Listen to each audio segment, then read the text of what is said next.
Hello everybody and welcome to the Nordschleife. This 25-kilometre test will separate the pretenders from serious contenders as we head closer to our 12-hour finale here in the 24H Series Esports Championship. We've got everything from a two-horse race, 1 point between the top four, to total domination. Each of our championships presenting something different, and each race today will give us entertainment of a different kind.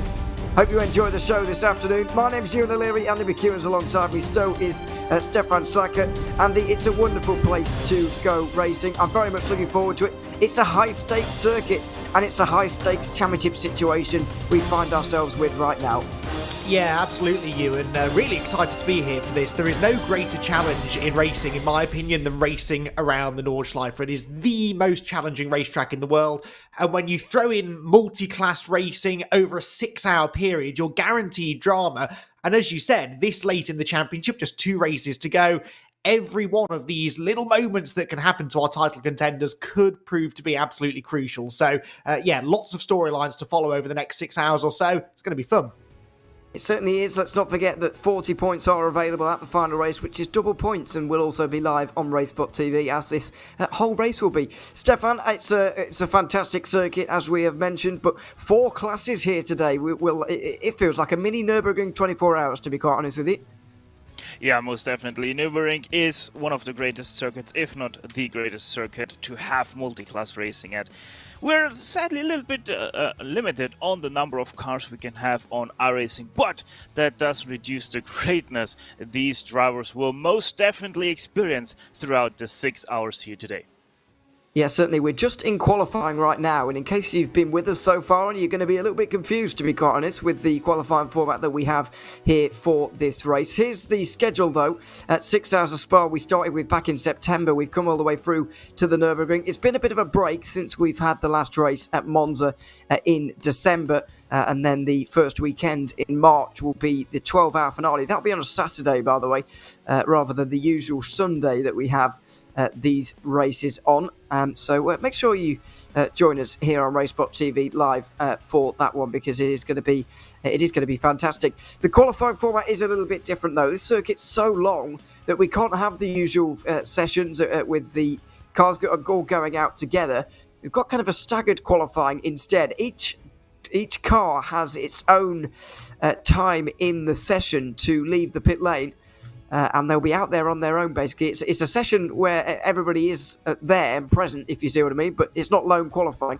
But everybody goes out one by one, and it's basically one-shot qualifying here, Andy. You'd expect that from this circuit, really. You don't really often see actual sessions of 15 minutes of length or whatever it normally is for a qualifying session here. But the fact that it's one-shot qualifying, basically, does add another layer to it and adds a lot of pressure as well. It certainly does. I mean, we talk about pressure a lot in qualifying sessions. We talk about pressure a lot when we come to race at the Nordschleife, and the two really do go hand in hand. This being such a long lap, it means that normally you'd come into a one-shot qualifying session thinking, right, no mistakes, it's got to be the perfect lap. That's sort of unrealistic to expect around a track of this sort of length. So really it's about minimising those mistakes and minimising the aggression as well. If you go out there and attack from the very first corner, you're far more likely to come unstuck at some point. So the really good qualifiers around this place are able to pace themselves, which sounds strange over a single lap qualifying, but that's just the way you've got to approach this place. And at 8 minutes and longer, it is a bit of a pacing job. This is the 429 not Boots and VDS, it's Scuderia Volpe Competizione. We've just got the first of the GT4s heading their way out there at the moment. We've already got all of the TCRs either out there right now or finishing their lap times. I just saw Zenith Esports pulling up. They're the 4th team to cross the line in this session. We're going, by the way, from bottom of the championship, kind of ascending upwards to the championship leaders. So championship leaders Simar C in TCR will be last out.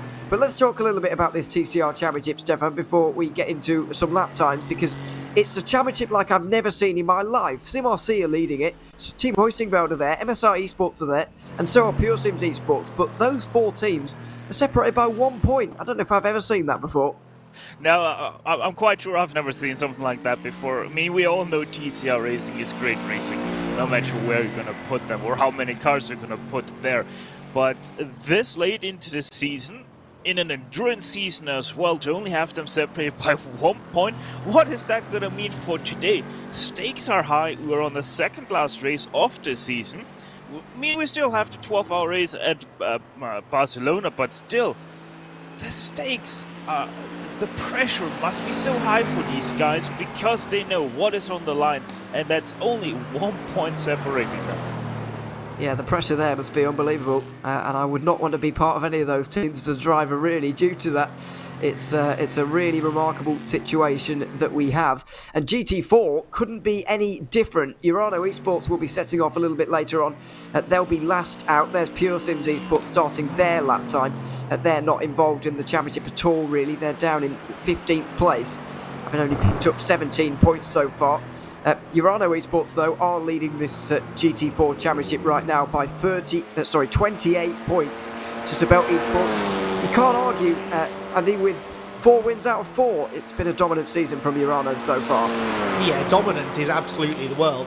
They have been flawless, really. They've had the outright pace, but they've been nailing the strategy as well. They've avoided any drama, which is a real skill in itself in multi-class endurance racing. And they are the only team who arrive here at Nordschleife today with a chance at wrapping up a championship around early. Even with this double points finale that we've got coming up at Barcelona in a month's time, they could, in theory, if they win and some other results go their way, they could leave here more than 40 points up. It's a big ask, but they've put themselves in the perfect position, and if nothing else, they can afford to have a slightly bad race and still leave here confident that they should retain the points lead. They certainly can. Here's Pure Sims Esports. Ross McFarlane, coming over the line right now for TCR, trying to topple Impulse Racing, who are currently at the front of this TCR field. McFarlane over the line now, and he goes to the front with a 9-minute 20.3. You really do have to recalibrate your brain around this circuit. Still 3 teams to come. MSI Esports will be next, then it will be Team Huizingbeld, then it will be Sim RC. So Mark Perez will be over the line next here. Stefan, look to get near Pure Sims Esports. I don't think this qualifying session, though, is about getting pole necessarily. It's just about getting yourself up there. No, at the Nürburgring it's never about the pole. It's good to have, but still, that's such a long track, and especially with an endurance race like we have here today, it's not that important. It's much more about how consistent can you be over a full stint at the Nürburgring, because we all know how tricky that can be. Here is Mark Perez into the final couple of corners for MSI Esports. We'll see where he can get to. Still yet to win a race, by the way, this season, with 3 podiums to their name. Surely their day is coming soon. Over the line right now for the 114. See if he can get there to the front. Well, there's no lap time for the moment. I do fear that he's not got one at all. Invalid lap time for Mark Perez, I'm afraid.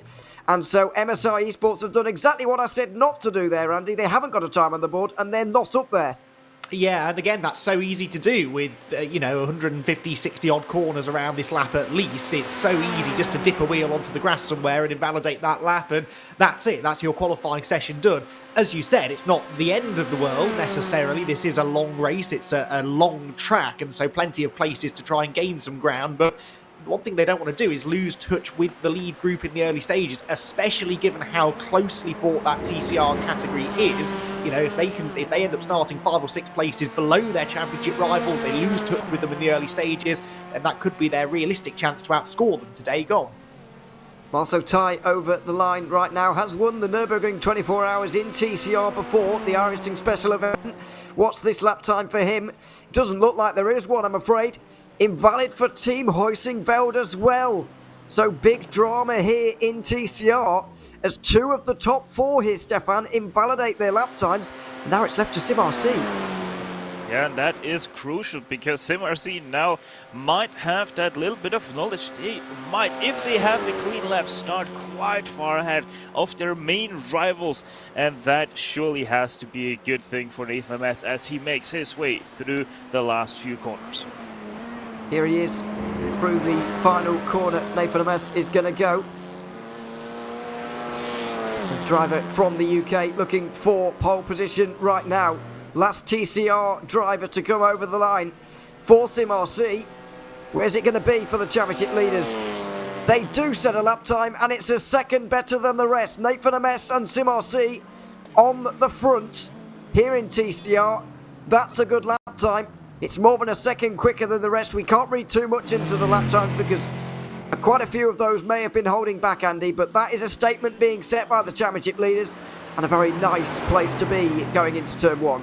Yeah, and with 2 of those top 4 teams not setting a lap time in this qualifying session within TCR, that certainly establishes a little bit of dominance perhaps for SimRC and Pure Sims, who have got a lap time in and at the moment look as though they're going to be starting on the front row. So, as we've said, sort of not necessarily the most significant qualifying session of the season, but just a nice little early shot, a little warning shot to the others that we are on the pace and the pressure perhaps is on a couple of those other championship contending teams to up their game once we go into the race. Yeah, race coming up in about an hour's time, by the way, so make sure you stay tuned for that. But we're stepping into GT4. There's no rest here. 2.5 minutes is the gap between each class, by the way. So the last team from each class and the first team from the next are separated by 2.5 minutes, so they shouldn't collide and find each other on their fast laps. That's the idea anyway. 2.5 minutes is really quite a long time, even at this circuit. So they shouldn't get together. Scuderia Volpe Competizione will be the first team to set a time in GT4. They're one of the teams that have entered the series having not gotten through the pre-qualifying procedure successfully. They've entered sort of halfway through as one of the fastest to miss out.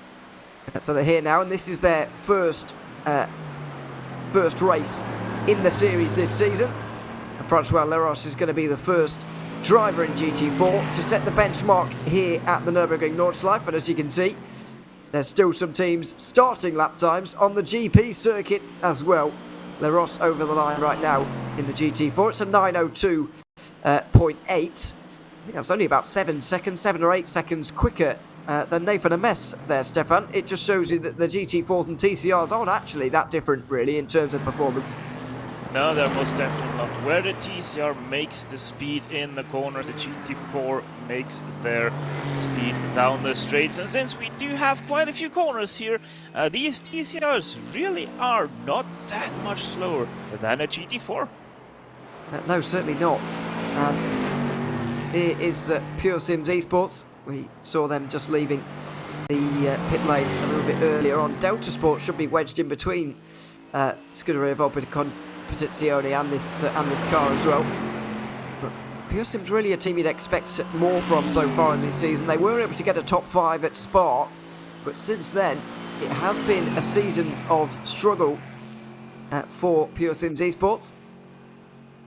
Now that I think about it, Delta Sport may have invalidated the lap time and just gone back to the pit lane without even bothering with the rest of it.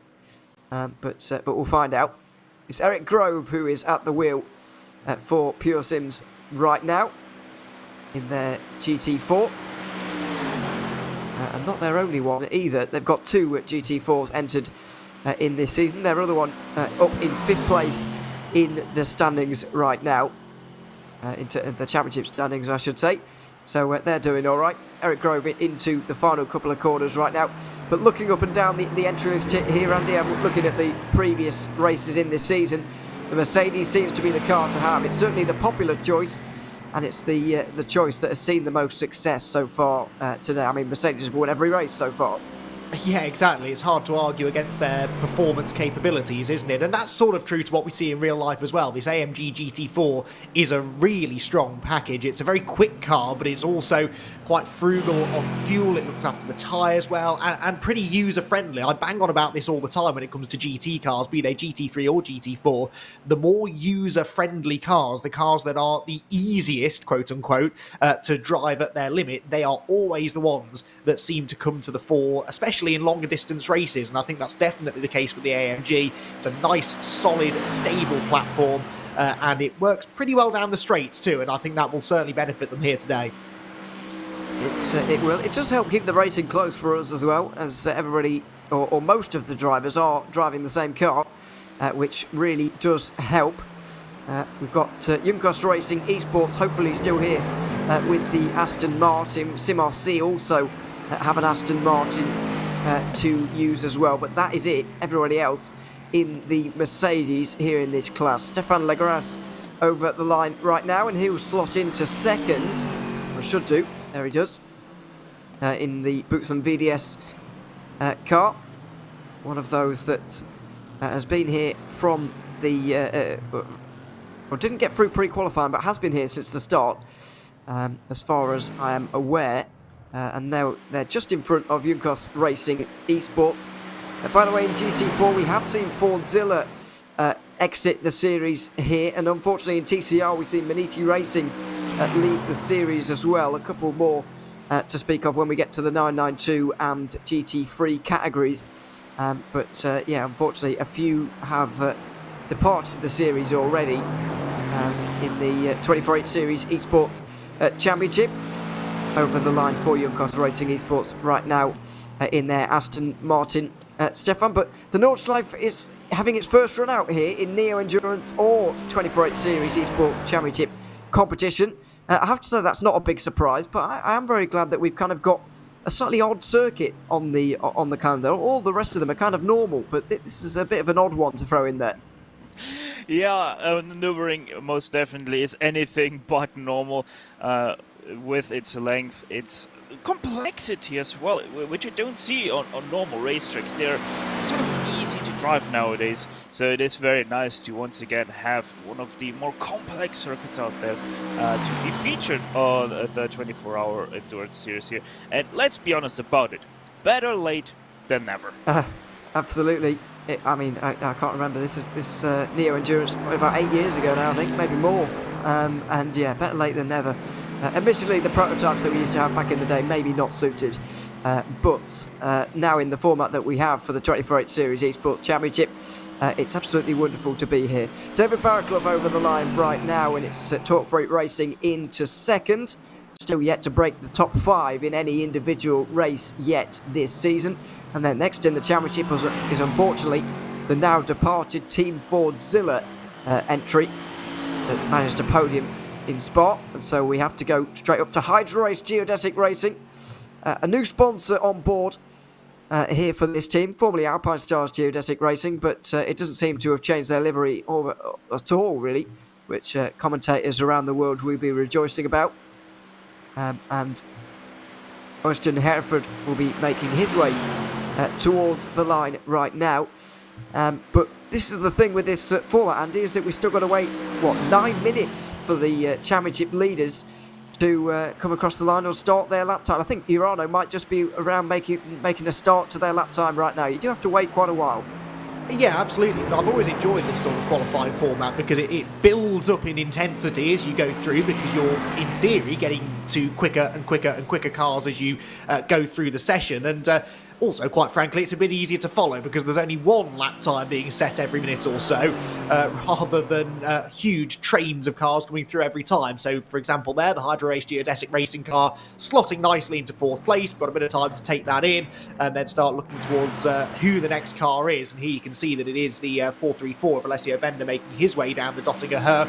And yeah, we see these lap times coming in rather than as thick and fast as we normally see in qualifying, sort of one by one. And as you said, it gives the drivers that nice bit of clean air. This, in theory, is the perfect qualifying situation for the drivers. No distractions, no traffic, just them, the track, and the stopwatch. Yeah, it's absolutely wonderful to see, and a big fan of the format, even though you do have to wait a little while, as I've just mentioned, on occasion. Alessio Bender over the line for Fiercely Forward, slots into 4th. They, of course, know how to pedal a GT4 car, having won that category in the Iver Club Sport Series last season, albeit that was in a Porsche Cayman, so a little bit different of a challenge. And here's one of our Aston Martins here, Stefan. I'm glad to have seen one on the stream. SimRC would have maybe expected a little bit more from this season, but they're repping the Aston Martin in a sea of Mercedes, and as commentators and spectators, we have to take our hats off to that. Yeah, most definitely. I mean, they really didn't have the best kind of results this season. 2 top 5s and then 2 0 points as well. So they're most definitely hoping that they once again can get at least a top 5 finish here, with Quarantine Guinness trying to make his way to the finish line, which is gonna sit at an 8:55, 5:86. So nice. That is the fastest lap by nearly 2 seconds, Ewan. Yeah, very nice time. And you do see some big gaps around this circuit. There's no doubt about that. I think that's becoming quite obvious as we push on. Simonsi maybe in a misleading position in the order, really. 8th place in the standings, but as Stefan just mentioned, 2nd and 4th. 4th at Spa and 2nd at Circuit of the Americas. But Sebring and Monza were donuts for them. No points scored on those races. And that set them back behind some teams maybe they'd be ahead of otherwise.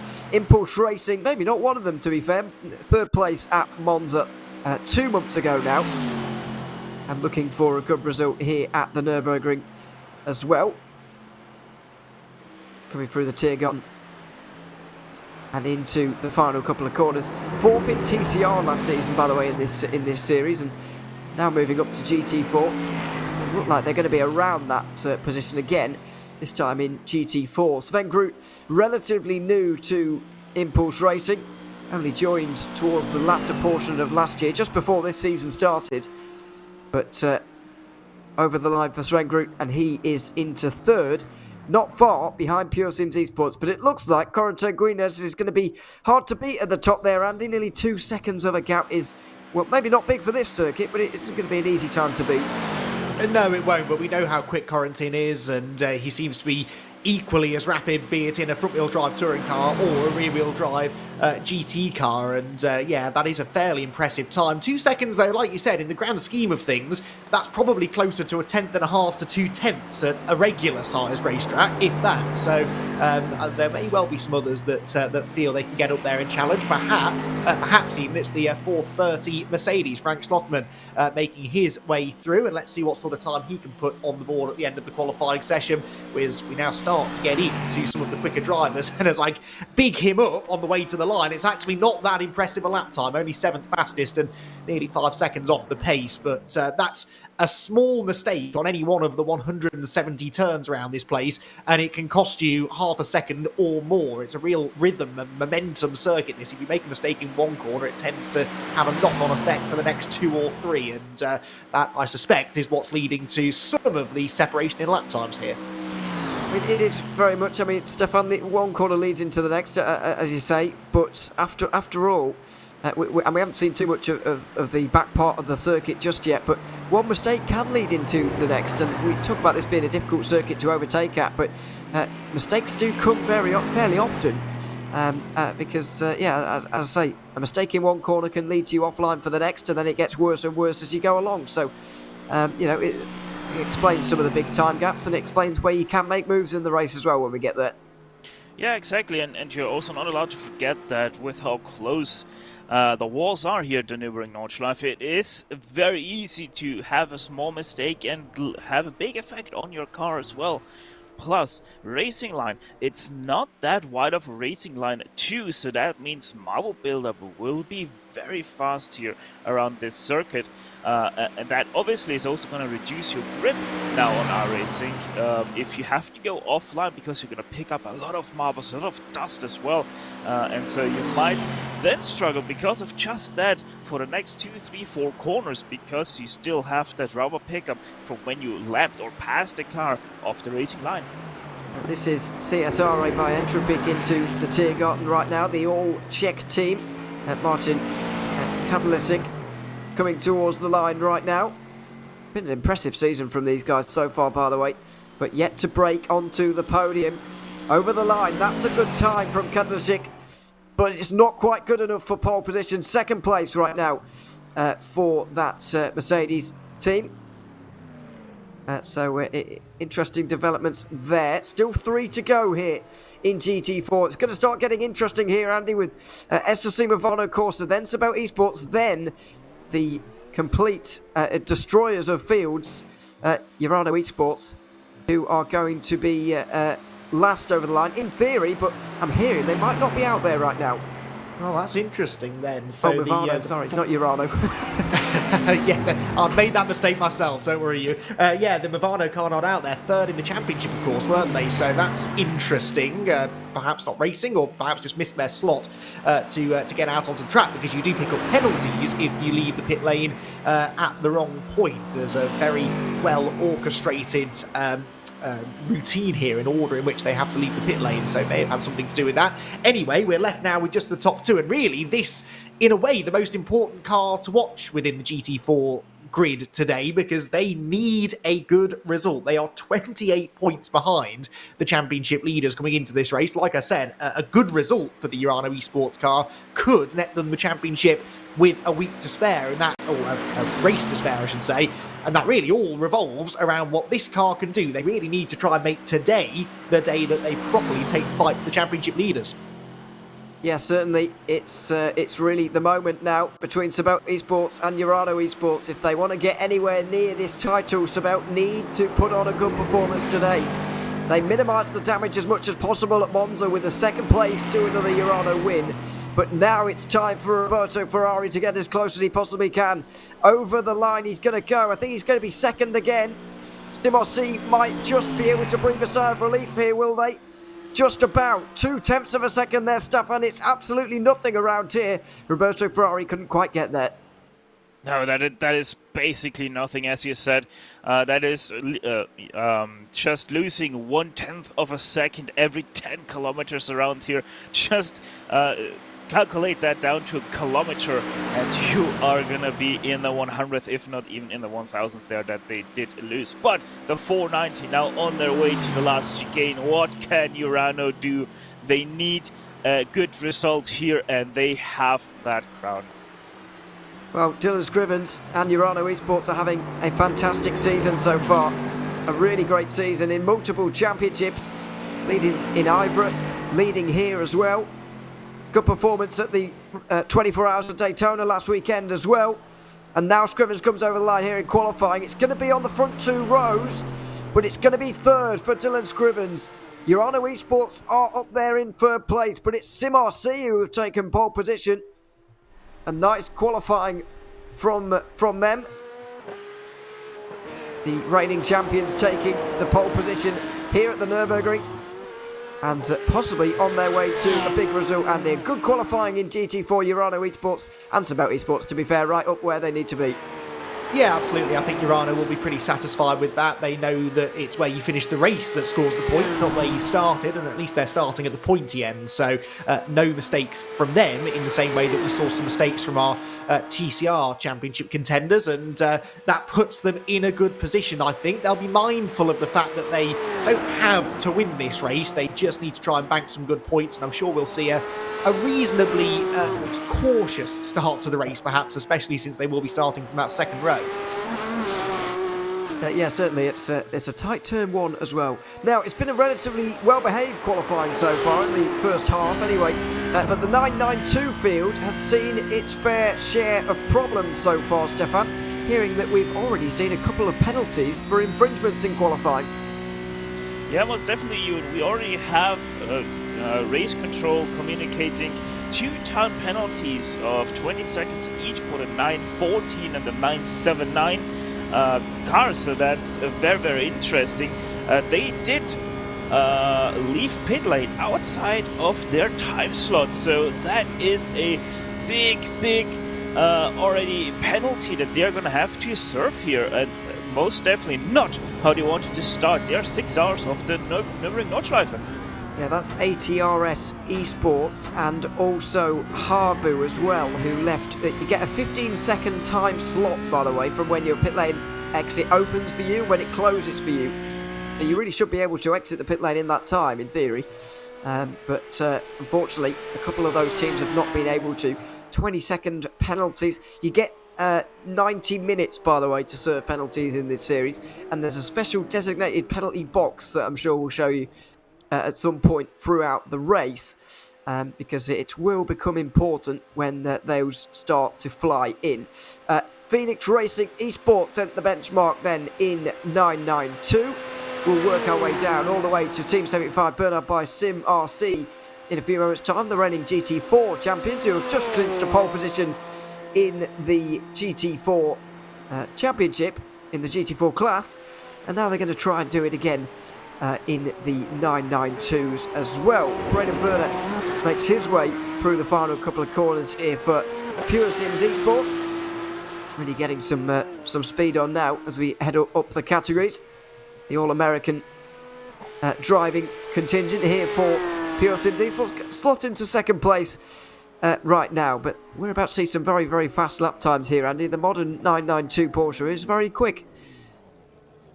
It is very quick. It's a bit of a handful as well, in my experience, and of all the tracks to be peddling one full chat in a qualifying session, this has got to be one of the hardest, and yeah, this certainly is a car that lots of sim racers out there absolutely adore. I'm always slightly ashamed to say that I'm not a member of the Porsche 992 Cup Car fan club. It's a car that I've always struggled with, but I'm sure it's a lot of fun when you do get your head around it, and as you can see, it's a real driving experience because it doesn't have all of these handy electronics jumping in to save you, ABS, traction control, none of that to worry about. It's all about the driver, the steering and pedal inputs being as smooth as possible, and yet it always amazes me, Ewan, that when you look at these cars from the outside, they look anything but smooth. So the good drivers really have this ability to grab the car by the scruff of the neck and throw it around, even around such a challenging place as this. Yeah, it's a very different car, almost verging on a GT3 these days compared to the 991 that we had previously. And when the Porsche Cup cars first came to iRacing all those years ago. Might have been 2017, well maybe that's a bit long ago, 2018, can't remember, but it's a long time ago. Porsche Cup cars have been around for a while now in iRacing, and well used of course, but have a great place in this 24/8 Series Esports Championship, make up a great category for this one. And we've got an interesting championship situation. I would say 4 teams probably still in contention, although mathematically we've still got 14. Realistically, I'd say 4. Team 75, Bernard by SimRC, are certainly there. They're championship leaders. Urano Esports are only 2 points behind. Aztec SimSports Visceral are 6 points behind. And Apex Racing Academy are 12 points behind. So all of those teams very much involved, and those final 4 teams to come over the line here today are going to be ones to watch, and we will do eagerly as ATRS Esports come over the line in third. Also, the disappointing news as well, of course, to report of Team Fordzilla having taken their leave from this championship for them. They haven't been here since Sebring, and it's been a little while for Team Fordzilla here, Stefan. But we will get to see in GT3s, I believe, RaceSpot's very own Will Chadwick out there, and hopefully we get to speak to him a little bit later, but we'll definitely get to see him out on the road, which will be fun. Yeah, it will be most definitely fun, and we can make all the jokes about him as we want. No, in all reality, though, it's going to be very interesting because he told us that he might not have the longest of notice for today's race that he has to race. So it will be very interesting how Chadwick is going to perform, not having the most days of practice. Yeah, he told us that he was told about 4 days ago that he was going to be doing this. So that's Thursday? He was told he was going to prepare for this race. And it's not a race I'd want to prepare for, particularly late here, Andy. First of all, you've got the practice element of things, but the traffic as well, it's not a race I'd like late notice for, if I'm honest. No, certainly not. I mean, look, most sim racers of that standard will have done plenty of races around the Nordschleife, so it's not necessarily a case of learning the track that is the challenge. They all know which way it goes, they all know basically how to get a quick lap around this place.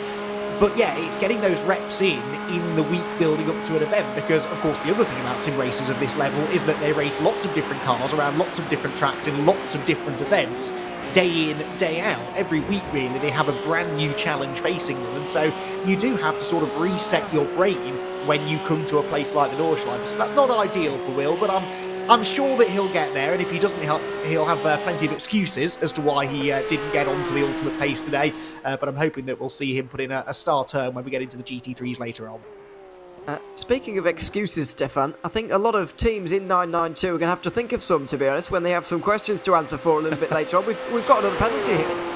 Yeah, and this one's a big one because it is for the 911 Urano Esports Heineken Media team.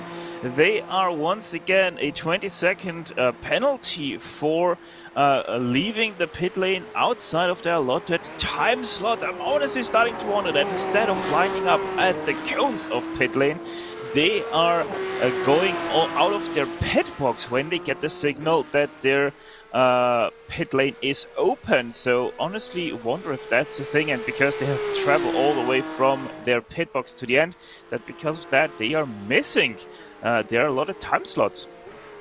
It is bizarre because you know, it's a 15-second window, but that's a good theory actually. I don't mind that.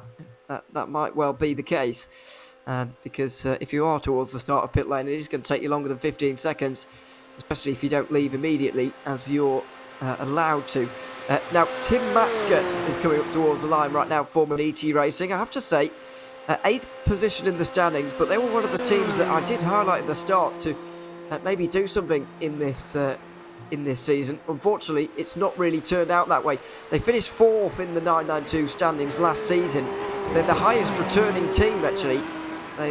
Most of the 992 teams have either not returned or gone elsewhere. For example, the champions Autos Esports are now a GT3 team. So highest returning 992 team of Maniti Racing, but it just hasn't come together for them really. Maniti Racing 5th place. Only 2 seconds away from pole there, to be fair, Andy, but 2 seconds off the pace. It's getting quite close in 992. Probably the closest category we've seen so far. Yeah, I was just about to make that point, and granted we haven't got to the really quick teams yet in theory, but this does look like the more evenly matched of the 3 classes at least that we've seen so far, and that's to be expected. It's the only true one-make class that we've got racing today. I know that we joke about the fact that the AMG is very popular in GT4 and the BMW seems very popular in GT3, but there are other cars out there. The whole point really of the Cup class is that the cars are identical, and so in theory, we should see really close lap times. That's exactly what we're seeing, and I think that's why teams like Maniti Racing perhaps have struggled to break any further inside the top 10 at any point this season. It's a very, very hard class to run well in, but as we're seeing, the time's extremely close, and Williams Esports keeping those times extremely close within the top 5. Certainly are. 4th place now, but only a second away from Karol Grabowski, who really has been around for a long time. I don't want to make him feel old, but he has been at the top level for a long time. 7th place in the standings for Williams Esports, so we're now up to 6th. And ATRS Esports are next. This is one of the teams that we pointed out have either left the pit lane too early or too late, and have got a 20-second time penalty to serve in the opening pit stop of their race, you'd imagine. As I mentioned earlier, you get 90 minutes to do so. These Porsches should be making a pit stop within those first 90, but not 2 pit stops before those 90 minutes are up. So that's where we should see penalty taken for these guys. You don't have to come in within 3 laps as you do at some other series. Matthias Berg is the driver at the wheel right now.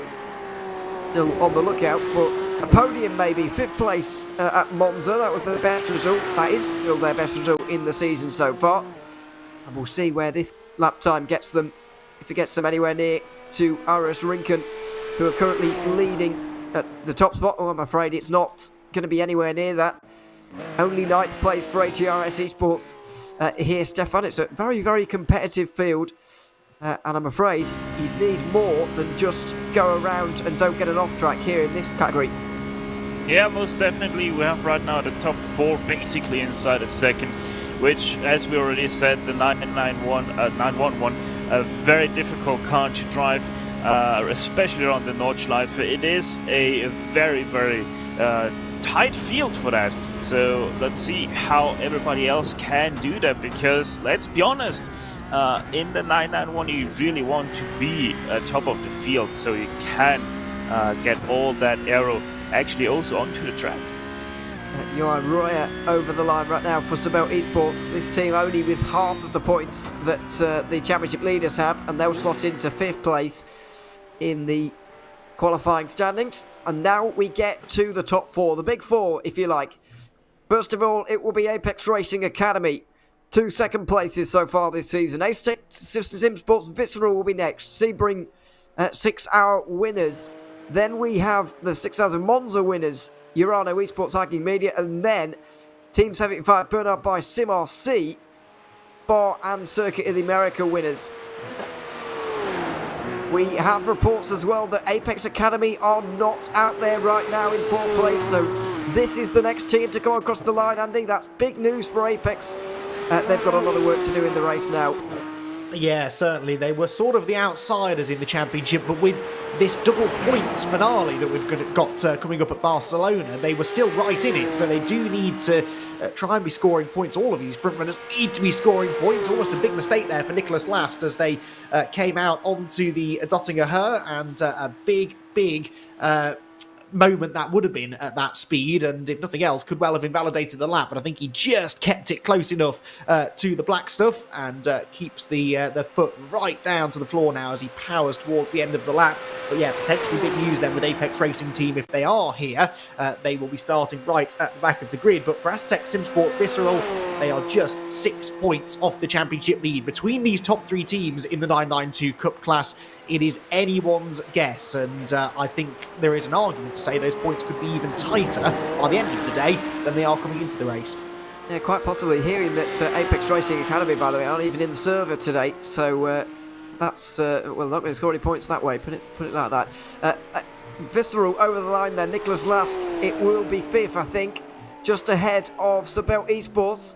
Not a bad place to be, only 1.1 seconds adrift, and to be honest with you, to really kind of calibrate the time gaps to something of a normal circuit, I would kind of divide them by 4 or 5, really. Divide them by 5, and you've got, you know, quarter of a second there maybe, Visceral, and they're only 5th, so it's a really tight situation we have right now. As Alexander Team comes through at Galvin Kopf right now, and towards the Dottinger Her. Well, 2 cars to come over the line here, Stefan, 2 big names as well in the world of sim racing. And it's Alexander Teeb, one of the best as well, to be in this situation right now. Some high pressure lap times coming up for these 2 drivers. Yeah, most definitely. They're going to need a good lap. They're preferably going to need to be on pole and defend that for the first few laps so they can get a little bit away from the rest of the field because of their 20-second penalty that they have already picked up here in qualifying. Here it is into Tiergarten. Maximum commitment, not a hint of a lift until this final left-hander. Get as straight as possible before you break in a straight line, and then get on the power on the exit again, as close to the wall as possible on the exit. This is going to be barnstorming, I think, from Alexander Teeb. Over the line right now, my goodness! 8.25.2! He's nearly 2 seconds faster than the field. That's unbelievable from Alexander Teeb. Urano Esports in pole position. What can Jürgen Frank do about that? Well, that was quite some time. We'd just been making the point how close it was between those top 4 or 5 teams, and suddenly the 911 car just moves the goalposts, not by a few metres, but by a few miles in relative terms. Let's see, though, what Jürgen Frank can do. He's equally committed down through those final few corners, almost scrapes up against the barrier as he comes out onto the pit straight, but that is quite some time to beat, an 8.25.256, and he's not going to do it. It's not bad, though. An 8.26.9 is not to be dismissed, by the way. A very fast lap time from Jürgen Frank, but he's still nearly 1.7 seconds behind Urano Esports. That is a lap from the gods there from Alexander Teeb to put Urano Esports on pole position in 9.92. They really needed that lap time there, Stefan, and he's pulled it from, well, I don't know where he's pulled it from, but it's unbelievable, and he's completely destroyed all our points about it being close in 9.92. An amazing lap. Yeah, it's a really amazing lap by that 911 Alexander Thiebe. As we said, he needed that lap, and he most certainly did deliver, but qualifying is only one part of the job. Still need those lap times pretty much consistently throughout the first stint of that car as well to have a chance of still be able to win today's race with that 20-second stop time penalty that we have. Absolutely. That is going to be a problem, and we're going to have to remember that. I'm not very good at it, but we are going to have to remember it and see where they get up to. Now it's time for the fastest of the lot, though, the GT3s. And if you're wondering, by the way, why we're joining a lap so early, Daniel Pastor is the first driver out there in GT3s, but we're just missing some drivers and some teams. Aztec Sim Sports Visceral, Monaco Esports and Arnosh Competition are all absent here, which is a shame. The latter two, Arnaud's competition in Monaco Esports didn't actually score points and haven't scored any points yet this season. They've been having a disaster, really. And Visceral were supposed to be here as a newer entry, having missed out during pre-qualifying. So I don't know quite what's happened to them, but we do have a fairly healthy selection of GT3s here. I'll count them in a bit, but it looks as if we're just 12 more maybe here today on board with the 5 of Daniel Pastor here for Williams Esports. I feel as if, Andy, we're going to be talking a lot about Williams Esports here today. Maybe not this car, which has only scored 10 points so far, but their teammates are only 3 points off MSI Esports at the front of this championship. Williams Esports are going to be a hot topic once again. As they have been for a few weeks now. I mean, it seems that any major sim racing event that I cover these days, not even just on iRacing, they always seem to be at the forefront of it. And of course, they had their success at the Daytona 24 Hours a couple of weeks ago.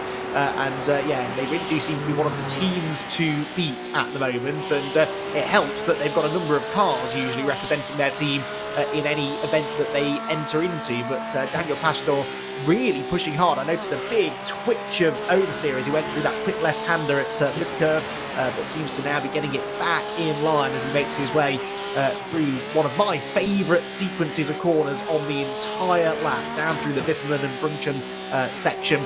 Real rhythm needed through here. A bit of that Porsche understeer coming down the hill, but as he comes out of some of these tight corners, the rear engine car should squat down, get the traction, and hopefully lead into a strong lap time. Good chance for us to get a bit of time on board. We probably won't really have chance in the race to, well, firstly breathe, but also have a lap on board with anyone. So it's a good chance to see Daniel Pastor at work right now, up over the crest of the hill and back down again through towards the second Pflanzgott and then Schwalbenschatz. Here the left-hander just up here before the smaller of the two carousels, the maybe slightly less famous of the two, arguably less challenging as well. Not saying it's easy, but there we are. Hop in, hop out, and up towards Garbenkopf at the top of the hill as well. Arguably the most important corner on this circuit, Stefan. It's a very, very long straight, the Dottinghoe, and this is a very long corner as well, but it's a very important one. Yeah, most definitely you need to have the right setup into the corner to get the maximum amount of speed out of it, because you have this extremely long straight past the tourist entrance, obviously also down underneath the Bilstein board. You are just gonna sit here waiting, counting every second, looking where did I make mistakes every single sector. Time you have that time, you're just not allowed to do it, because now one more important braking point coming at them, probably one of the most difficult this circuit has to offer. Yeah, here it is, into the Tiergarten. The ABS helping you, of course, but it doesn't completely make it foolproof. Now, Pastor has negotiated all of the corners. He is on up towards the line. Less than 10 seconds quicker, by the way, than Alexander Teeb right now, despite being in a GT3. It's an 8:18.3. There's the benchmark, Andy. There's the line that's been drawn in the sand, and now everybody's got to try and go a little bit quicker.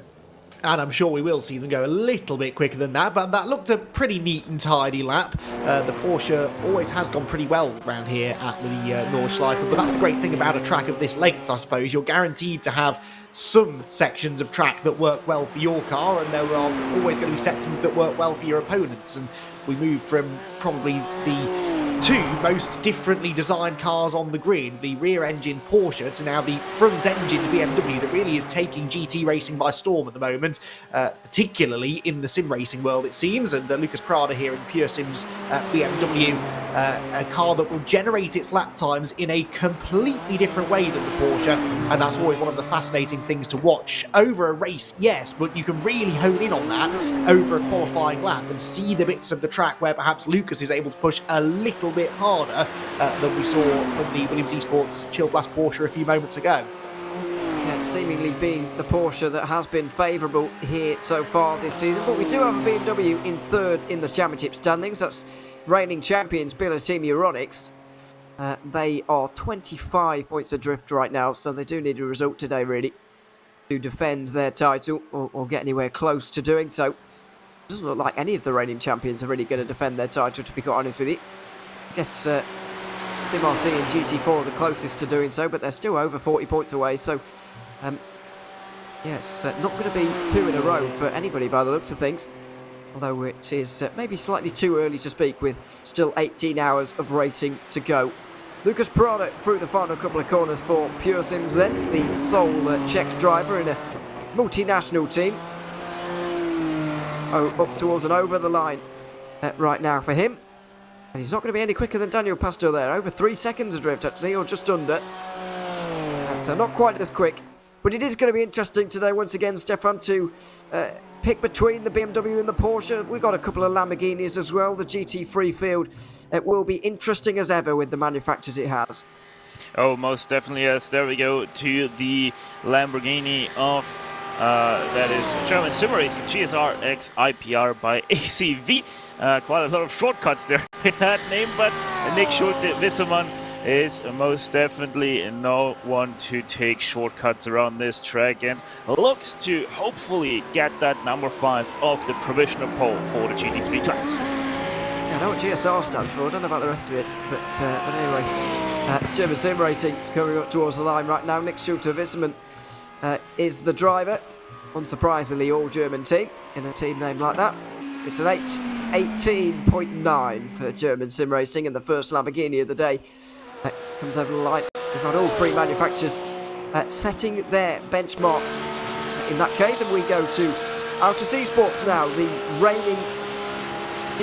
reigning 992 champions, moving up to GT3. Moving up to a new challenge, Andy, by the looks of things, but staying with the Porsche, which is not a bad idea, really.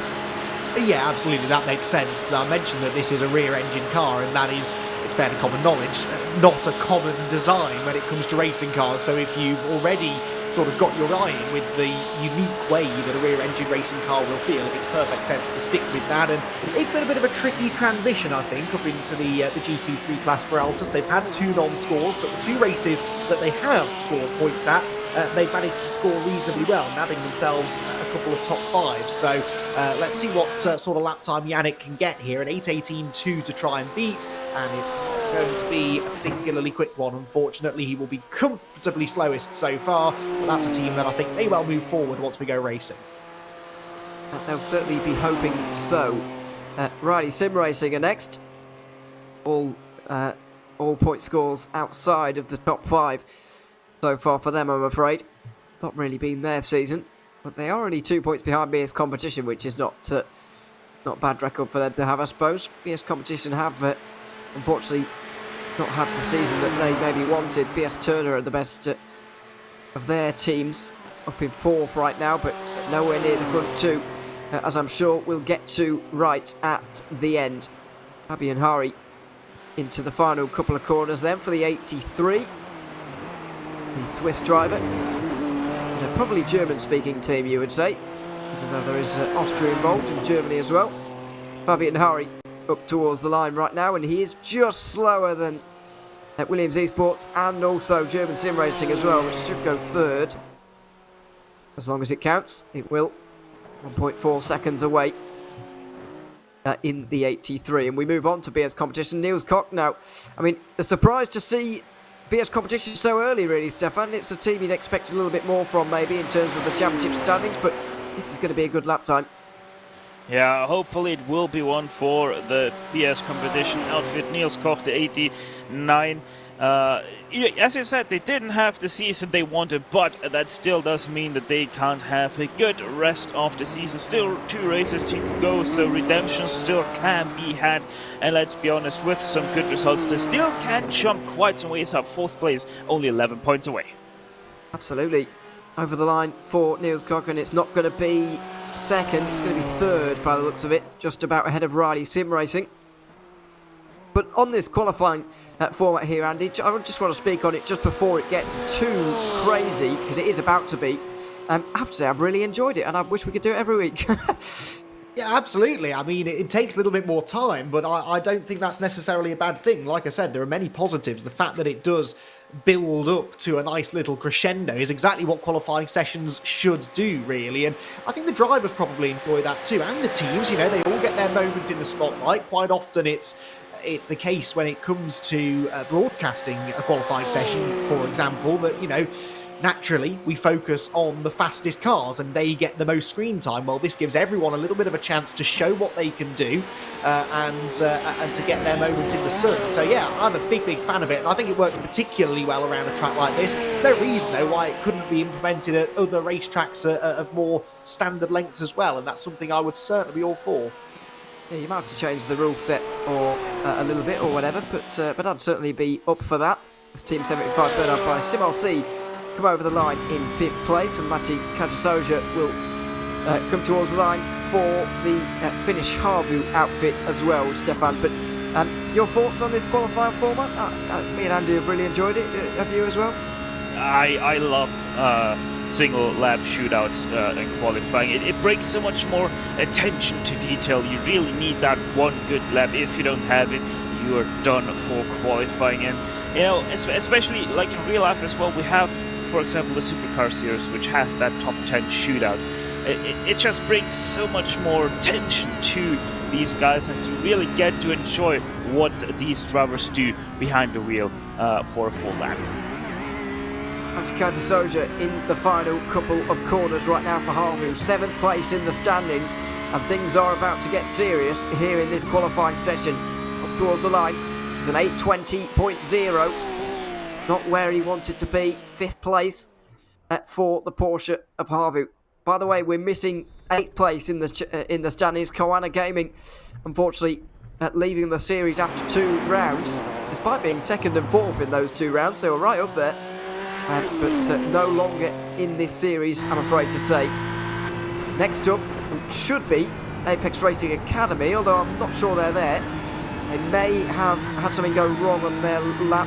Well, they're not in the server actually, despite being in the qualifying order. I sworn I've seen them earlier, but I clearly didn't. Next up will be the Biela Racing Team Euronics, then it will be BS Turner, then it will be the other Biela car, the defending champions, then Williams, then MSI. This is about to get very serious here, Andy, and Lucas Jestat should kick us off with a good lap time here, see if we can get anywhere near Williams Esports.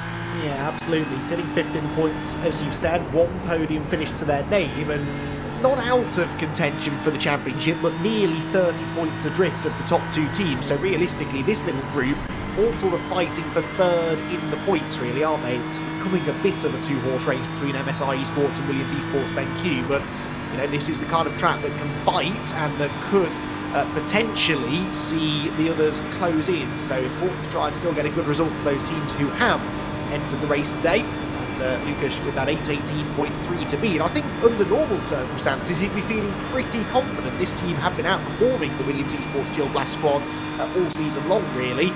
But there was just something about that lap for the number 5 car. They clearly found the sweet spot, and I think most of us probably expected them to have slipped down the order slightly by this point. That hasn't happened. Yeah, I thought they would have, but clearly not. Not that Daniel Pastor is a bad driver by any means. Very strong driver, but there's some other very strong drivers around at the moment. Lucas Jestat is one of them. He comes over the line and he's gotten the closest for a while, but still only 3rd or 4th there. It will be 3rd. And you'd expect his teammates to go somewhere close to that, but still can't overtake Williams Esports right now, who seem to be at top of the standings and staying there. Ruben Bonga in the BS Turner team right now. I don't think he's been there very long actually, but Bonga has been around for a while, knows his way around the GT3 BMW and the GTE when it was around as well. So it's going to be an interesting one. In one of the best liveries in sim racing, Stefan Ruben Bonga going to try and go that little bit quicker right now. Yeah, most definitely. BS competition, always one of the best liveries out there, but pair it with the Turner livery and it gets even better. Ruben Bonga, can he finally displace that number 5? Let's find it out as he makes his way across the finish line. Well, it's 8:19.0. Third place for BS Turner. Not far away from German sim racing as Gabriel Streitmatter will come over the line as well for Biela Racing Team Euronics. These are the defending champions in the 24/8 Series Esports Championship. Having won in a Lamborghini last season, they've jumped ship to the BMW on this occasion. But with only one podium to their name, they're slipping out of championship contention, especially after scoring no points at the 6 Hours at Monza 2 months ago. Gabriel Streitmatter into the final couple of corners here, Andy, and they're going to want to beat their teammates. They want to get on the front row, which seems achievable right now. Yeah, I think so. Let's see, though. The BMW is not showing perhaps the ultimate pace of that Williams Porsche so far in the qualifying session. But yeah, they really could do with a good result. A race win here today would catapult them right back into the championship equation. But it's not going to be a race that they have a chance to win from pole position, at least, because that is a pretty slow lap. I mean, 2.5 seconds, Ewan, is not a lot around here. It is just 1 or 2 minor mistakes. But look how costly it is when the field spread is this small. Yeah, it's half a second or so at a normal circuit, but as you say, he's really paid the price for that one. The two main championship contenders then, Vasilis Belitsiotis for Williams Esports and Christian Lamella for MSI. Well, I'm afraid to say for the championship leaders, it's not gone very well at all. Christian Lamella already back to the pit lane. There was clearly a mistake on that lap time. So it's all now down to Williams Esports as MSI Esports are sat there helpless. Is it going to be a 1-2 for Williams, who are in Dreamland in 2023, starting off wonderfully? It could be going from strength to strength here for Belitsiotis over the line. It's second position, but it's a front row lockout for Williams Esports here in the 24/8 Series Esports Championship. The 6 Hours at Nürburgring has started wonderfully for Williams Esports, Stefan. That is a dream. Yeah, that most definitely is one of the better qualifying performance by an entire team. First and second, 5 leading the 55. What a redemption this could be for the number 5. Sitting in 18th place, never scored more than 4 points. What a chance this 6-hour race here at the Nürburgring can be for them. Wow, fantastic lap times and driving once again from Williams Esports. Daniel Pastor and Vasilis Belitsiotis will be on the front row together. And we're hearing, by the way, that MSI Esports came unstuck on the Hatzenbach. It was an accident rather than an off-track for them on that lap time. So, here are the classes you've just seen, by the way. GT3's up at the top with the 3 manufacturers involved. BMW, Lamborghini, Porsche. It's a Porsche front row lockout here today for the 6 Hours of Nürburgring. Then we got the Porsche 911 GT3 Cup car, then the 2 GT4s. It's an Aston Martin on pole, interestingly, ahead of Mercedes, who have taken all 4 race wins so far. And then in TCR, we've very much seen domination from... well, it was quite even in this series, to be fair, but Hyundai is chosen slightly more. The Honda is on pole for this race here today.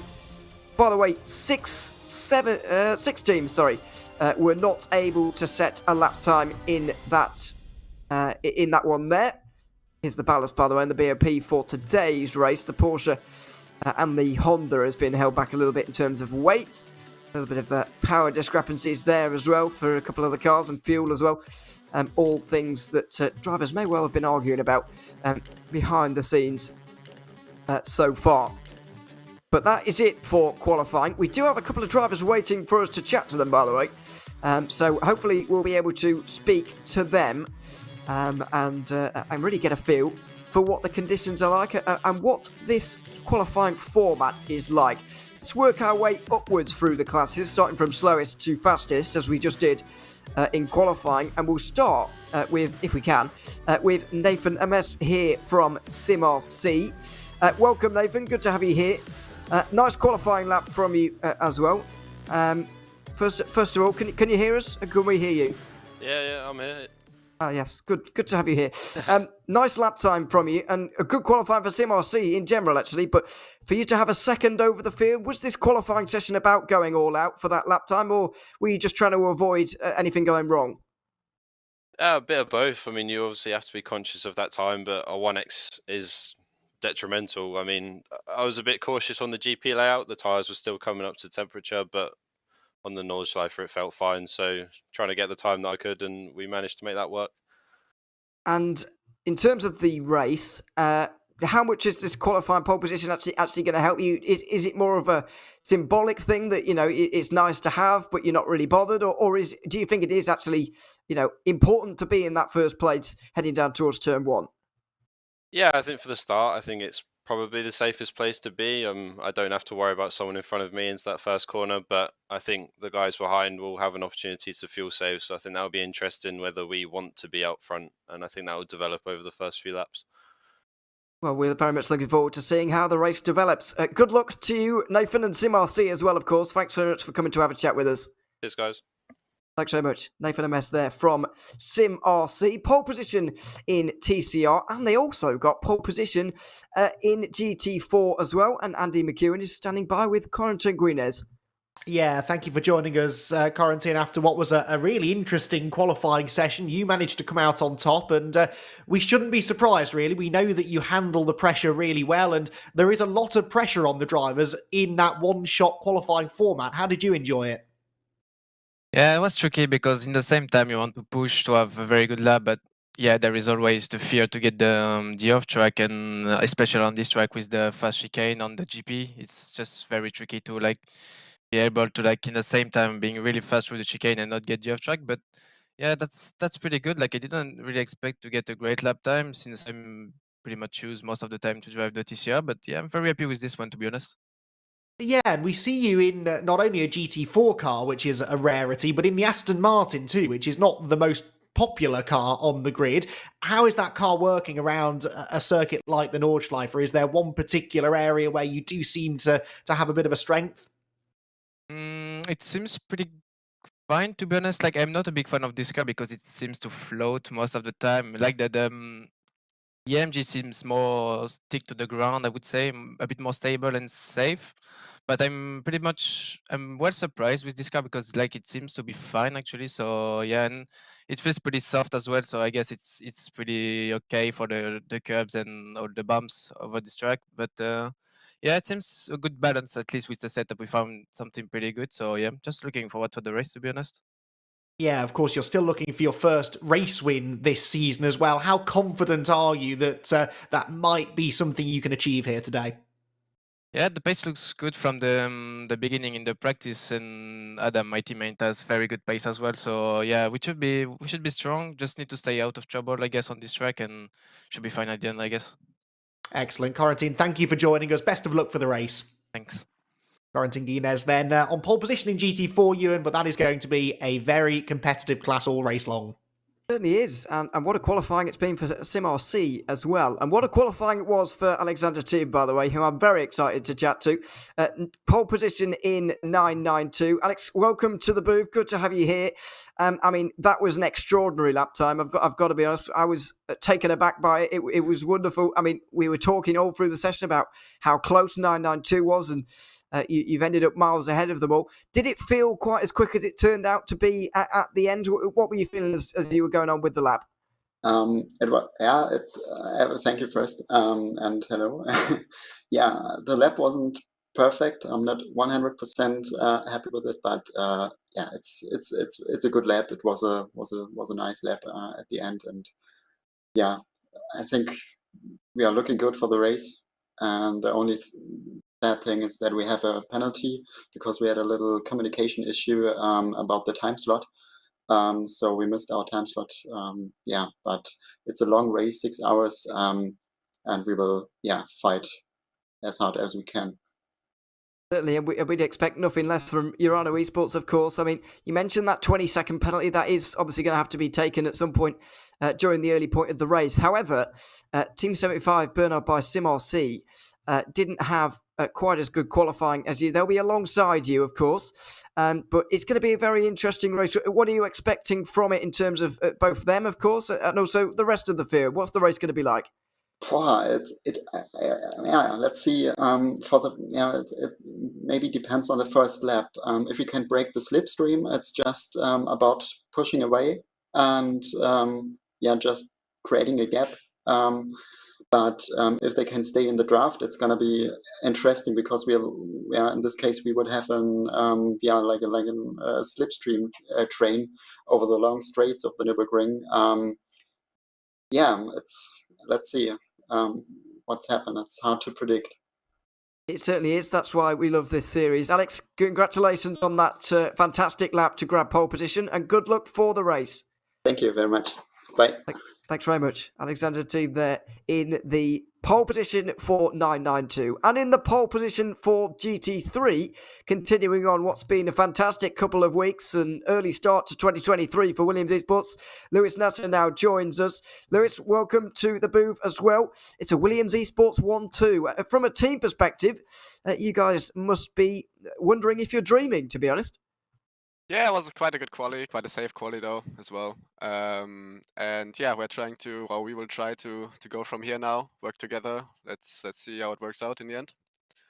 Absolutely. One of your cars in the heat of a real big championship battle, of course, with MSI Esports, who weren't able to get a lap time on the board, unfortunately, in that one. Just what an advantage is it going to be, first of all, to have two cars up there helping your championship car, but also with MSI Esports starting so far down, just tell us a little bit about what an opportunity this is now to gain some points.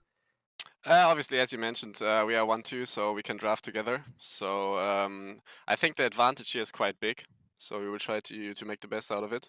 And as you mentioned, MSI didn't get a quali lap in, so they will have to go through the whole traffic, or basically through the other cars. So let's see how they will do that. But as I said before, I think it's a really big advantage now, and we should make sure now that we use this advantage. And probably get away before they arrive at our back, or like before they pass all the other cars. Yeah, absolutely. It's going to be a very, very interesting race, and a very important race, of course, as well in GT3. Lewis, congratulations on the 1-2 for Williams Esports in qualifying so far, and good luck for the race. Cheers. Thanks very much, Lewis Nasser there from Williams Esports. Let's have a look at the point situation. We realise we've been talking about it all day, but we haven't shown you yet. So let's show you the points as to what's going on in the championships, starting with TCR. That's the most ridiculous thing I've ever seen. The top four separated by 1 point. SimRC, Team Hoisingveld and MSI Esports are all locked together. Pure Sims are miles back at 1 point. Impulse maybe slightly more seriously, slightly maybe less out of it right now. 19 points behind. Then we've got Calm Simsport, Full Send Racing, Maniti Racing, unfortunately not in the championship anymore, but they are 8th. Zenith Esports and then Aspar Team Esports to round out the top 10 there in TCR. Huge race coming up there with 2 of the top 4 starting well down. In GT4, it couldn't be more different. Urano Esports have won all 4 of the races so far, so Belt Esports need a big performance today and things to go their way for a real tense decider at the end. SLC Movado Corsa could do with the same as well, but they'll be starting right from the back. CSRA by Entropic are 4th ahead of Impulse. Sims. What are they called? Pure Sims Esports. Get my words out. Pure Sims Esports in the top 5 in GT4. So quite a long way back at this stage. In the 992 category, we've got a very tense situation as well. Seems 75 better by SimRC are only 2 points ahead of the Urano Esports team. So that's we'll just get the 992 state. There they are. 2 points between the top 2 right now. Aztec Simsports Visceral will be in the 3rd place. They're only 6 points away as well. Apex Racing Academy not here today, which is a bit of a surprise considering the fact they're very much still involved, but not here today. Sabelt Esports top 5. Then it's ATRS. Williams Esports down in 7th. Adamaniti Racing, iOS Rincon and Harvu to round out the top 10 there. And finally in the GT3s, MSI Esports and Williams Esports only separated by 3 points, but one of them starting from the back. MSI Esports starting way down in the standings, after qualifying, so big race coming up for them. There's Beeler Racing Team Euronics ahead of BS Turner and the other Beeler car. That rounds out the top 5. Then we're at Apex Racing Academy, who aren't here today. Harvu are 7th. Koana Gaming aren't in the series anymore, but they're still 8th. Then it's Team 75 better by CMRC and BS Competition rounding out the top 10. So, there are your championship standings.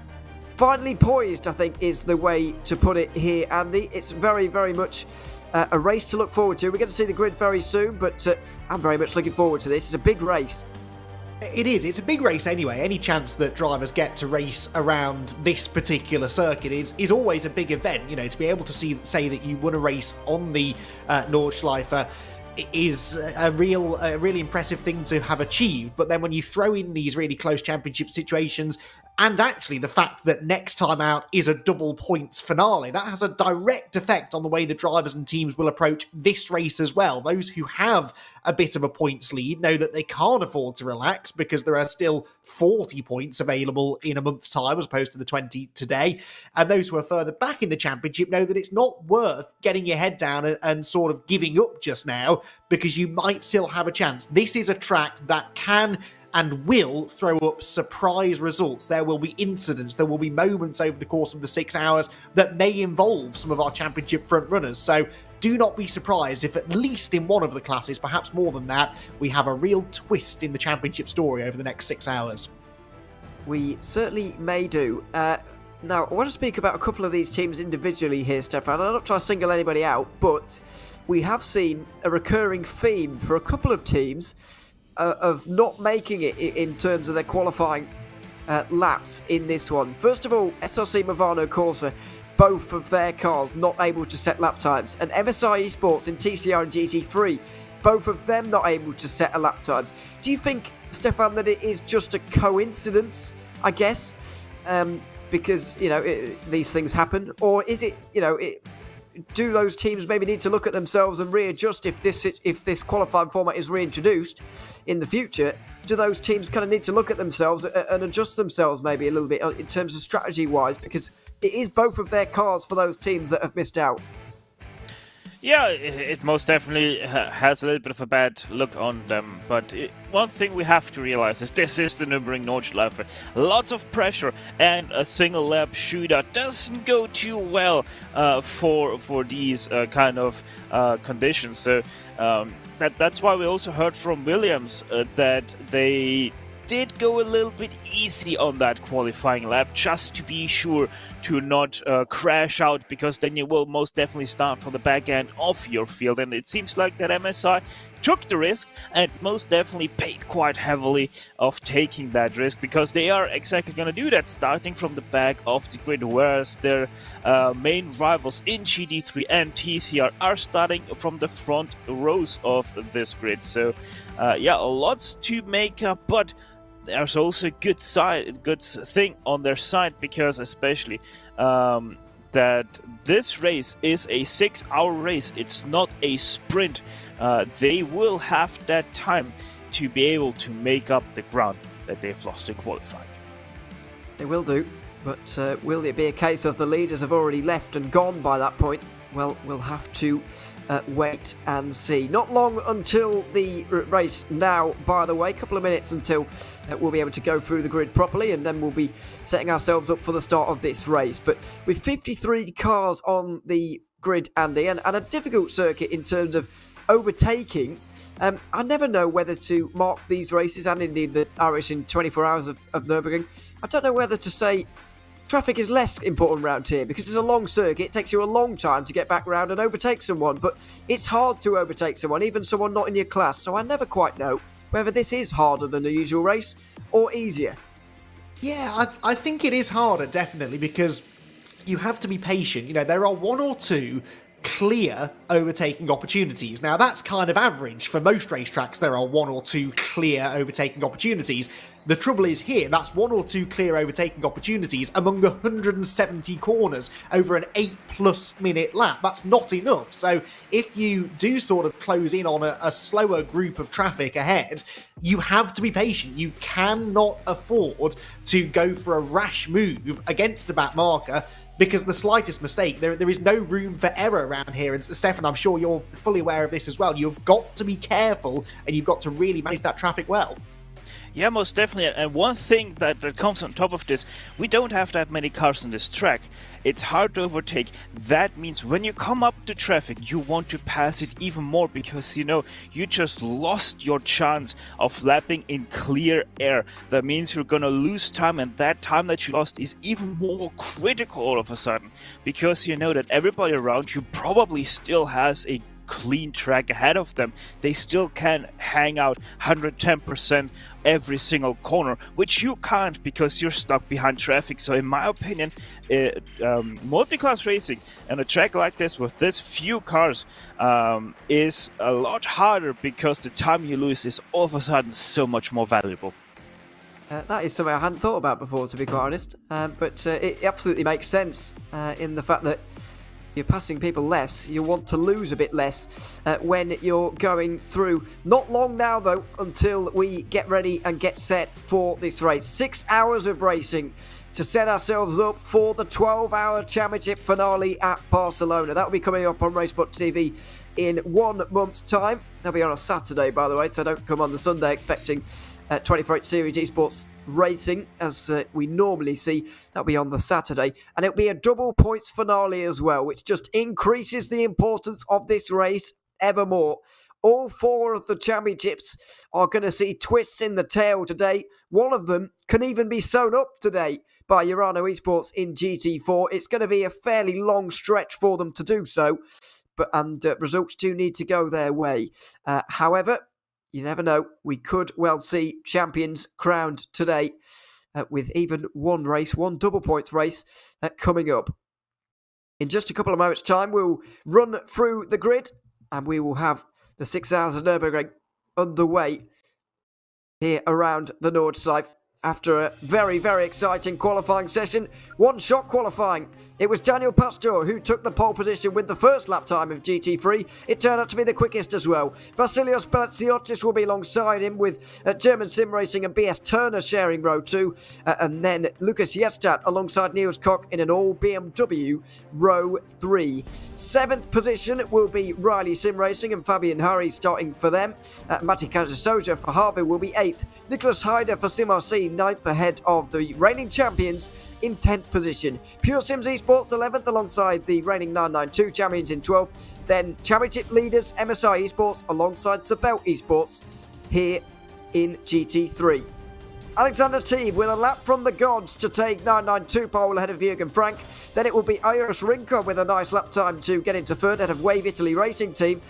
Newcomers Phoenix Racing Esport will be 5th ahead of Kamil Grabowski, very experienced Williams Esports man in 6th position. Then it will be Aztec Sim Sports Visceral and Sabel Esports sharing row 4. Braden Werner and Tim Matsker rounding out the top 10. Fraser Smith and Henry Salmon will round out the 6th row of the grid. That's for Harvu. And then we've got ATRS Esports and SRC Movano Corsa, who didn't set a lap time there. They'll be starting 14th. Corentin Guinness will be on the pole for GT4 ahead of Sabel Esports, 2nd of the championship, 2nd starting this race. Championship leaders just behind them with Dylan Scrivens. Then it's CSRA by Entropic in 4th. Ahead of Pure Sims Esports and Impulse Racing, sharing row 3. 7th place in the GT4s will be another one of the Pure Sims Esports cars, then Talk Freak Racing. Junkos Racing Esports will be 2nd of the Aston Martins in 9th. Then it will be Alessio Bender in 10th. SCK Racing and Hydro Race Geodesic Racing will be rounding out the 6th row. Then Boots and VDS by Undercut White. Scuderia Volpe Competizione and SLC Movano Corsa bringing up the rear in GT4 as well. Then finally, we have Sim RC. Pure Sims Esports alongside them with Impulse Racing 3rd. Wave Italy Racing Team newcomers in 4th. Then it is Javier Berenguel in the 5th position ahead of Manu Realago in the Aspar Team Esports car. Then it's Carbon Esports and Zenith Esports. Carbon Sim Sports and Zenith Esports to round out row 4. And 2 big names bringing up the rear of this field. MSI Esports and Team Hoisingveld on the back row. Up there in the TCR Championship with a lot of work to do today. There they are, gridding up on the back straight here, Andy. A big race ahead of us. Overcast conditions as well. Maths going on behind the scenes. It's all going on here in the 6 hours, and it will be as we head towards this great race. Yeah, absolutely. There are many dangers that we shall face over the next 6 hours, but none greater than our attempts to try and commentate and work out points at the same time. So, yes, there is a point spreadsheet on the go in the slim chance that we have a championship decided here today. I agree with what you said before, that I do think that it's likely to go right down to the wire, certainly given how tight the qualifying was, particularly in that 992 class. I don't think anyone's going to have an easy time of it around here. There'll be a real sense of trepidation, I think, amongst all of the drivers as they set off on this short pace lap towards the start of a 6-hour voyage into the unknown, really, which is always the case here. It always is. Not least, it would be for me in terms of where you're going. Well, certainly back in the day, it's a very, very difficult circuit to navigate, and certainly to go around quickly as MSI Esports Championship leaders just hang off the back. We'll be watching them throughout the day. Stefan will be doing a lot of maths behind the scenes as well to see who's going to be where by the end of the day. It's going to be an interesting race, but such a hard race to win as well. But what about Williams Esports? Great qualifying from them. Just what an advantage is it to be locking out the front row here at this circuit? Oh, it's a major advantage, especially because your main rival is on the back end of your field. The big question that I have in the back of my head is, what is Williams going to do? Are they going to switch positions to enable that 55 to maybe get a head start and run away with it right now? Because let's remember that number 5, yes, it's the pole sitter, but they're only 18th place in the championship, and surely that 55 would much more love to have that win here today. Yeah, I think it's a good point, and I think if this situation comes up in 5.5 hours time, we know the answer to it. But for now, it's just about getting the best result you possibly can and going as quickly as possible until further notice, really, for these teams. So Williams Esports with the dream qualifying, starting this race with a front row lockout. Daniel Pastor and Vasilios Bellatsiotis with an average iRating of over 9,000, sharing the front row of the 24/8 Series Esports Championship again. It's the 6 hours of Nürburgring, 6 hours of hell at the Green Hell here in this championship, with only 18 hours left in the championship. Green flag waves, Williams Esports 1 and 2. Pastor will slot in ahead of Bellatsiotis as they go towards turn number 1. The 55 looks up to the inside to defend its own position rather than gain one itself. On the inside line there was German Sim Racing trying to get through into second position. Not going to manage it in the Lamborghini. Tries to cut in front of BS Turner. Not quite able to. Through the Mercedes arena, they'll slot in front as we go down towards turn 1 in the 992 category. It's Urano Esports and Team 75 Bernard by SimRC 1 and 2 as they are in the championship. They're 1 and 2 in the race as well, Andy.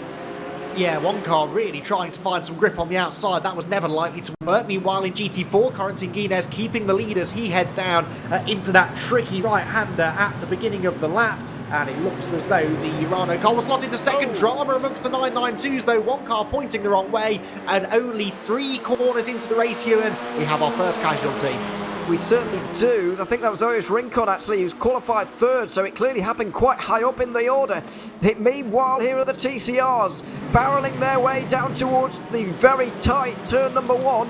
SimRC will retain first. It's very close for second, though, and there's even a bit of contact.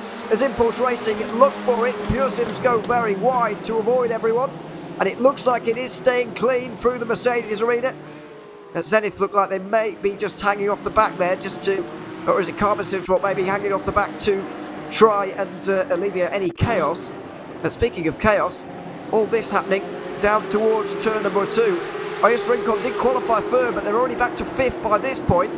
And coming flying in, Sabel Esports are down the inside of Maniti, who are trying to give everybody room, and it just looked like too many cars into one space there, Stefan. Yeah, most definitely looked like it, but also it seemed a little bit like RS lost that all on themselves on the inside. So let's have another look from the bird's eye view here. Our nice chopper, yeah, 3 wide in the back. Yeah, RS just loses it there on their own. That's very, very interesting how that happened for them. Yeah, I agree, actually. From the first angle, it looked like they'd been hit. Oh, and Harvey may well have been. Although it is easy to lose it on your own through the final chicane. This is Timo Korhonen in the Porsche. He's back going again in 13th place. Let's see. This is not Steve Ledger. It is the Harvey car. Here it is in the... it's just on his own. It looks like a nervous Porsche to start this race, really, Andy. I mean, cold tyres maybe playing a role in that one. 100%. I think both of those incidents were caused mainly by cold rear tyres. You turn in, all of the weight is over that rear axle, of course, and that, in theory, should give you a bit more grip, but it also means you're leaning on those tyres a little bit harder, and they just weren't quite up to temperature. We made the point it wasn't a full green flag lap. We'd be here all day if that were the case. It was a short green flag lap, just a few corners, really, maybe a mile to try and get some heat into the tyres, and that proved not to be quite enough. So drama within the 992s. The GT3 field, though, keeping themselves close together, and so far out of trouble. Well, so far, but it is not boring by any stretch of the imagination between these guys. High intensity racing at the Nürburgring Nordschleife. The view that Nick Schulte-Wissermann has got right now of German sim racing is absolutely phenomenal, by the way. Two Williams eSports Porsches just bumping one another, drafting almost at the Nürburgring Nordschleife. This is the onboard shot that you want to see at this point of the race. On board with the Lamborghini, hearing the engine roar, of course, and seeing those two leaders battling out right now. It's a race circuit like no other, producing racing like no other, through the long right-hander, up the very top of the circuit and down the hill towards the siphon. I mean, to be honest, Stefan, when Lewis Nasser told us earlier on that Williams were going to bump draft their way, hopefully to victory, I didn't really see how it was going to work, but now I can see it in action. It's scary, but it is working. Yeah, most definitely is working, and you have to be careful. I mean, we kind of saw it in the Daytona 24. You have to really be square on the bump and draft, otherwise you're going to cause some major issues for the car that you're bump drafting. But Williams probably did try that many times in team practices, so they're most familiar on how to hit that Porsche. It does seem so. These are the other Porsches in the field, of course. Urano Esports Hiking Media currently leading here in 992. Team 75 paired up by SimRC just behind, and if the race ended right now, there will be dead even going into the final race, having pulled away a little bit from Aztec Simsports Visceral as well, who are currently, where are they? They're down in 11th place. Vince Peters was clearly caught up in one way or another in the opening lap incidents down at turn 3.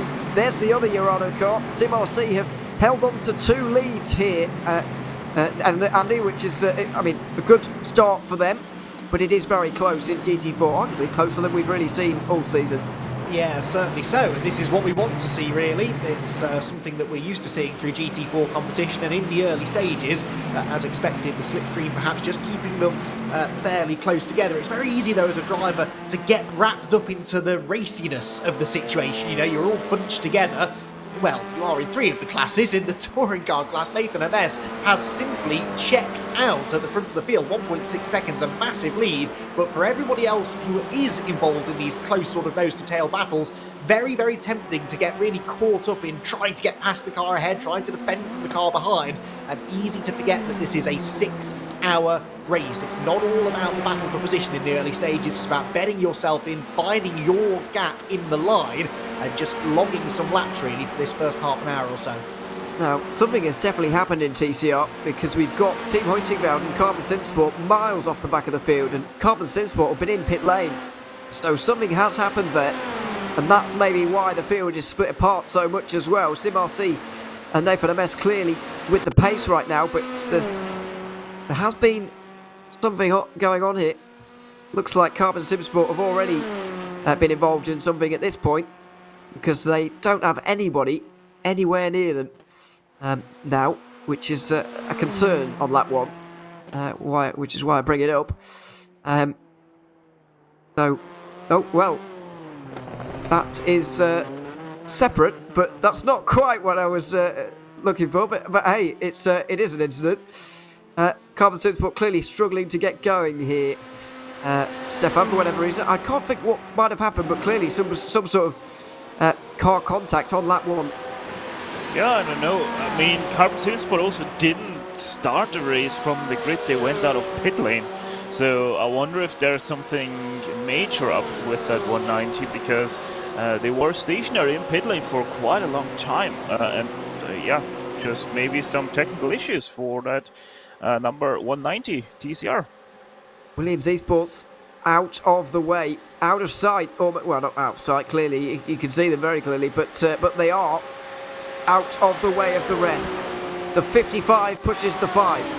Pelletsiotis pushing Daniel Pastor towards a first lap lead here at the Nürburgring. In towards the final chicanes, they're going to go right now into the Tiergarten, and there's the gap behind. BS Competition have gotten in front of German Sim Racing. That might be what's required here, Andy, to try and close in on the 2 Porsches, but goodness me, they've got a big gap, the front 2. Yeah, well, okay, so we've got some teamwork going on with Williams, and that's great, that's what we expected, but the cars behind, no hint of working with each other at all. The German sim racing car weaving up and down the Dottinger Her there to try and break the toe, and then ultimately lost the position anyway. I really think that those teams from third on back, they just need to form a bit of a temporary alliance, really, because they've dropped a huge chunk of time. In 1 lap alone, they've dropped about 2.5 seconds to the Williams Esports cars. If they keep on losing 2.5 seconds a lap, then they're never going to catch them up again. So they need to work together rather than have that sort of silly weaving back and forth down the long straight. No teamwork here either, though. Look at the battling within the 992 class. Oh yeah, speaking of settling down, this is not happening here. 3 wide there. Sabelt Esports got on the very inside of Wave Italy and Williams Esports, who are fighting this one out. Oh, Williams around the outside through 3 is not going to give them the inside for 4, unfortunately, and so Sabelt Esports are going to have their day as well, maybe. Are they going to get in behind? Or are they going to try and overtake? Well, it looks like it's going to be an attempt at a move. Around the outside through the left hand and gives you the inside at the right, but not able to do it on that occasion. Now then, here is lap 1. Here is the formation lap. Also Tai, a Nürburgring 24-hour winner in the TCR on iRacing. Not off to the best start. I don't actually remember seeing them on the run down to turn 1 at all. So I do wonder whether this is a pre-race pit stop, but it isn't. He stays out there. Yeah, no, Heusenfeld was with the start. They were with the group until Schwedenkreuz, so something majorly happened wrong for Team Heusenfeld at Schwedenkreuz, it seems. Schwedenkreuz being the... this is Flugplatz, and Schwedenkreuz is coming up in a couple of moments' time. They are already... Well, they've not really made any progress just yet, but it does look like it's going to be a single car incident here, possibly. Let's see, as Pure Sims slow down, Heusenfeld gain a lot of time very quickly. They get right onto the back of Pure Sims through the middle of the corner. Oh my word! And Marceau Tai hits the wall hard there. That's a big bit of contact with the barrier. And that is big implications for the championship. Such an experienced TCR team. Marceau Tai couldn't really see it coming there. Pure Sim slowed up in front of him there, Andy, and the contact here is massive. Yeah, so that second angle showed us what happened. He jumped on the brakes, but the car hadn't settled yet over the crest and was still turning slightly to the left. And on cold rear tyres, that is the worst thing you can do in a front-wheel drive car, because all of the weight goes on the nose, the rear tyres aren't gripping yet, and around he went. So, yeah, that was exactly what happened. Caught out by the Pure Sims car going slowly, and I think he was half thinking about going up the inside of him, bailed on that, hit the brakes, and that was all she wrote, unfortunately. So an easy mistake to make, but that is a costly mistake, certainly, for one of those big 4 teams in the TCR Championship. I mean, do forgive me if I'm seeming a bit too harsh here, Stefan, but to me, it seems like a driver of Marceau Tai's experience and seeing a driver slow down in front of him in that way, at that corner, does it not seem like that was maybe an avoidable accident? Let's put it simple. It's a rookie mistake, quite clearly. Marceau Tai, it's not something you see very often from a driver of his caliber, but yeah, it sometimes still can happen. There's a lot on that line for Team Heusenfeld. Let's remember they are tied first place with SimRC and MSI. So 148, most definitely Marceau Tai. A little bit of too much pressure, overlooked that for a second, and Martin Casadona Wow. Oh, what a save from the Albert driver. But yeah, no, most definitely. It seems like there was just a little bit too much pressure. Wanted to go maybe for it and didn't realize how early the car ahead of him is going to brake. So yeah, just a very sad opening for the 148 Team Heusfeld outfit. Well, I can't believe Matsukazu Soja hasn't hit anything there, but he hasn't, and he's still running in 10th place. Now, MSI Esports are up to 9th. Let's not forget where they started this race, from the very back row of the grid in, 13th place on row 7. They're now up to 9th. It's not bad progress, Andy, because we spoke about how difficult it is to overtake around here, but you've got to start thinking about the gap to Williams Esports. They've lost 6 seconds basically already, and that's not going to be easy to get back. It's not, but again, it's easy for us, I think, to get wrapped up in those gaps in the early stages. You know, halfway around the second lap, a 6-second deficit sounds like a lot, but you can lose that very, very quickly around a place like this. So all is not lost yet for them, but we've just seen from MSI the perils of starting further down the order. You just end up encountering cars, drivers, situations that you're not used to encountering, and that can cause dramas in the early stages. So it has been a good recovery drive there within a very competitive GT3 field to avoid any drama, to pick up some places, and to put themselves at least in a position to challenge for a good result. We may have seen another casualty of the Nürburgring Nordschleife, I'm afraid, here. SLC Movano, Corsa and Jax Muller. Oh no. Side-to-side contact, and that looks like heavy suspension damage, Stefan. Yeah, at least he got the exit there at Brightshot, which he can use. So he's gonna be off the track quite quickly as well. But yeah, no. Once again, Porsche 992 Cup car bites a driver. It's not uncommon, just the rear tire slip a little bit, and once that's gonna happen, you are not going to be able to save it with this little arrow the car develops. So yeah, just a sad opening for yet another car own doing this time around. And Mivano probably down for the... Oh, there's another Porsche in the wall behind. Oh, Maniti. Maniti Racing, Tim Matska. 4th place in the championship last season. Not having a good championship this season, I'm afraid, and it could well be the worst result yet for them. Oh dear, this is going to be that breathe-in sort of stuff. The Belt Esports will just be in front of them here. This is a big fight, of course. It was a fight for a high position in the order. Oh! Wheel-to-wheel contact. Launched over the curb and up into the Armco barrier there, Andy. I mean, you've got to question the smartness of doing this with 5 hours and 3/4 to go, really. It's what they like to call a low percentage move, that. This early in the race, there is no need to be going around the outside there. The Seibel car doesn't really do anything wrong. It's leaving as much space as it can, but will inevitably start to drift away from the inside line on corner exit, and Maniti really put themselves in that situation and were almost asking for trouble. So yeah, a bit of a shame that it's ended up in the barriers. Those are the fine margins you work with here at the Nordschleife, though. One slight misjudgment like that from you or the driver you're racing against could spell the end of your race. That's a real shame for Maniti Racing. The move was possible. It's not impossible to go around the outside there, but you do have to get it right. You can't make wheel-to-wheel contact like that, because you will end up launched, as we just saw there from Maniti. It does look like we're seeing retirements coming through already from Movano and possibly Heusingveld as well in TCR. Maniti Racing are going to see the damage. They're going to get the tow here, Stefan, and see what the damage is, I guess, before they decide whether to continue or not. Yeah, so most definitely Maniti is going to see it. SRC Mivano Corsa P-Cup is most definitely out of this. The 933. Both crew members have left the stage. Shame for them. Real shame for SLC Movano Corsa, but yeah, as I've said before, not quite been their season so far. It has given another position to Visceral, who are still in the championship fight, so they'll be glad about that, but they are still 10th position in the 992 Cup category. We've gone up to GT3s. Here are the 992s, side by side for Pure Sims and Phoenix Racing Esport. The first race of the season for Phoenix in this category, in any category, and they are up another place. Now, this is the closest category of them all, Andy. It's the GT4s, which is somewhat of a surprise, but we've got 6 for the lead here, basically, in one long line. Yes, and I'm fully aware I shouldn't be saying this, but this has been the cleanest of the classes so far as well. We haven't really had any major dramas here, and I think you can see by the body language of the cars, they are sort of just content to ride around at the moment. I think that SimRC have realised they're not going to just drive away from the rest of the pack, so they're perhaps pacing themselves as well. Corentin Guinez, a very experienced driver in both sprint and endurance racing, and he knows that right now it doesn't matter particularly where he is in the order, as long as he stays out of trouble. Might we see a lead change here?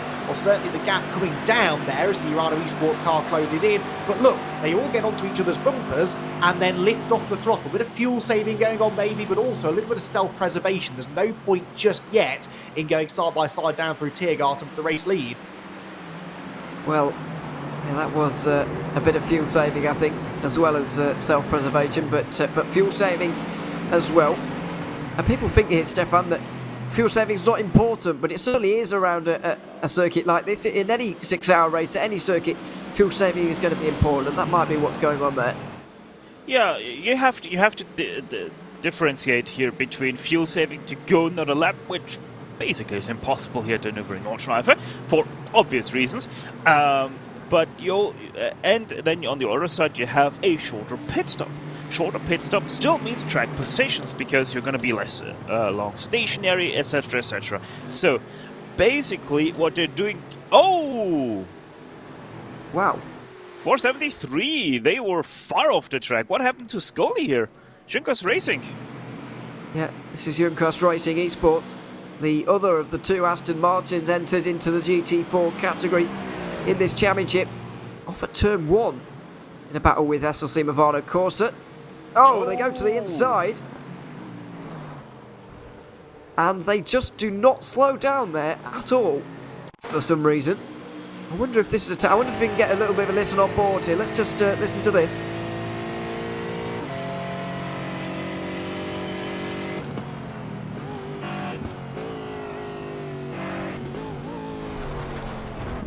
Well, I'm not sure his brake pedal was working there. The brake lights are on, but it seems like it wasn't working to full range. So very interesting malfunction there for Junkers Racing, ending their race basically 20 minutes into it.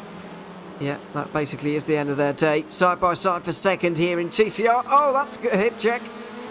That's the very definition of one. Waverley Racing Team back into second place there, Andy, but not without its contact. Yeah, they were up the inside fully, though, in fairness. So I think that was just a bit of door-to-door touring car racing. And, hey, who cares that it's a 6-hour race? Here's the replay, so you can see the move starting to be set up here by going around the outside into turn number 1. The Wave Italy Racing car then gets the inside for 2, about half a car's length alongside, now fully alongside. And they never move away from that apex curve, do they? So they're not drifting out wide into the Impulse Racing Hyundai. It was sort of a bit of a squeeze, I think, from the 122 car to the inside, but no major damage done. These touring cars are quite robust. They have to be, really, given the style of racing that they tend to be involved in, and so I'm hopeful that they'll both be able to continue on without any damage. Looks like they are absolutely fine. Now let's just return, Stefan, to our discussion about fuel saving earlier on, because Junkers Racing did interrupt us there. Yeah. It does look like hardware sort of technical sort of failure for Junkers there, but yeah, fuel saving and not necessarily saving a lap, but saving some fuel is still worth it. Yeah, and as said, it saves you time in the pit stop, but more importantly, saving fuel also saves tires. That's something not a lot of people think about when saving fuel, because obviously you're gonna have to brake less hard into corners. You're not accelerating sometimes as hard as you can, just to save a little bit of fuel, because you are gonna have that draft. So it also is better for you in the end of the stint, because you still have a load more tires left on your car compared to everybody else who was going flat out every single time they can. Yeah, and here's the bump drafting duo of Pastor and Balatziotis right now. The two Porsches for Williams Esports, 1 and 2. Ahead of BS Competition, 2 seconds back. Then it's German Sim Racing, another 2.5 back. Two Biela cars, 5th and 6th. Then Riley Sim Racing, then BS Turner, then it's MSI Esports, who are ahead of Harvu, but no longer really on the back of that train for 4th place. So interesting for them. But there's German Sim Racing, and there's the Biela cars behind. The Lamborghini does seem a little bit difficult to pass here, Andy, but it also doesn't seem like it's the quickest on the road.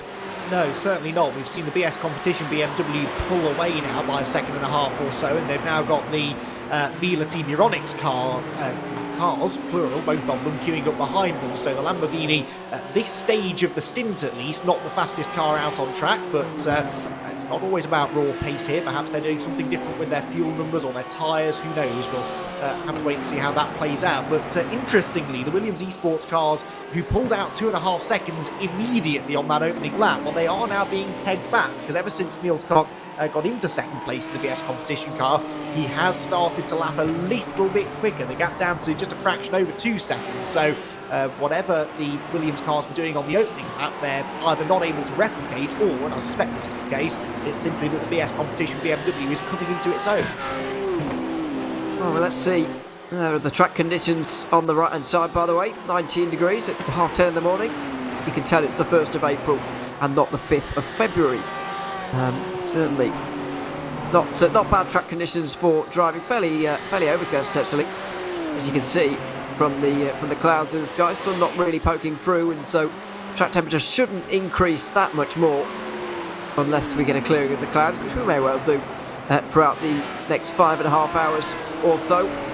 But you'd expect here, Stefan, that no matter what the track conditions are there, that it's going to be single stint in terms of tyres, especially the way we have tyre changes work in GT3s nowadays. Yeah, most definitely. The way the tires are, how soft they are on iRacing, you're only going to have a single stint on these tires anyway, so you don't really have to mind the tires too much. You're always going to have more than enough spare room in terms of performance with these cars. And, you know, I'm most definitely going to have to say it. I wish we still had separate tire and fuel change, because it most definitely brings a lot more into the strategy game than just having tires and fuel at the same time. Now, you see, I'm totally with you on that, but Arjuna Kankipani, when I was commentating with him recently, was defending the choice. I don't know. It's the way it is, I guess. But I totally agree with you. Harvu in front, by the way, into the top 10. This is with Team 75 burnout by Sim RC, and there's Pure Sims just in behind as well. Porsche and BMW fighting for the last spot inside the top 10 right now. But what are your thoughts on that, Andy? I mean, it's been a relatively recent change in iRacing. Fuel and tyres now change this at the same time in more of an IMSA fashion than we see rather than a Nürburgring 24-hour fashion. Changes the race definitely as the battle for third continues. Battle for fourth, sorry. Oh, that's why I thought there was going to be contact there. The second Euronics car trying to stick its nose up the inside. And in fact, the German Sim Racing and Lamborghini trying to fight back around the outside. This is brilliant racing. The Grand Prix section of the track really allowing for this side-by-side action. But the Lamborghini will lose at least one place. Lucas Jestad now tries to make that 2. He's on the outside down towards turn 5. This is tricky, but it's a cambered corner. And that allows you to run around the outside, get the inside for 6. And he will get through. So nice bit of driving there. Both of the BMWs ganging up on the struggling Lamborghini, and they'll be happy, I think, to have got that move made before they get onto the tight, technical and narrow Nordschleife section. To your question, though, Ewan, about tyres and fuel, I can really see that from both perspectives. From a neutral perspective, sat here in the broadcast booth, I'm not really a fan of the way it is now, because I agree, it certainly adds extra strategy in. You get these situations where if some teams are on a second stint on tyres, others are on their first stint on tyres, there is a pace difference between them, and that generates some good to and fro action. But from the driving seat, it is the best news I've had in years, because I'm terrible at saving tyres. I would much rather, when I jump into a car in the middle of an endurance race, just be able to go flat out and not worry too much about saving them, because I know that we're going to bolt a new set on at the next stop anyway. So I can see both sides of it, but sat in the broadcast booth as I am here today, I think I might be tending to agree with you. That's the best news you've had in years. Wow, great. What did GT3 drivers want next? Anyway, it's not their fault, of course. But yeah, I mean, it's certainly a big change, and now we'll have to kind of change the way we think about these races almost. We'll continue to do that throughout the afternoon. We're still at 5.5 hours to go here at the Nürburgring Nordschleife. German Sim Racing then down another couple of places as Beeler Racing Team Euronics make their way through on 2 occasions into 4th and 5th now. And German Sim Racing are down to 6th, with Riley Sim Racing, BS Turner and MSI Esports in the train behind them. Here's Carbon Simsport. Dominic Plona is now down the order. And possibly out of the race, but we're not sure quite why. Oh, well, we should have been slightly more patient because we're waiting there, I'm afraid, Stefan, for a big smash down into Exmuller. Yeah, I was hoping that we just picked up some fake incident, so to speak. But most definitely, that wall was anything but fake. That is quite some speed that he carried in there. My goodness, that nearly looked as well like a hardware failure with how little that 190 slowed down. Yeah, it was. It didn't slow down very much at all there, but I think that was just the nature of the incident, really. Too fast into the left-hander. That was a little bit early on. ATRS Esports have they taken their penalty? I don't know why you would.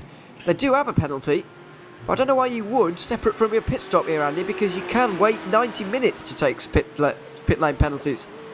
Yeah, exactly, and because we've got this dedicated penalty box in the pit lane, as far as I understand it, you can pull in, serve your penalty, and then drive down and complete your pit stop, or vice versa, depending on which end of the pit lane the penalty box is at. So I seem to recall at Monza it was at pit entry, they pulled in, served the penalty, drove back down towards their pit box, and then made the service on the car. So that's interesting if that is what they've decided to do. Perhaps they had already lost some time or needed to stop in their box for damage repairs as well. We'll try and find out for you, but interesting development there. Remember, we have those 2 cars, the 911 car also with a 20-second penalty to serve as well, but they have not yet come in to do so.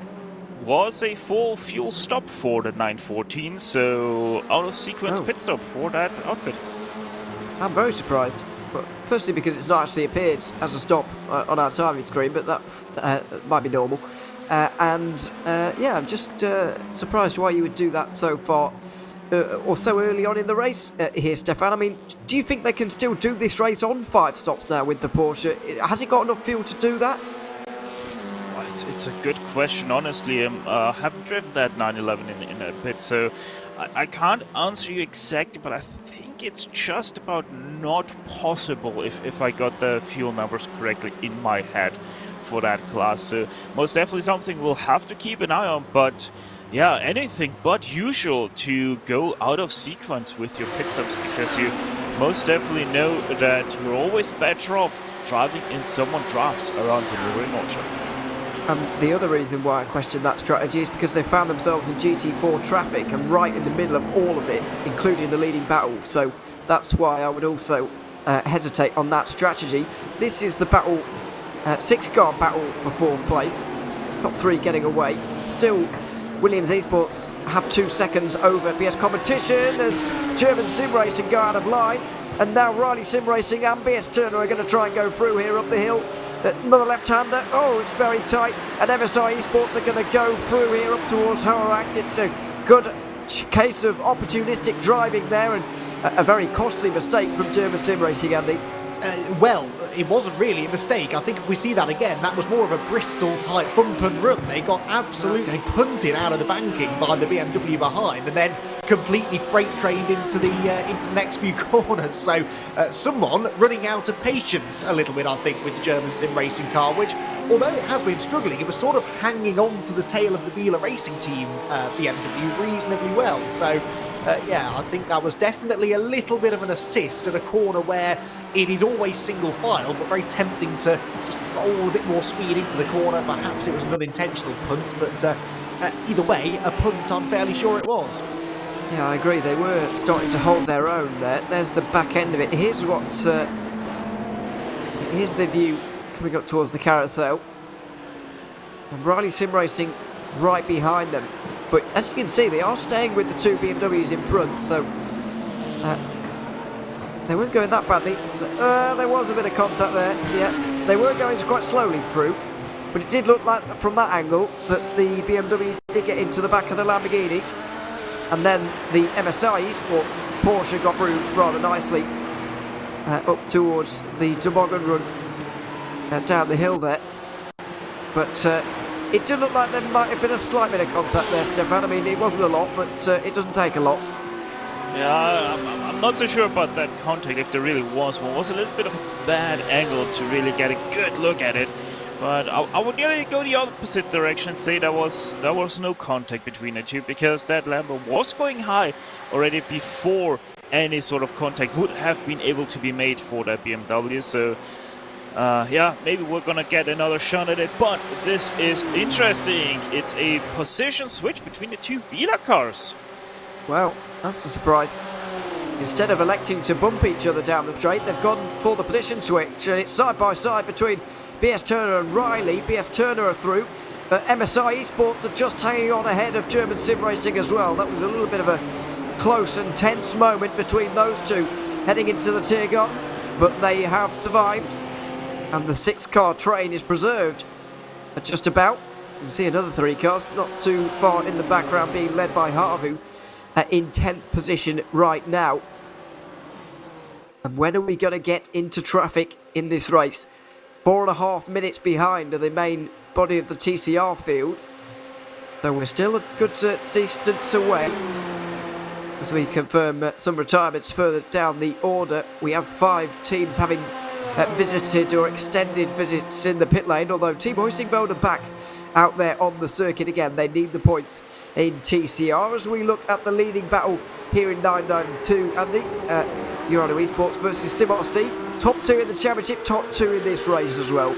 Yeah, absolutely. This has got to be a tricky situation for both of them, really, because the natural instinct is definitely to start fighting each other when you're this close in the championship, just 2 points. That's 1 position on track, really, if you're in the top 4 or 5 positions in the race. But again, early stages, it's worth just forming that temporary alliance, trying to build a gap over the rest of the field, because it's in both of your interests to try and do that. But that's going to be a fascinating battle to watch. If they're that close in the final half an hour of the race, then I'm sure it would be a very different situation, because they both know any points gained here today would have a huge, huge bearing on the outcome of that 992 championship.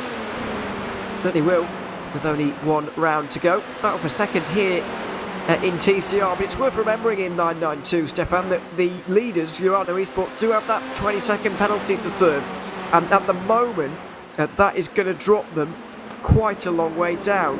The 992 field is quite close together. I think they'd come out in about 8th or 9th.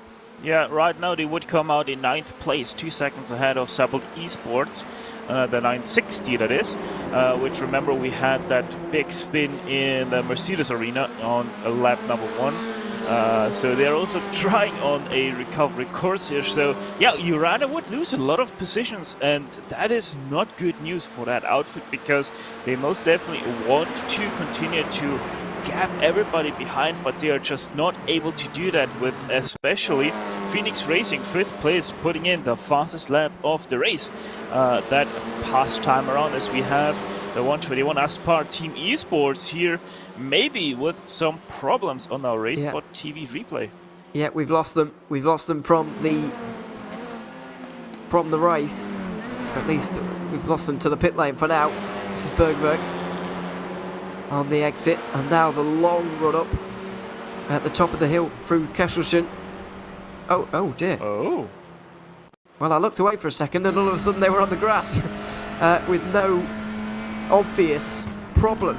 Let's just see. Yeah, through Bergberg, everything normal.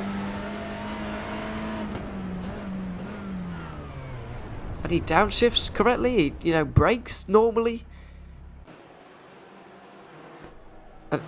And he seemed to have full view as what was going on as well. It wasn't a case of his monitor closing, I wouldn't say, unless he really accurately pulled over the exit of the road. But I don't really have any answers. I mean, I can't quite work out. I think the Junkos Racing one was certainly a nailed-on hardware failure, Andy, but that one not necessarily so nailed on. I can't quite work out what's happened there. Nothing obvious.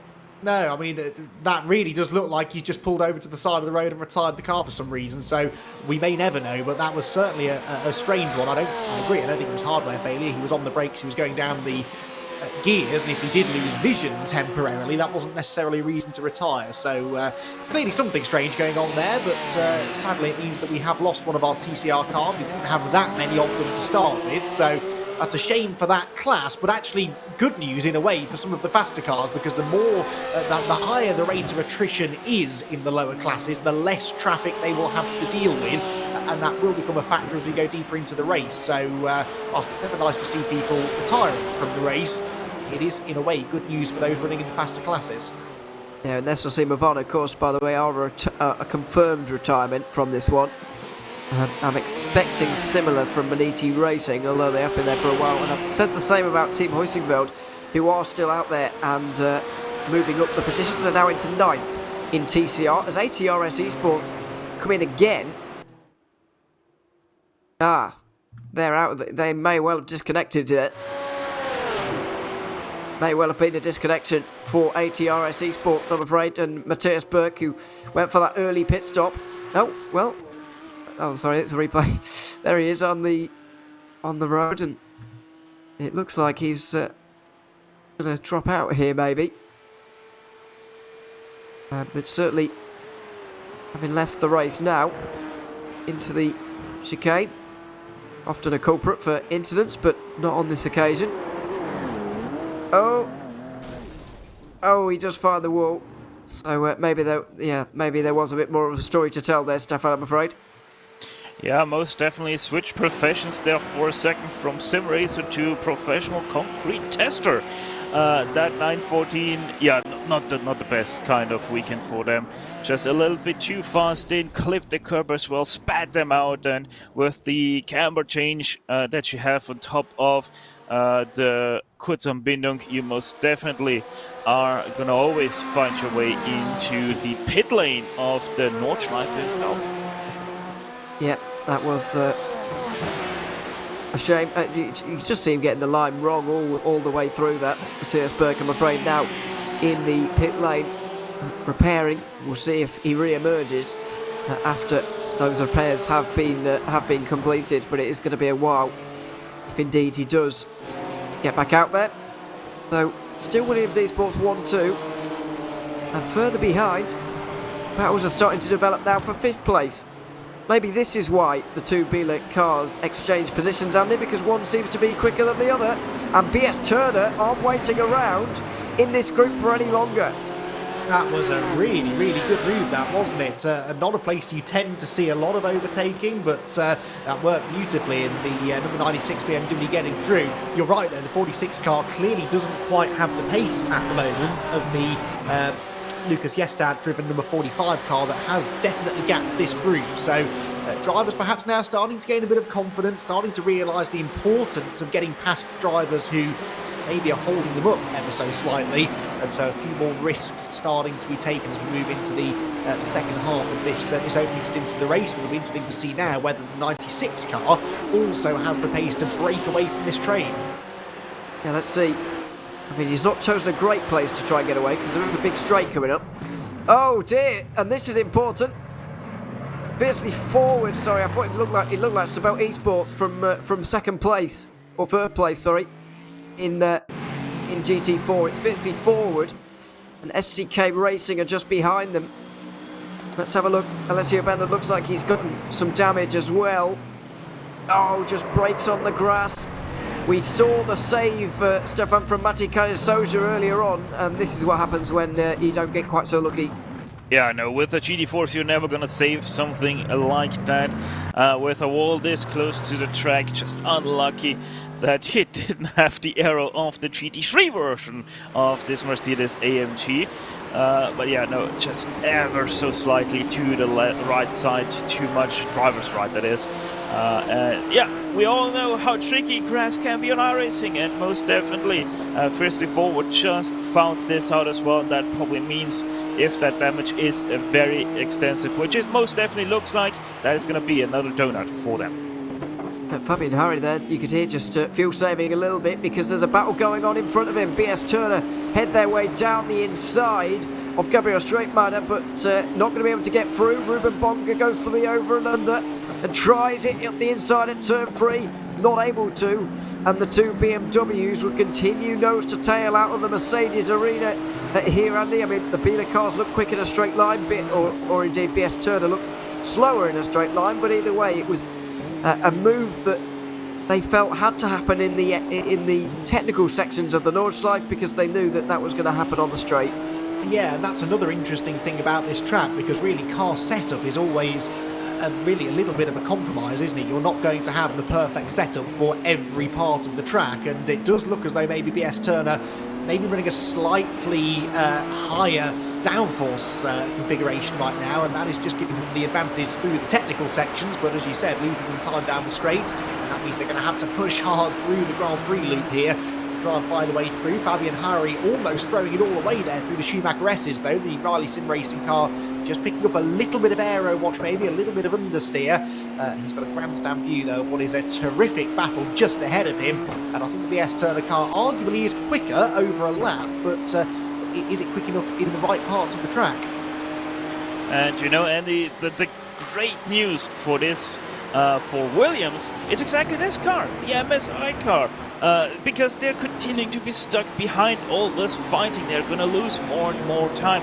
Williams first and second, that means they're going to be running away with it even more over MSI. That's pretty much the only car that really counts for them. And obviously also up ahead, the second Biela car continues to get further and further away from MSI. So the more BS fights with that second, or rather first in this case, Biela car, the more MSI is going to fall behind that running away Biela car, meaning they're going to be further and further away from the quote-unquote good points that they are going to need to stay in this championship fight. Yeah, the two Biela cars now separated by 2 seconds and 5 hours 15 to go, 45 minutes into the race. Oh! And now 12 seconds behind Williams, as that was very nerve-wracking. Biela there through Flugplatz, forced out wide on the grass here for Riley. We're nearly 3 wide.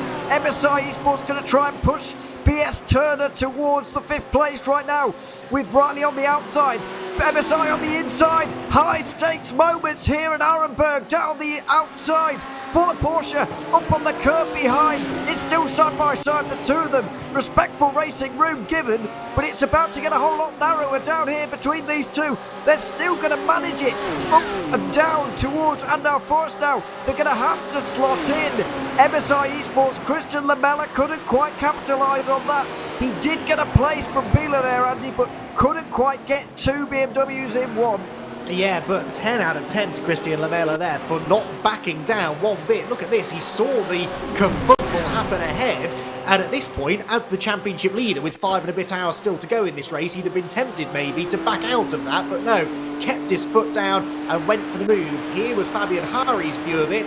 A very, very risky place to try and go side by side. The BS Turner car goes up the inside. We know it seems to have more downforce, and Fabian Hari just had the run of dreams, then gets squeezed. There's a tiny little bit of contact, and then here came Christian Lamella. The road was blocked, gives the bumper to the BS Turner car on that inside line. At any moment there, all 5 of these cars could have been involved in an enormous accident. They somehow avoided that. Unbelievable racing. And at this point, you're even thinking that Lamella is a shoo-in to get that position, but couldn't quite. And then it was side by side down the hill, the BMW, and Fabian Hari was able to go through. That was quite an onboard, by the way, from Fabian Hari. He saw the two going side by side in front of him. Was he going to lift? Absolutely not. Just went for it, and straight through he went as well. Oh no! Oh, Here he is! Fabian Hari, after I've just given my plaudits to him, has gone off an X-Muller, and that's at least the 3rd car collected by this corner today. Now, was Christian Lamella involved? Championship leader. He's behind him, but he's not involved, and he avoids. Oh my goodness me, Stefan, that could have been so different. That could have been majorly different for 2 cars, GSR and MSI. Extremely lucky as we look at it one more time from the onboard of Gabriel Streitmatter here in the Biela Racing Team Euronics BMW M4. It just loses it on the brakes, maybe even a little bit of a too fast downshift, locks the rear diff, and around she goes. And once again, the Nürburgring Nordschleife strikes where it likes to do it the most. Bright shine, just with those high curbs, very close to the wall. High risk, high reward, but in this time, a concrete wall to stop it all. Wow. That was quite unbelievable, Andy. We talk about these moments that define championships, and it decides whether you make it or whether you don't. That's the moment that defines a championship. MSI Esports, by a matter of inches, have passed that test. Yeah, absolutely, by a minor miracle, really, that they managed to avoid that. This is the Oris Rinken Cup car, by the way, which we believe has also had a moment. You can see they're already carrying damage to the left front corner after that earlier contact that we saw from them right at the start of the race, that was, I think. And as they come down into Tiergarten, are they going to find the barriers again? The car just won't turn, will it? Gets two wheels on the grass and crunch straight into the Armco barriers. But that, I think, was probably a legacy of the damage they had earlier on. The car just didn't want to turn. Yep. It probably could have gone a bit slower into the Tiergarten, really, with the damage that they had, but either way, they're back now. And a shame after the qualified performance that they had. Fizzy forward, by the way, also in the pit lane as a result, I'd imagine, of their damage they had earlier on. We do have good news, though. Junkers Racing Esports are back out after 25 minutes in the pit lane. So we're pleased to see them. There they are, in the Aston Martin.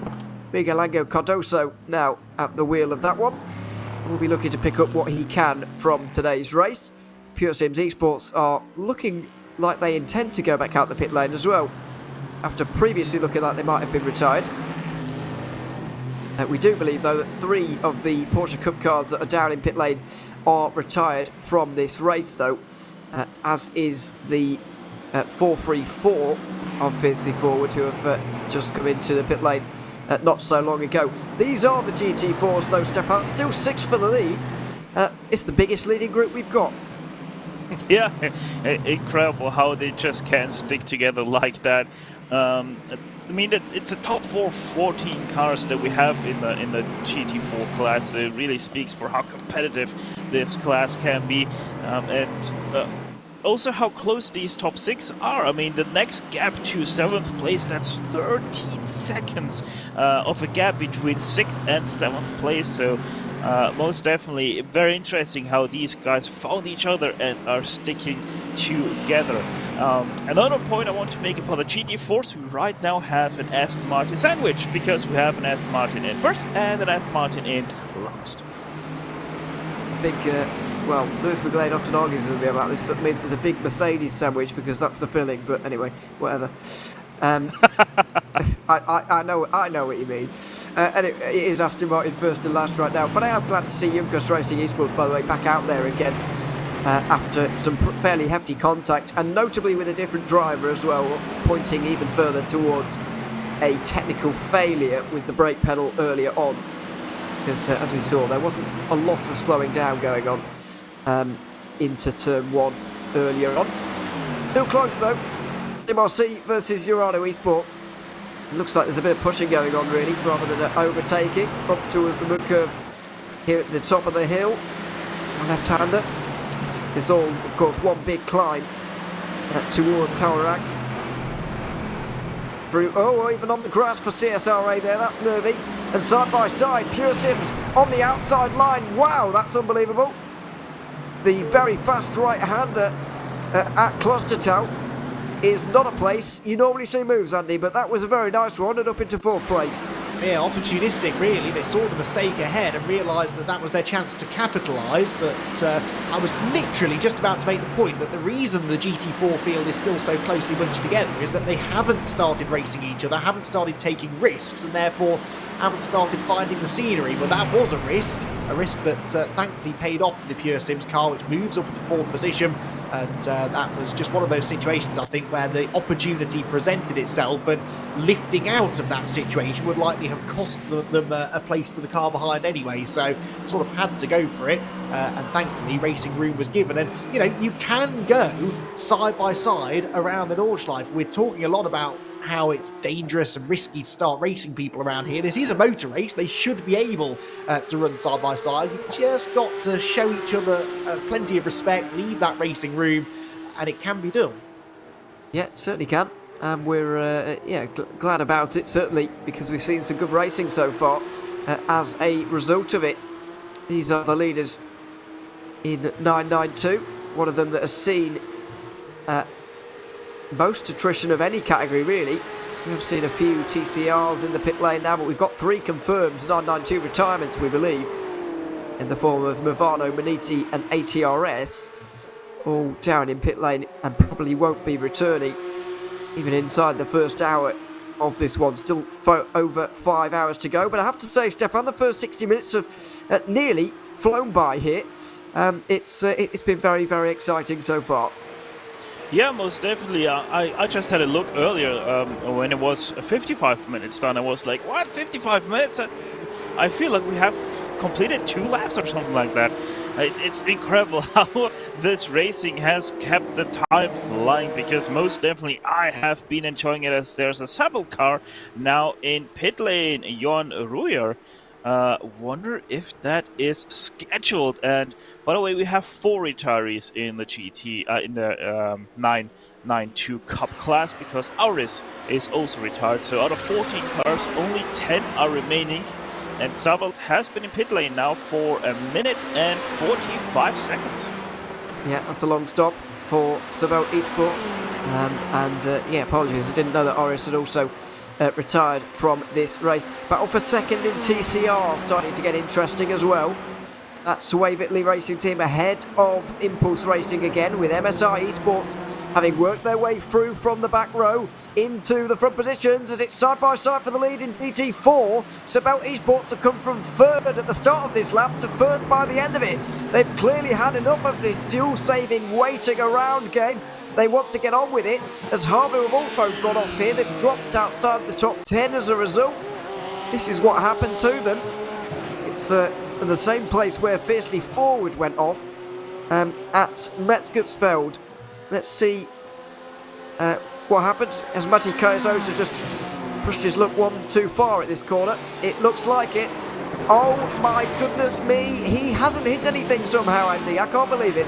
Wow, that was great avoiding action by the cars behind, and great reactions to just stamp on that brake pedal, get the car stopped at all costs, and avoid the barriers. But that's a very easy mistake to make. We've seen a couple of cars do it already in this race, and that was a very, very lucky escape indeed. But we're definitely seeing that intensity level start to climb a bit, aren't we? We're getting towards the end of the opening hour. The first round of pit stops starting to loom for most of the classes, perhaps not the TCRs, but the other 3 GT classes. I think we will see pit stops imminently, and I think that just raises the intensity level. Everyone wants to try and improve their track position as much as they can before those pit stops, and of course they're at a point now where the fuel is at its lowest, but the tyre life, tyre grip, is also at its lowest, so the cars can be a bit edgy, a bit twitchy at this stage, and I suspect that that's causing a few little handling issues. Now then, TCRs are not far from being lapped by the GT3s, by the way, but Stefan, there is a penalty as well for this Wave Italy Racing Team car.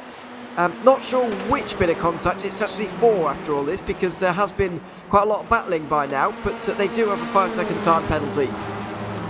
Yeah, it's for the contact with the 116, that's the Pure Sims esports car right now, 5th place, Honda Civic TCR. They are going to get a 5-second penalty for that.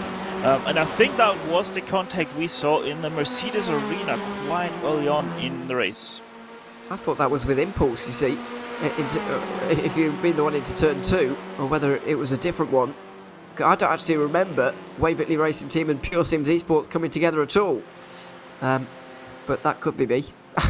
I'm not sure.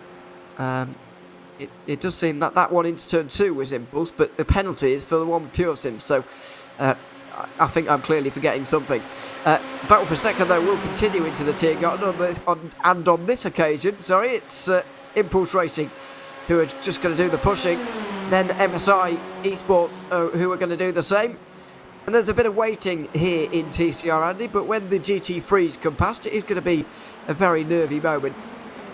Yeah, for sure. I mean, especially when they're this close together. Big bit of four-wheel drift for the Wave Italy racing team there as they came down through Tiergarten. But yeah, this is a GT car's worst nightmare when they come out of a corner, they catch a glimpse of a group of TCR cars up the road battling away like this, and they know that that's going to present them with a problem because these drivers are far more interested in racing each other than they are getting out of the way of these quicker cars, which are just coming out onto the Dottinger Hearst. So they're within 30 seconds or so, I think, of the back of the or the front of the TCR pack, probably a little bit closer to some of the tail enders in that group. Interesting situation here within GT3 though. You can see still the Williams Esports cars working together, but that BS competition BMW of Niels Kopp refuses to go away, and the gap has never been more than about 3 seconds back to third place, and every so often does seem to come down towards 2. So it looks as though if anyone's going to challenge these Williams cars, it will be the 89 BMW. Yeah, I think so. And let's not forget that they've been doing all that without any slipstream at all, as Pure Sims pull alongside Team 75 better by SimRC to try and take the initiative here and see if they can take 9th place. It looks like they will do. This was the battle, of course, that previously had Harvu involved as well, as we've got SimRC with either a problem or a pit stop in GT4. The 2 Williams cars, by the way, from the lead of the race are in, but SimRC have had a problem here. I think it is into Metzgersfeld again. They're third in line here in the Aston Martin. Just ahead of Pure Sims. Oh, no! Pure Sims have hit them there, Stefan, and that looks like one of the most obvious penalties we're going to see today. Yeah, most definitely. Eric Grove is not able to complain whatsoever about that penalty when it's gonna come. Just a little bit too fast in. He didn't want to do it, it seems like. But yeah, that's a clear-cut penalty. Probably a little bit more heftier than the 5 seconds that are gonna be dished out to the 161. Wow. Big moment there for SimRC. Well, every GT3 is in then. All 13. And 2 driver changes as well. There go the Williams cars. Bellaziotis first, ahead of Daniel Pastor. As a result of maybe a little bit of fuel saving he's been able to do. Niels Kopp 2 seconds behind. There goes the first of the Beelers, Lucas Yesta. Then it's German Sim Racing. Then MSI. Where's BS Turner going to come out? Looks like BS Turner have lost quite a lot of time here. Long stop for them. They will lose time. Some of them, by the way, going to drop behind some of the 992s, but Ruben Bongarandi is down to 9th place, a long stop for BS Turner. Oh, what a shame then. That's going to cost them a lot of time. I wonder why. I wonder what caused that. And it's certainly going to cost them a shot at challenging right at the pointy end for now then. But yeah, only so many things that can cause that sort of time loss, really, especially now that fuel and tyres are done at the same time. That sort of minimises the chance for that to take too long. He may have slid through his pit box and had to reverse back. Didn't see him come into the pit lane, but short of that, or some sort of penalty being applied, I'm not entirely sure why he lost that time. He has lost about 15 seconds, which does translate to a speeding in the pit lane. So that might be the explanation we're looking for. It may be that he's spent in the pit lane. There's the exit, which is fine. But was he too hot in on the entry? Was running 5th at the time, of course. Now drops to 9th. There's Ruben Bonga, and he's dropped behind 4 of the 992 Porsches as well, by the way. But this is his entry to the pit lane. Through the Tiergarten, of course. Needed to grab for an extra gear there to get turned in. And here's the pit lane entry.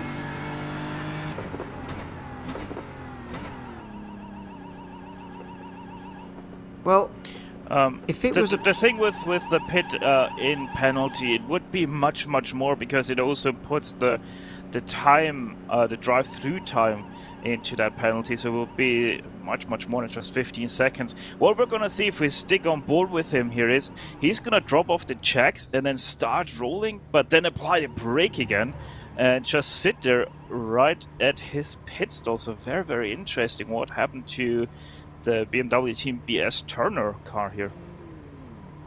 Well, Let's see what happens when he gets dropped down here. You can see Beeler drop down just in behind. Here we go.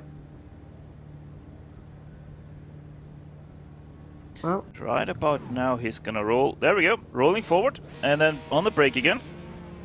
And then just waits there.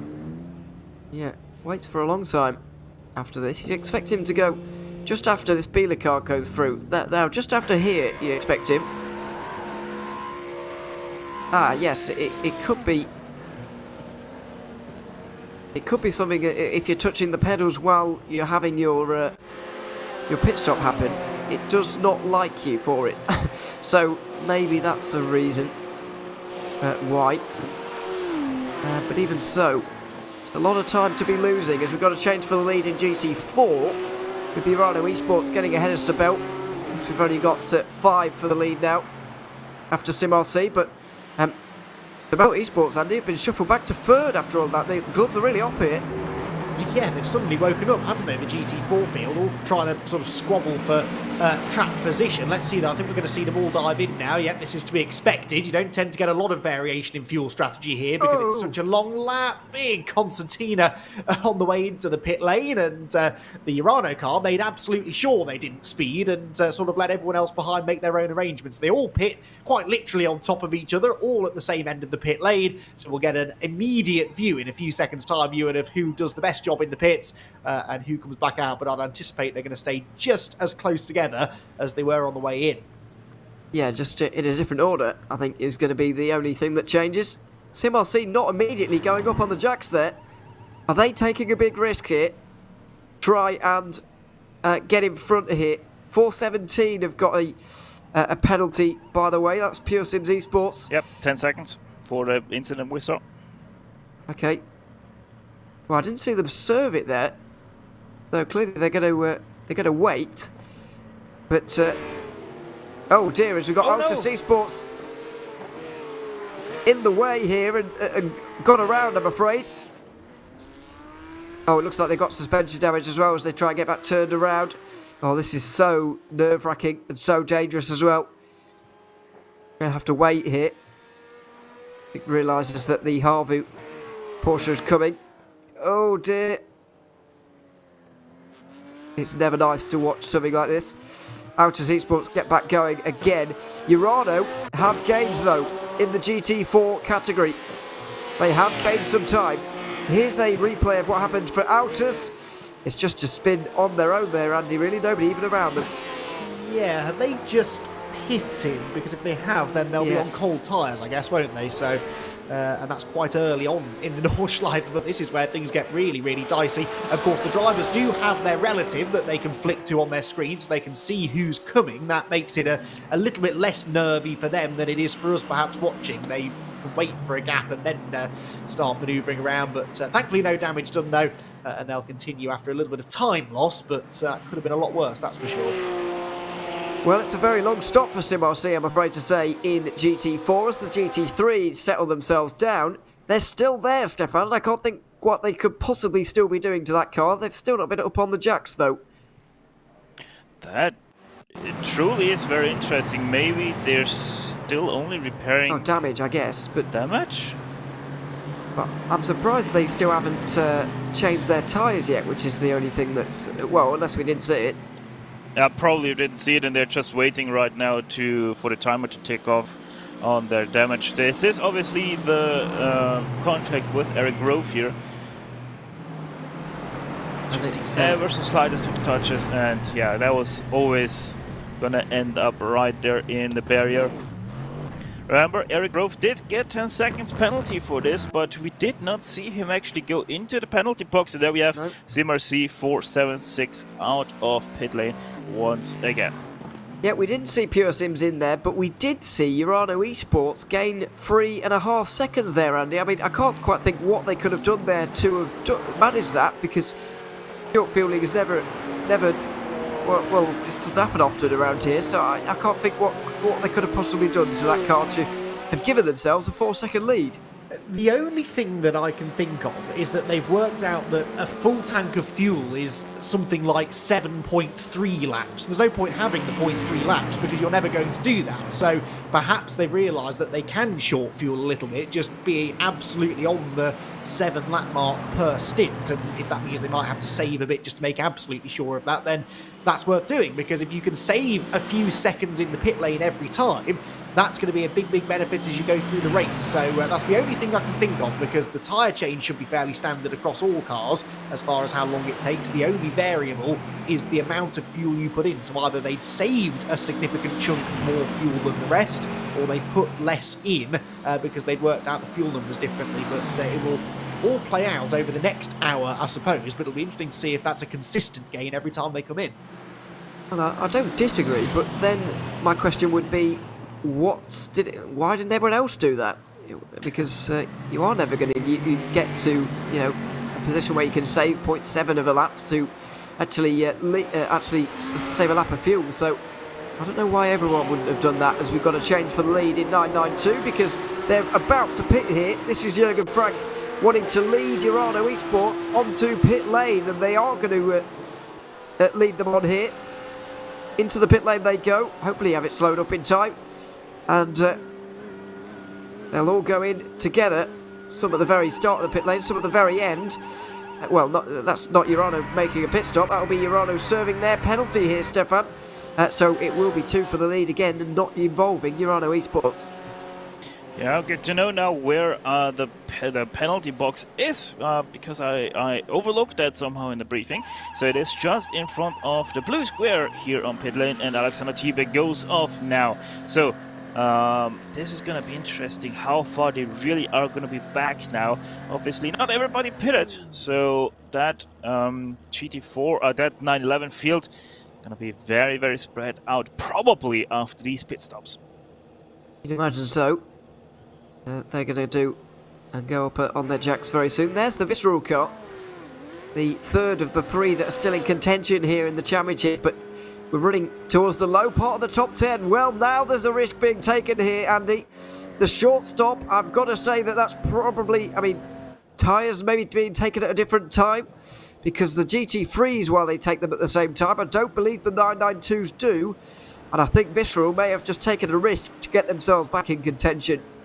Well, if that's what they've done and they're double stinting tyres, then that is a brave roll of the dice to take. But they've got a few things working in their favour, haven't they? But mainly the weather conditions. It is cool out there, as you said. It's overcast as well. That means that the track is a bit grippier and you generally won't punish the tyres quite as much. So maybe they've realised that they can double stint them.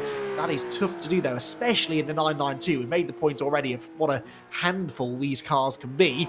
But look at the time you gain. Even if you're now ultimately a couple of seconds a lap slower than those on fresh tyres, it'll take them the rest of the stint just to catch back up to you. So it's risk versus reward. You don't do this and then expect to be able to run the same pace for the next hour as you did for the first hour, but it's all about that instantaneous time gain that you have, and that seems to be what they're going for. Well, it's a very interesting one, Stefan, because they've only spent 38 seconds in pit lane total, and not a lot of that will have been spent in the box. SimRC have taken a short pit stop there. They've been about 20 seconds shorter than the rest. There's some wild pit stop times in 992 here. I wonder if there's some damage repair for some, especially, well, not Urano Esports, they had a penalty, but Sabelt Esports earlier, when they pitted, certainly will have had damage repair. There's a wild discrepancy of times in pit lane here. Yeah, most definitely. And it's highly interesting that they think that they're going to be able to make that. I mean, they were quite far back. We have to remember that, Visceral. So they're most definitely going to be caught by Team 75 Bernhard by SimRC. They're not going to be in the shout now all of a sudden for the win. I don't think that that's really their goal. They just want to get a little bit away from traffic. And hey, if they think and calculate it perfectly out that they are actually going to gain time with this, and they have actually practiced this, then yeah, go all for it. But I'm very, very doubtful that that is going to have the good sort of impact that they're hoping for. Well, this is a very interesting one. Will Chadwick, I think he's talking about this situation. He's sure that they've short fueled. I think that's an understatement. I think they've barely fueled. if I'm honest. But I'd bow down to Will's knowledge over mine. It's certainly a short stop and certainly an interesting situation. 7 seconds between 1 and 2 there in 992. Nothing like that in GT3 though, Andy. The Williams Esports cars 1 and 2 here, but it's still 2.5 seconds to that looming BMW in the background. Yeah, absolutely. The 89 car just refuses to be shaken off and has now built up a pretty sizable lead, nearly 7 or 8 seconds further back to the number 45 car in 4th place. So Niels Kirk staying on board the number 89 car for this stint, and it's all well and good staying this sort of distance away from the 2 Williams Esports cars. He really could do with trying to catch them, and I think that really that opportunity may well come in traffic. There's not a huge amount of traffic to deal with in this particular race, but it doesn't matter. You only have to catch one back marker at an inopportune moment and you can lose 2 or 3 seconds straight away. So Niels doing everything that he can, staying within range so that if they do have a little hiccup, he should be able to coast right up to them. But he really is the only driver right now who can live with the pace of the 2 Williams cars, who, it has to be said, are working together perfectly. They are absolutely working together very well. Niels Kirk has certainly been around the block. He knows what he is doing. He must have won the Nürburgring 24 at some point, surely. If not with Williams, then with Core Motorsports, as they were back in the day. As it's all sorts of side-by-side for second here in GT4. That is CSRA by Entropic, who've gotten in front now. Sabel, then Pure Sims, then Impulse here, Stefan. But this is not going to help them in their charge to catch Urano Esports. No, most definitely not. They're looking for something way different here. It's very interesting at the same time how different pit stop times we have in the GT4 field. I mean, for example, Hydro Race Geodesic Racing in 6th place, only 1 minute and 12 in the pit stop, in the pit lane, but at the same time they're quite far down the road from these guys. So, yeah. 4 cars fighting for it. Urano 3 seconds faster in pit lane, 4.3 seconds out in the lead right now. You were just able to see them in the background heading into the Ford chicane. It's gonna be interesting what these guys can do. They're 4 cars together, so they could work together to catch back up to Urano. They most definitely do have the pace for that. Because they all have either similar or faster lap times than Urano thus far, with Impulse holding the outright fastest lap of the class right now. Yeah, it's only gonna be a tactical play now by everybody here. They have to realize that you can short fuel your car and thus gain this time, because if only Urano is going to continue to do that, they are most definitely going to gain seconds over seconds every single time they go into pit lane. I think we're going to get a couple more answers, whether they can do 6 laps or 7 here on the next stint, because they did 7 laps first time around, as did the GT3s.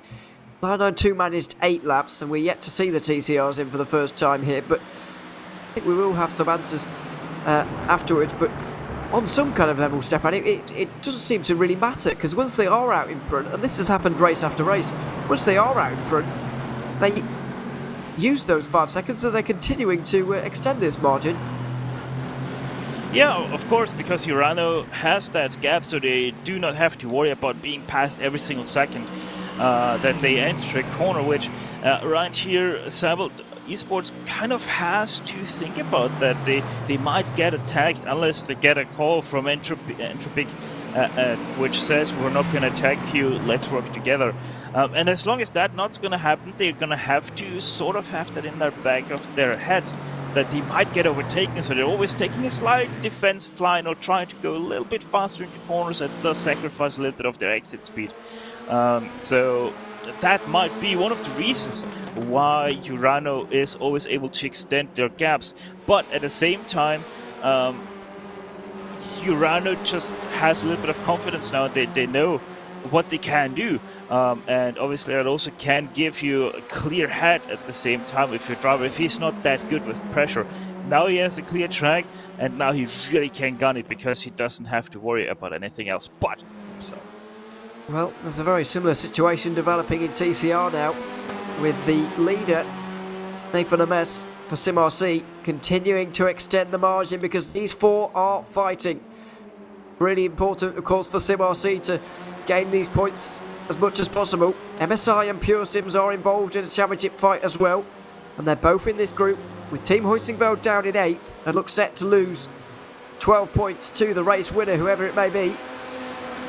This is a very important group here at the moment, Andy, and the more they fight, the more they're losing the lead to SimRC. 16.5 seconds seems a gap that seems almost too big to pull back even at this distance. Yeah, I suspect so. As I said, we're not going to see a huge amount of traffic coming into play and influencing the race, so really, unless there is a mistake for SimRC, it looks as though they've got the pace here. They've broken away from everyone, but they've done that on sheer speed. That's all. It's not because this lot have been fighting particularly hard. They have been fighting hard, but I don't think that accounts for all 16, 17 seconds worth of time loss. Interesting there to see Navid Hussein in the Wave Italy racing team flashing their headlights at the MSI esports car ahead. I somehow don't think that they're going to put the indicator on and move out of your way, Navid. You're going to have to find your own way through, and perhaps just showing his displeasure at something that had happened earlier on. But I think that really sort of typifies everything we've seen from this TCR battle so far. There is no working together. It's every driver for themselves. They all want the track position, and they continue to trade it lap by lap. Yeah, they are. It's entertaining to watch. I just wonder how efficient in terms of catching SimRC, but maybe they've decided that it's not going to be possible anyway. Let's see. 3 of the 4 big championship contenders, though, on the podium places right now. Navid Hussein looking at 2 of them. For MSI Esports and Pure Sims Esports as well. Over the hill at Flugplatz. Deep in the slipstream of the Hyundai in front right now. Closing up to the back. Going down the hill again and towards the fast left-hander at Schwedenkreuz. And quickly jumping on the brakes for Arenberg. Here it is over the hill. Slide the TCR in because you can save it, and then use the lightness as well to brake in time for Arenberg. They head down the hill through this kind of not straight but straight-ish section towards Andal Forest at the top of the hill. You get some fantastic onboard shots here, Stefan, but it's about to get nervy. The GT3s are onto them. This is going to be dangerous. Here we go. Williams does not want to see that 4 TCRs right into Adenauer Forst. This is gonna cost them quite some time. PS Competition already did pretty much get back up to them. It was just 1.2 seconds before catching these TCR cars. And there we go, on board with Niels Koch now. But obviously at the same time now he has to fight his way through here. Metzgersfeld goes to the inside, gets at least one as the Williams have all 4 cleared. And another one done right now into the hairpin. Yeah, Williams look like they've been, they've had a nicer time through there. Oh, Niels Koch going to try and go through on MSI into the left and right. Then through miss, hit, miss. He's going to get Pure Sims Esports by the looks of things. Down the hill into the siphon. So, BS Competition through the 4 TCRs eventually there, Andy, and they actually do remain at 2.5 seconds, but it does feel like they lost out on a bit of an opportunity. Yeah, I mean, the traffic gives and then instantly takes away, really, doesn't it? And if he'd have been a little bit luckier there and caught them a few corners later, this part of the circuit, for example, he could have just dragged straight past them, as we're seeing from the Biela Team Euronics car there, just using the straight line speed advantage to drive straight past, and that will lose them significantly less time. One interesting thing that did do, though, is it split the Williams Esports cars temporarily. I've no doubt the number 5 car will find its way back onto the rear bumper of the 55 before too much longer. In fact, the gap already coming down as I say that, but it did just temporarily separate them. There you can see that's the biggest gap they've had between those 2 cars in the last hour and 21 minutes. So it does temporarily prevent them from working together, and it means that BS Competition, they could just catch even a hint of the slipstream from the second of those Porsches. They might have half a chance of getting there, but that's not going to happen. The gap remaining just a little bit too big. Certainly is. Sorry, go on, Stefan. And one thing I've just realized is that BS competition has been majorly closing in on these two. They hold the outright fastest lap of the entire field right now. I mean, it's easy as a GT3 car being the fastest class, but they are a lot faster in the last 2-3 laps than both Williams cars. They have last 3 laps gained nearly 4 seconds on them, so a very interesting development of that BMW versus Porsche battle. And right now, while the Porsche is leading, it's tending to swing towards that BMW M4 GT4. Well, this is very interesting. Very interesting race right now. Williams Esports currently leading. Championship rivals MSI down in 6th, which would give Williams a 7-point championship lead heading into the final race. I mean, it's not much, Andy, and they would still need a top 2 to guarantee victory at the final race at Barcelona, but just to have that little bit of an edge is at least something.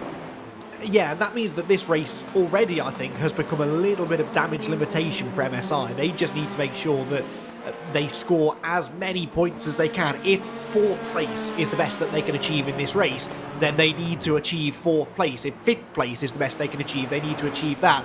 They've got to leave here believing that they have scored the maximum amount of points possible for them to score out of a race at which Williams Esports just had them beat really right from the word go. There's still a long way to go. We've seen how easy it is to trip over other people or make tiny mistakes around here, but a team as good as Williams Esports, you don't expect that to happen, and MSI certainly can't be expecting that to happen. They have to sort of anticipate the fact that they're going to be outscored here and just try to limit that damage, keep the pressure on the 55 car going into that double points finale at Barcelona, where one position on track could be worth 4 points if you're up near the front of the field. So if they could then beat Williams by even 2 places, that might just be enough to win the championship. So it's really important that they come out of here with as many points as they possibly can. Certainly is, and if they were to be, if they did finish on the podium here today, by the way, MSI, it would mean that whoever wins the race out of the two of them gets the championship, as Wave Italy Racing Team have just got off there. Pure Sims Esports have gone from this TCR group, by the way. The traffic has split up the TCRs more than anyone else, and this is a little bit why up towards the smaller carousel, the Clyde carousel. Navid Hussein getting things a little bit wrong here. Here we go. On the way in, looks all fine. Just slightly on the power, slightly too early there, and ends up in the grass and slightly in the wall. Yeah, it's that transition, isn't it, off the banking. Like you said, he was just a bit too eager on the loud pedal, and these being front-wheel drive cars, they understeer up out of that banking, and they sort of jump out of the banking. It's not a smooth transition, they just sort of hop out onto the flat part of the track, and you saw once he got a wheel on the grass, it was like ice. The car just understeers towards the barriers, and that was a costly little mistake. So that has changed the dynamics slightly then of the TCR battle, the Pure Sims car making its escape. It'll be interesting now to see, won't it, whether or not they've got the speed to keep building that advantage in the same way that we've seen in some of the other classes. Once one car breaks away from the chasing pack, they often are able to stay away from the chasing pack. Will that be the same for Pure Sims? Well, let's see. Is it going to be a bit of a almost hot lap session between Nathan Ames and the driver for Pure Sims Esports, Steen Ledger? Well, it could be. In which case, it could be very exciting indeed. There is Nathan Ames, by the way. Feels like we've been neglecting him a little bit. We haven't watched him. But here he is. For SimRC fans at home. Their iconic livery that has barely changed down the years. Keeping with the well-trusted yellow and black with a little bit of red these days. And working very, very well indeed. Had it for absolutely years. And they've had some of their drivers for years as well. Not Nathan Ames. I don't even think he was a teenager when this team was formed, actually. He would have been very young. But in his early 20s now is Nathan, and driving as well as ever. Top of his game as ever. And has a 19-second lead here at the Nürburgring. We're about to hit the 1/4 distance in this race, by the way. 4 hours and a half to go. The first 90 minutes have absolutely flown by. And this battle is continuing here, Stefan. These are the drivers that the GT3s will have to come through next, and I think this is going to be even more difficult than that previous run through the TCRs was. Yeah, the good thing is, though, they still have a lot to go as the GT3s are now exiting Hudson-Bach, and our leaders in the GT4 class are coming towards Breitscheid. So yeah, still lots to go, but obviously, yeah, once they catch those GT4s, they have to be a little bit careful, because obviously those GT4s are quite a bit faster than what we saw from the TCR, so they're most definitely going to be more concentrated on taking these GT4s on the braking, as a GT4 most definitely doesn't have the best of brakes. There's certainly differences between the classes and between the cars. This is the closest battle out there on the circuit now, arguably. The one for second place. And interestingly, Andy, ever since Sebelt Esports got to the front of this group, the bleeding has stopped almost. Urano Esports have stopped gaining time. They're not really closing again, as you would expect a four-car group to do, but they have at least stopped losing time. And that's, I guess, all they can hope for at this stage. Yeah, I suppose so. That's always something that fascinates me, the dynamics between little groups like this when they get themselves in a particular order, and I'm not surprised to see this from the GT4 field actually, because they have been working together from the start. They may be representing different teams, they may all be in it for themselves, but they've proven right from the word go that they are content, at least for the first 2/3 of the stint, to sit behind each other and work together. So that is the sensible way of approaching this race. I think it's keeping that field nice and tightly bunched together. And yeah, this second place group starting to put in some decent lap times now, so the Sebelt car up into second place within the class, and that's significant for their championship chances as well. If they're going to peg back Urano, they need to, of course, catch them in this stint, and certainly at some point over the rest of the race. But if they can't, they at least need to try and make sure they finish in a podium place, because that will give them at least a mathematical chance of claiming the title at Barcelona. Yeah, even if not a realistic one. I think it would only require Urano to finish 11th or better in that case. We may have seen another retirement in 992 here. We've got 6 confirmed retirements today, 4 of them are 992 category cars, and we may have another. It's ATRS and their 913, their 914 is already out. The 913 could well be out as well. Here now, Fraser Smith is at the wheel there, or was. And we'll see quite what's happened to him over the last few moments. No incidents noted, so maybe technical, maybe just a natural retirement there, Stefan, but I can't quite figure out why the 992s have been so attritional today. It's been, you know, we've really seen that field destroyed. Yeah, I mean, it definitely is one of the hardest cars there is to drive on the Nürburgring Nordschleife.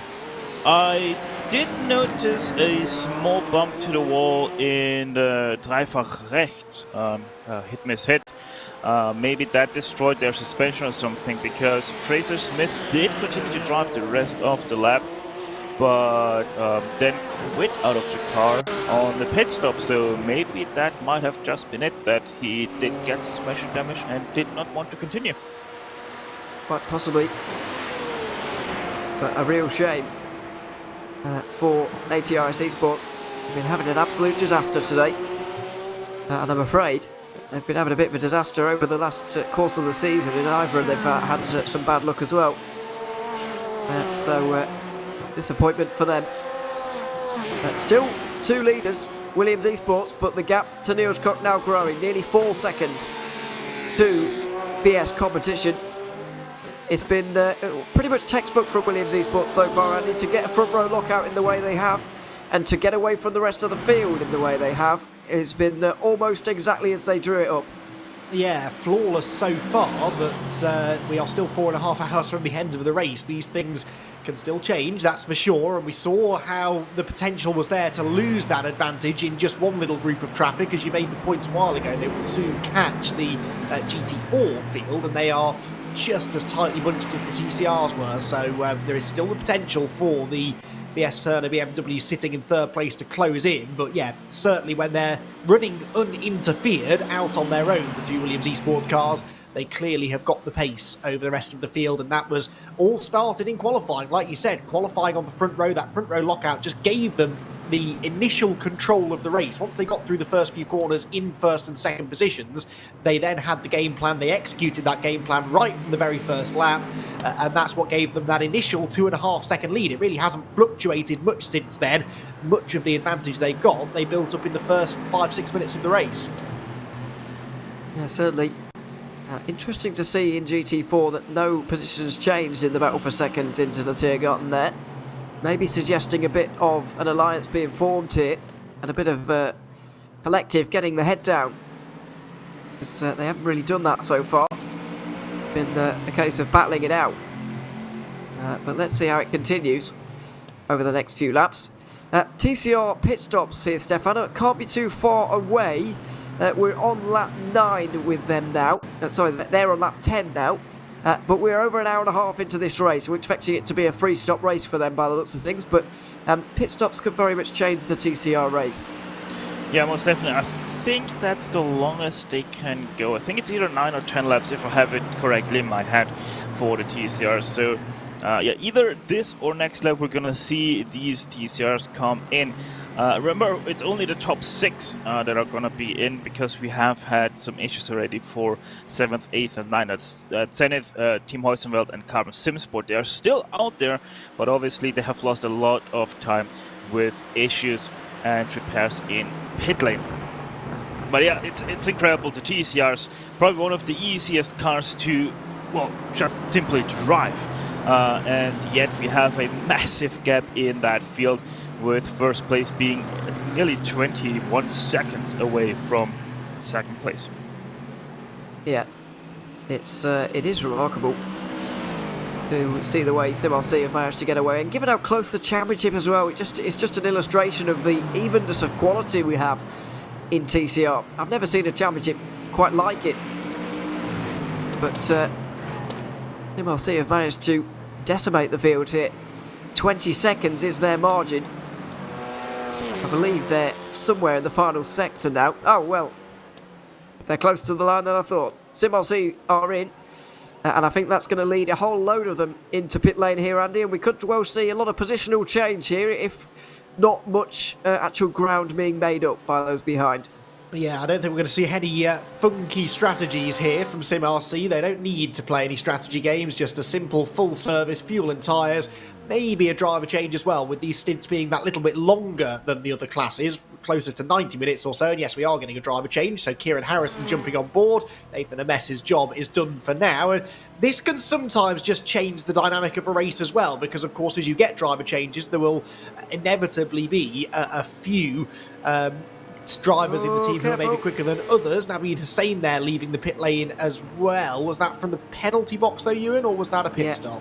It was from the penalty box, and now they'll go into the pit box. I was slightly scared they were going to neglect the presence of the 172 just behind them there and cause a bit of an accident in pit lane, but they effectively saw that one coming. And Aztec Simsports Visceral, by the way, also into the pit lane, so a very weird strategy from them. Something I wasn't expecting, but they have gone for it. They've gone for the pit stop now. And they'll be out soon, you'd imagine. Where are they? They're going to change driver as well here, Stefan, but I can't quite get a handle on their strategy, if I'm being honest. I don't understand, really, but maybe it will become clear in 4 hours' time. Yeah, I'm quite on your point here. I also don't really understand their schedule here of what they figured out that others haven't. Or maybe it was because they had the pit not fueled up enough on accident or whatever, so really gonna have to see how that is gonna continue for the next 4.5 hours. As said, maybe they found something that nobody else has and everybody completely overlooked it. Well, it would be remarkable if they had. Here is Wave Italy Racing Team and Phoenix Racing. They're fighting for second place in 992 now. Where have Visceral come out? They're down in 8th now, which is about where they were before, and that's a regular length pit stop there from them. Meanwhile in TCR, MSI Esports have come out in second, ahead of Pure Sims, then Impulse. The battle for second is down to 3 drivers now. They've all taken similar pit stop times, other than Wave Italy Racing Team, who had a 10-second time penalty to serve during that previous pit stop. So, as we predicted, Andy, TCR pretty much is as you were, with a couple of positional changes. And it really does look like they are fighting for second and not the win. Yeah, absolutely. If anything, the gap went out by another second or so. So SimRC continuing their dominance into the pit lane as well. They're just in such a nice position now, SimRC. They don't have to take any risks. They can just manage the situation now. If they are being overtaken by some of the quicker cars, they can just move right out of the way. They can lift off. They can make sure they don't put themselves in any tricky situations. Whereas these three are doing nothing but put themselves in tricky situations, it seems, with this really phenomenal battling that we're seeing from them. And I think that's probably being created because they also have come to the realisation that it's second at best, and that was a really aggressive bit of driving from the Pure Sims car, which is flashing its headlights. I don't really understand what MSI Esports could have done differently. Up the inside into the chicane, aggressive stuff, and they will go through, but Pure Sims Esports not content to sit in second, in third place there. Staying Ledger, he's through into second, and he wanted that position before they hit the Nordschleife. Certainly.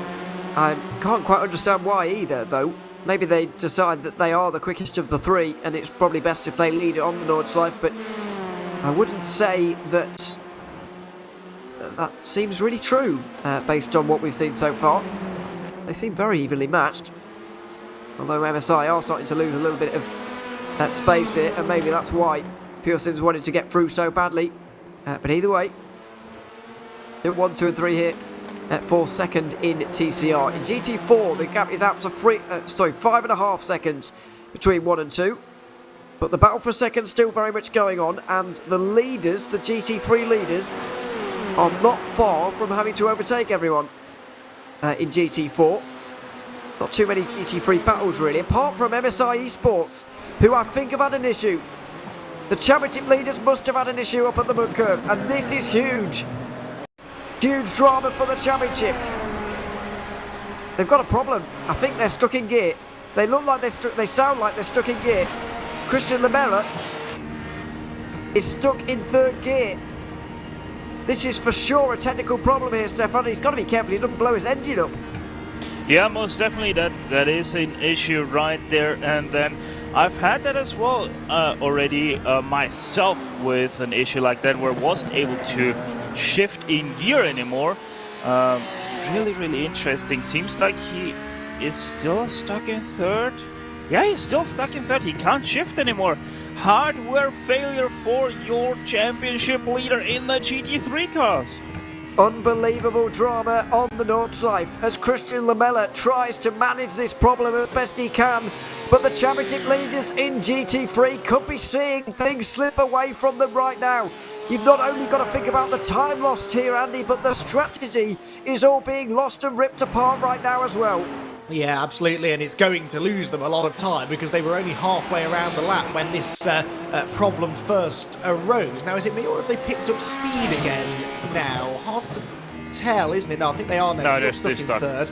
So, yeah, that particular section of track is a third gear section, clearly, in the Porsche, and now they are stuck at that speed again. But we made the point at Monza last time. They had a bit of a slip-up at Monza where they ended up finishing only 10th, and we said at the time that MSI and Williams had both used their joker. They'd both used their bad race because Williams Esports didn't have a great start of the season in Spa where they finished only 7th.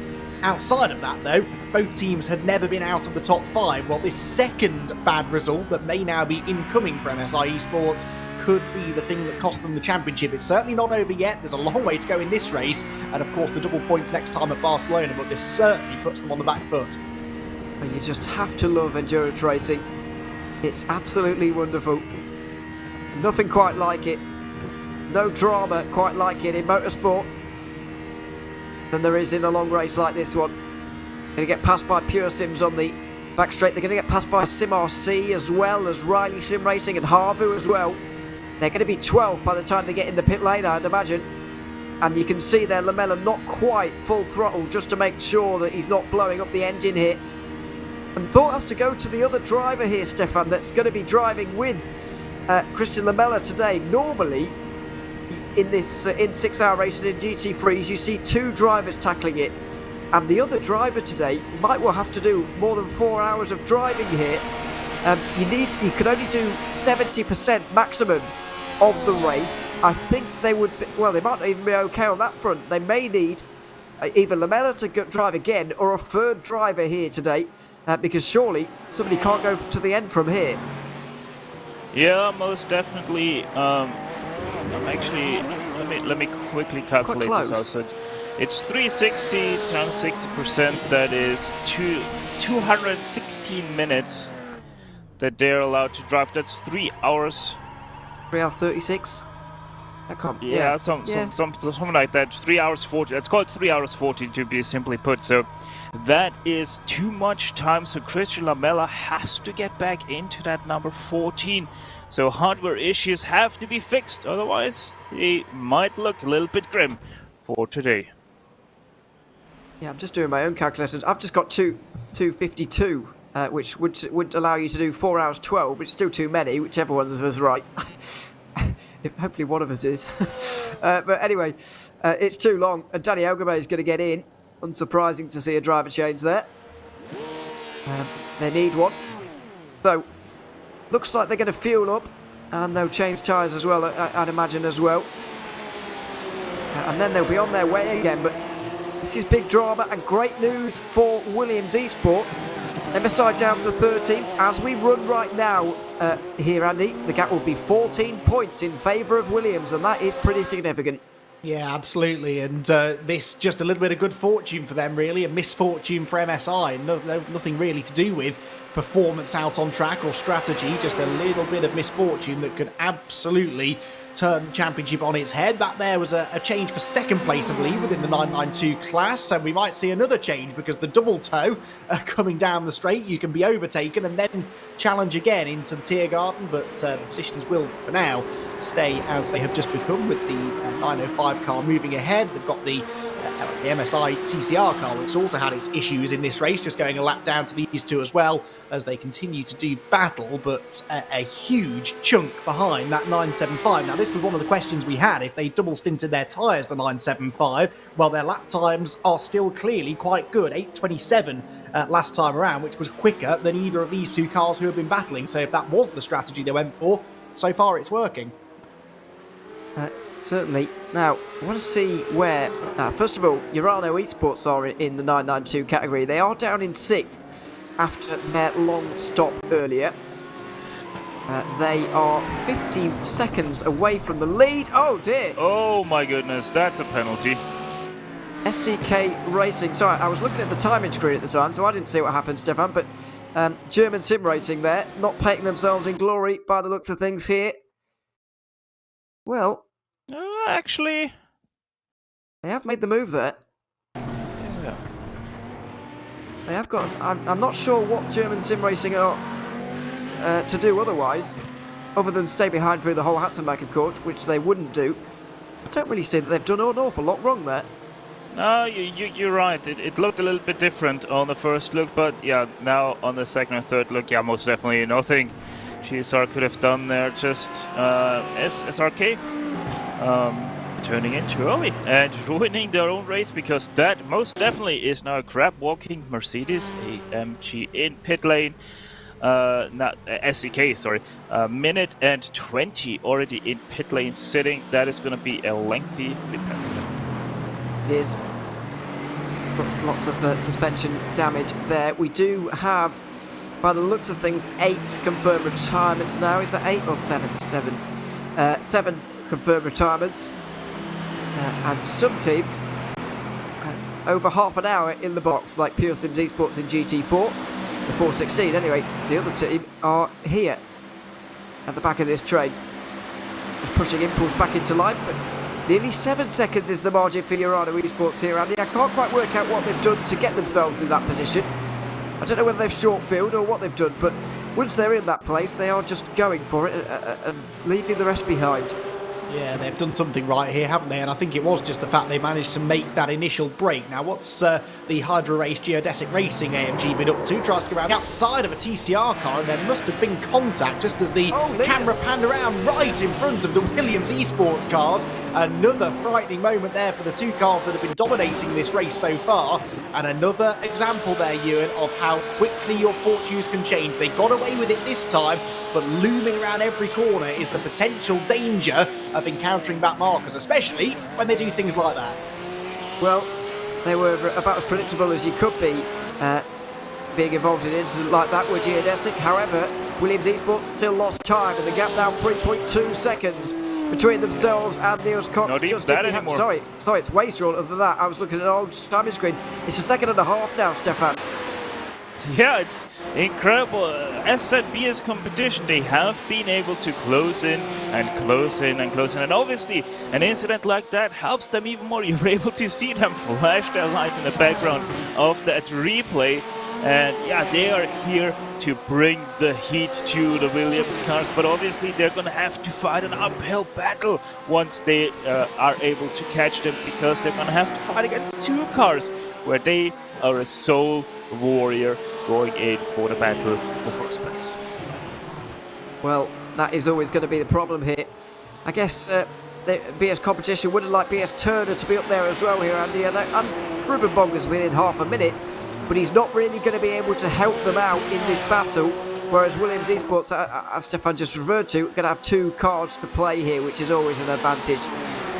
Yeah, I mean, Niels is driving really well. He's matching the pace of these two cars, even without the slipstream, so you can imagine if he did have someone to work with and draft with, that could really help him. Look at the different way that the two cars negotiate the jump there. The Porsche with no weight over that front axle, the nose just lifting skywards, whereas the BMW stayed nice and planted. But it's moments like that that will give Niels just a hint of maybe an inkling that he might be able to catch them, just a bit of hope here in this situation, because he's matching them and matching them and matching them and matching them. It only takes them to have one or two little stumbles and he'll be with them. And I really do believe that if he could break into slipstreaming range, he would be able to really become a part of that lead group. The only reason that he's not able to lap quicker than them, I think, is because he doesn't have a toe. He might get a very faint one coming down the Dottinger Her this time, but he needs to be a little bit closer, maybe half a second or so closer, and then he'd really start to feel the effect of that toe, and I think he'd be a real factor then. Yeah, and one thing, sorry, I just want to quickly jump in here. One thing that is most definitely showing here is that the bump draft of Williams is not working, because they are not faster down the straights than BS competition.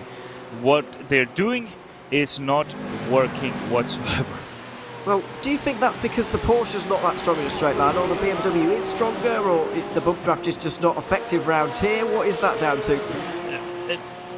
In my opinion, yes. I mean, we first have to say the Porsche isn't that strong down a straight line. Everybody knows that, whoever has raced GT3 before.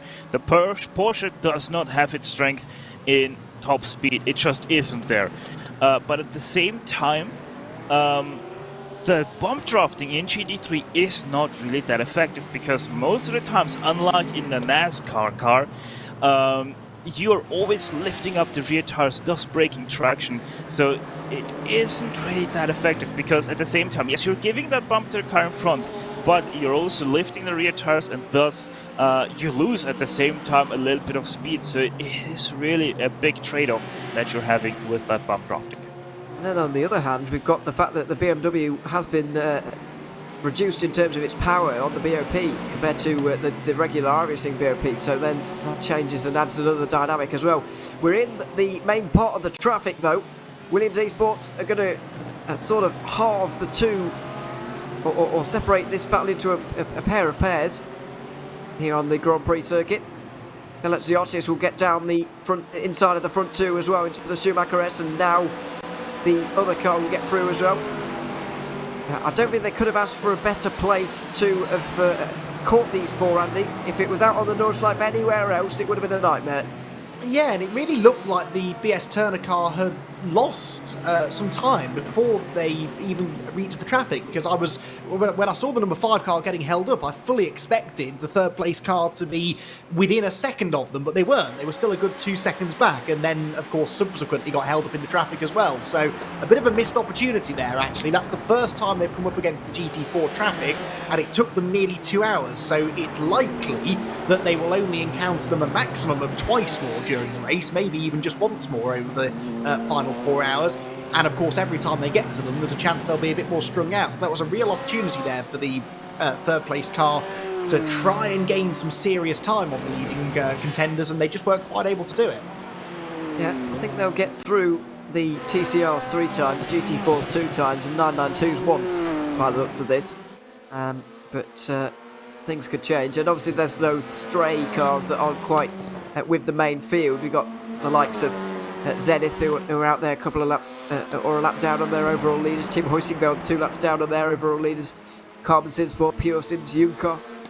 All of them will be kind of loose around the circuit somewhere, so there is still going to be a fair amount of lap traffic, but it's not going to be constant. There will be laps where you can get away with it in GT3, and of course they'll have to pass the Urano Mercedes somewhere out on the Nordschleife as well at some point around the circuit. But there are the 3 TCRs battling over second place right now. Stefan, we're coming up to 2 hours on a tank of fuel for these guys. Surely they've got to be in at the end of this lap. Oh, they've already been in, yeah. No, they have already been in. How did I forget that? How did I forget that? I'm literally watching this whole race. I'm literally watching this whole race, and I've forgotten. Sorry. Oh dear, losing my marbles entirely. Anyway, that's going to be $5 into the can, most definitely. Oh dear, having a nightmare. Anyway, they're not near a pit stop at all. I can say they're over an hour away from the next pit stops in TCR. We're a lot closer here in GT3. This is actually lap 14 here, Andy. I don't know whether they're going to do 7 laps again or whether they can squeeze out 8, as Harvu looked like they might have been off the road here in 992. Oh, yeah, maybe. this was just a pit stop, but they have got damage, haven't they? Which, I mean, they've had damage previously. I don't know whether they just didn't repair it at the previous pit stop. They've had an eventful day, haven't they, Harvey? Not the day they've been hoping for at the Nürburgring, that's for sure. And the front of that car having made contact with something solid at some point, resulting in a lengthy pit stop there. But back to the overall race leaders here, and the Williams Esports cars once again back together. They get separated in traffic, they close back in on each other once more within a few corners, it seems, and yet again Niels Cook finds himself sort of stuck at about 2.5 seconds back, just cannot break any closer, and you'll start to pick up even a hint of a toe at 1.67, maybe 1.8 seconds down the long back straight, and he has never at any point been within that range. So again, impressive pace that he's got here on his own, but he just frustratingly needs that little bit more. Does, and just at that frustrating distance where he can see the 2 in front but can't quite reach out and touch them just yet. Battle for 6th by the way is developed with the other BS car, that is BS Turner and Ruben Bonga, who is on the back of Gabriel Streitmatter in the Biela 46, number 46 being the reigning champions, and managing that with 2 race wins, but I haven't had any yet this season. It's been either MSI or Williams to win all of the races so far, and as things stand with 2 hours gone, looks like something similar may will happen again. Oh, massive crash in the GT4. Oh no! The GT4s have gone off a beam in the wall. Oh, big crash! Yes, Turner involved with Ruben Bonga. Pure Sims were there. The GT... Oh dear. Oh, that was really stupid. They've hit each other again, just for good measure. Well, a big accident in GT4. It looked like it was the... That was the belt car, maybe. One of them was Sabelt, yes. Yeah. Well, where have Sabelt gone is the question. Oh dear, this is all a big mess. The Belt Esports are certainly involved. CSRA by Entropic were as well. They were in German Sim Racing were involved here as well in the Lamborghini. Now let's see what happened up into the book curve.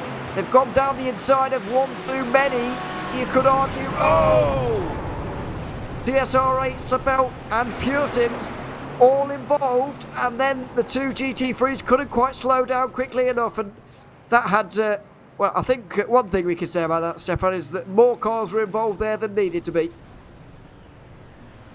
Yeah, most definitely. That was interesting. I mean, I wouldn't really put any blame on the GSR car, if I'm honest. It's just a Sabelt overslowed and the cars behind didn't or weren't able to react to that. And that's what all cut this loose. But yeah, racing into a yellow flag, you never do that. And yeah, Turner and Biela just... not the smartest idea to race into the yellow flag, let's be honest about that.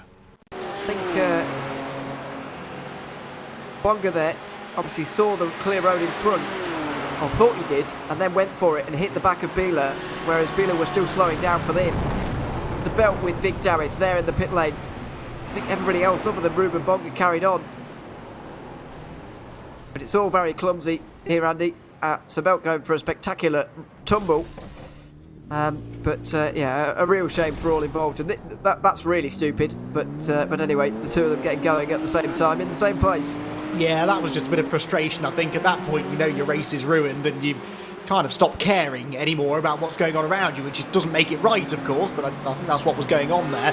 I do think that was a very aggressive pass by the German sim racing Lamborghini, really, into a corner at which you know it's hard to go side by side. It was always going to cause trouble for the GT4s, who then just all sort of stacked up into each other. No one at fault amongst the GT4 cars, really. Eric Rowe's view of it here as he tries to get going again, sees the Sabelt car flipping up the road. Of course, he will now have the contact from the BMW, which he can see coming, and yeah, that was 1000% avoidable, unfortunately.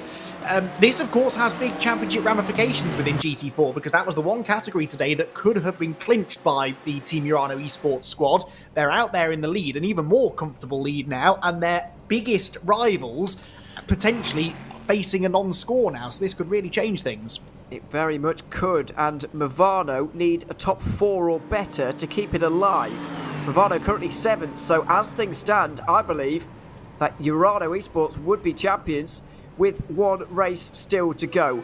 Loads of pit stops going on right now. GT3, yep. It's time again to come in. CSRA by Entropic, by the way, also into the pit lane from GT4, not unexpected as a result of that contact. Sabelt Esports also in, as are BS Turner, but it's time for GT3s to make pit stops anyway.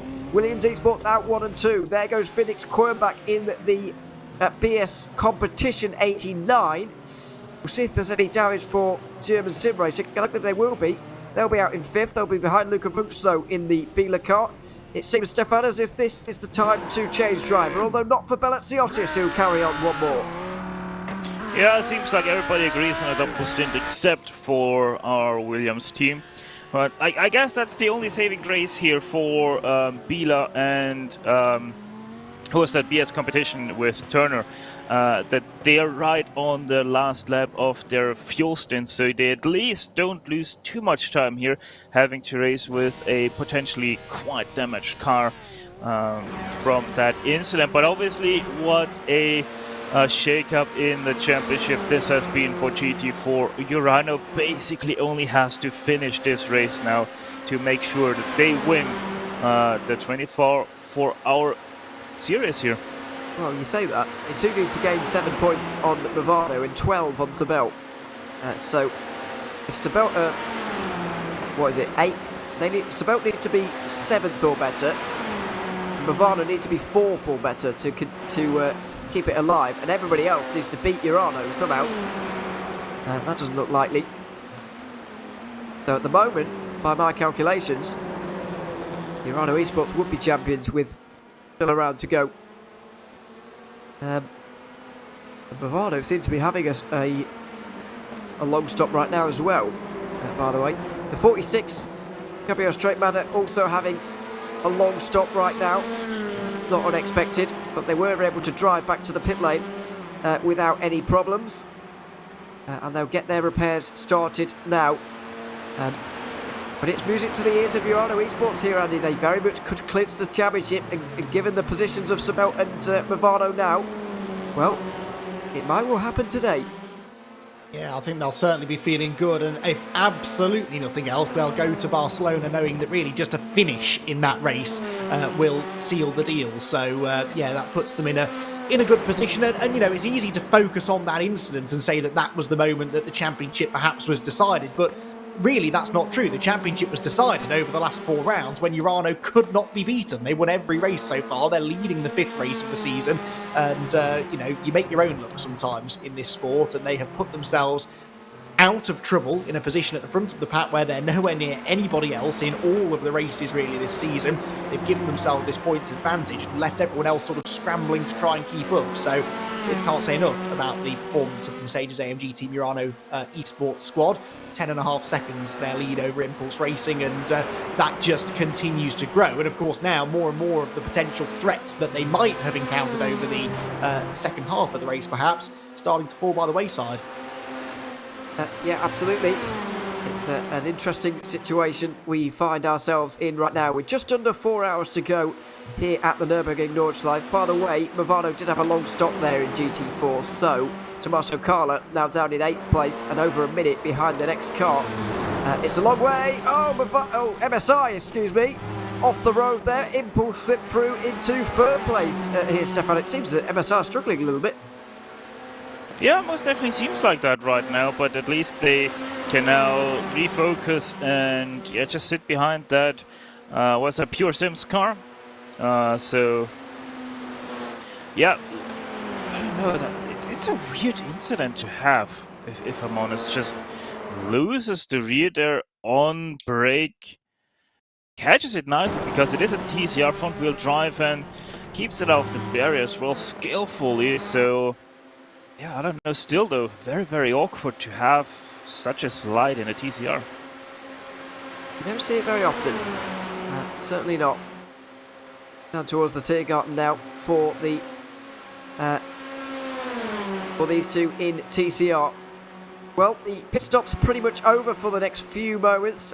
The 992 cars will be in very soon, hopefully when we return. But we're going to take a very quick break here on Racebot TV and have some onboard action here from the Nürburgring Nordschleife. Harvu were right behind MSI Esports, but they've just made a mistake, which makes my choice slightly less sense. And they look like they've actually been in the wall, actually, before we go any further, because they've definitely got new damage there. So just before we go to the break, we might have to explain ourselves here. Apologies to Harvey for this. This may be my fault in terms of a commentator's curse. Let's see, though. Onto the hats and back they're going to go. Well, it all looks relatively normal for now. Damage very much down the right-hand side. Curb hop, yeah. Ah! There it is. Hop on the curb and straight into the wall for Harvu, so I apologise to them. Here's the onboard shot. We won't be staying on board with them though, unfortunately. Sometimes these curbs around here just throw you in a way that you weren't quite expecting. Well, just under 4 hours to go. Let's go up to 3rd place instead, to Felix Kornbach, as he tries to chase down the two Williams Esports cars, 1 and 2 right now. This is Racebot TV on board. We'll be back in a few moments' time.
Welcome back to the Nürburgring. We've had drama during our break, as I'm sure you've seen, with the onboards of Felix Quirnbach.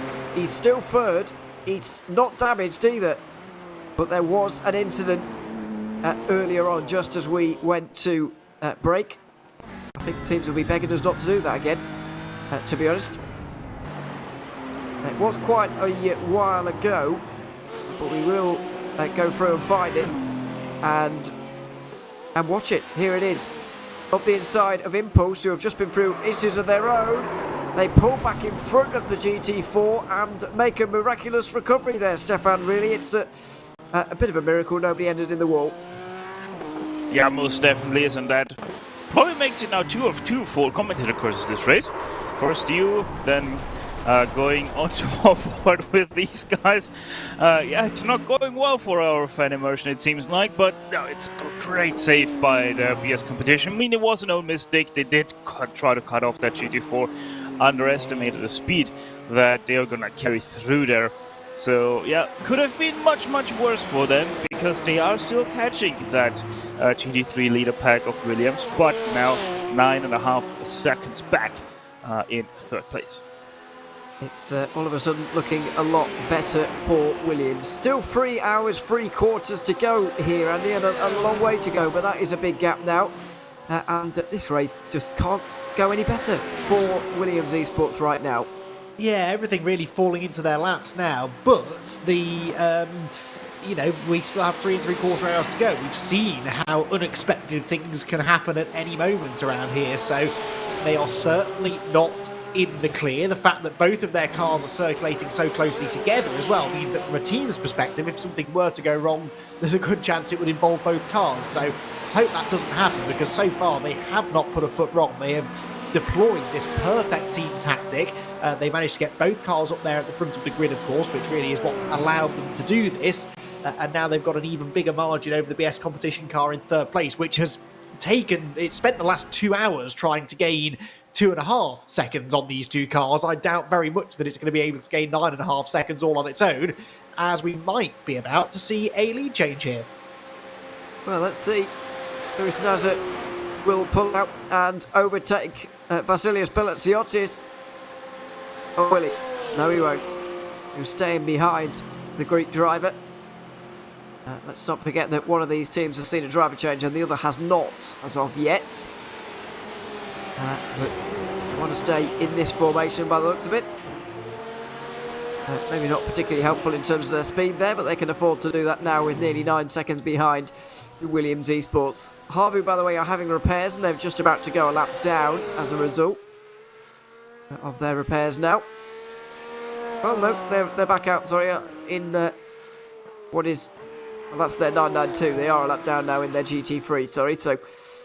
they've dropped behind all the 992 Porsche Cup cars as well. While we were in the break, though, Stefan, we have seen the 992 leading Team 75 Bernard by Sim RC car in, after doing what looks like 2 7-lap stints to start this race. They're on a different strategy to the rest. They are in front of Visceral again, only by 14 seconds, but that was a normal shot from them on that occasion, and their strategy games continue to confuse us a little bit. Yeah, most definitely. So they're in pit lane, so that means that everybody else is gonna be in pit lane this or next lap, as everybody is on 7 laps. So yeah, no, very interesting. And there we go. There's the 992 field, and that means they are gonna continue through. Oh no, wait, sorry, that is the Team Bernhard car in 6th place. Yeah, I honestly don't know what to make of that strategy still. Yeah, they did gain, but was it really that much that they gained? Probably not. So maybe they realized now. I mean, more than 2 stints they're not going to be able to do anyway. Yeah, it's honestly really difficult to put that strategy into perspective, because we also have the Visceral team that only did a 4-lap stint last time around too. So very puzzling. And their sister car in GT3 is involved in a fight, by the way. The only gap below a second in GT3. between Team 75 Bernard by SimRC and Pure Sims Esports. Now, end of lap 16 means it is time to come into the pit lane in 992. So Phoenix Racing Esport come in with Wave Italy Racing Team as well.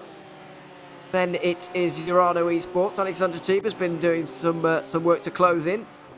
He's in from third. Kamo Grabowski from fourth, and Braden Werner from fifth place for Pure Sims Esports.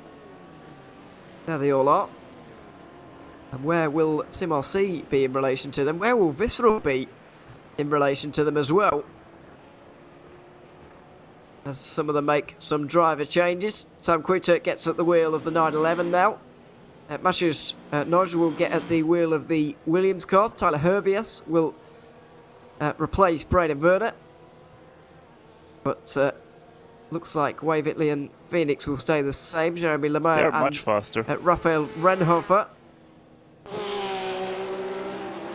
No. The sound that you just heard, that was the Team Bernhard car going past. Yes. There we go. Yeah, and the other cars only just now went on the tracks as well, so that's a massive lead now for Team Bernhard. Yeah, but I am expecting a very short stop from some of these teams late on. Visceral Esports have gotten into second place now as well. Who's going to get out first of those who pitted on this lap? No, looks like it is going to be Renhofer. Then Lamar, who's quite a few seconds behind. Well, about 5 seconds behind, 5 seconds behind. Then Urano, who've gained a bit of time there, along with Williams and Pure Sims as well. So, not big gaps there, Andy, at all, but interesting strategy, and one of those races that you just have to wait to play out. You have to wait to the end of the race to see how it plays out. I think I just forgot to unmute his mic. It was the classic commentator's thing to do. Or he's not there. I don't know. There we go. Pro commentator tip to all of you out there. If you want to speak and be heard, you do need to turn the microphone on. Apologies for that.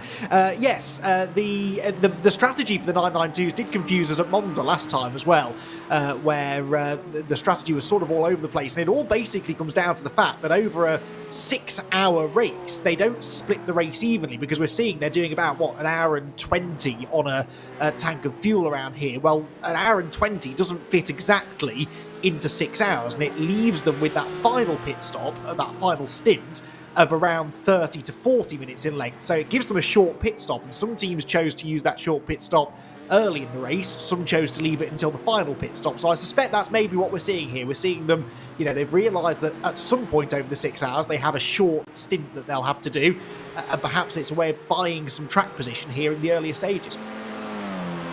And just making their way through on the SimRC GT4 as well. It's back for second in TCR will continue. They've really got rid of MSI Esports here.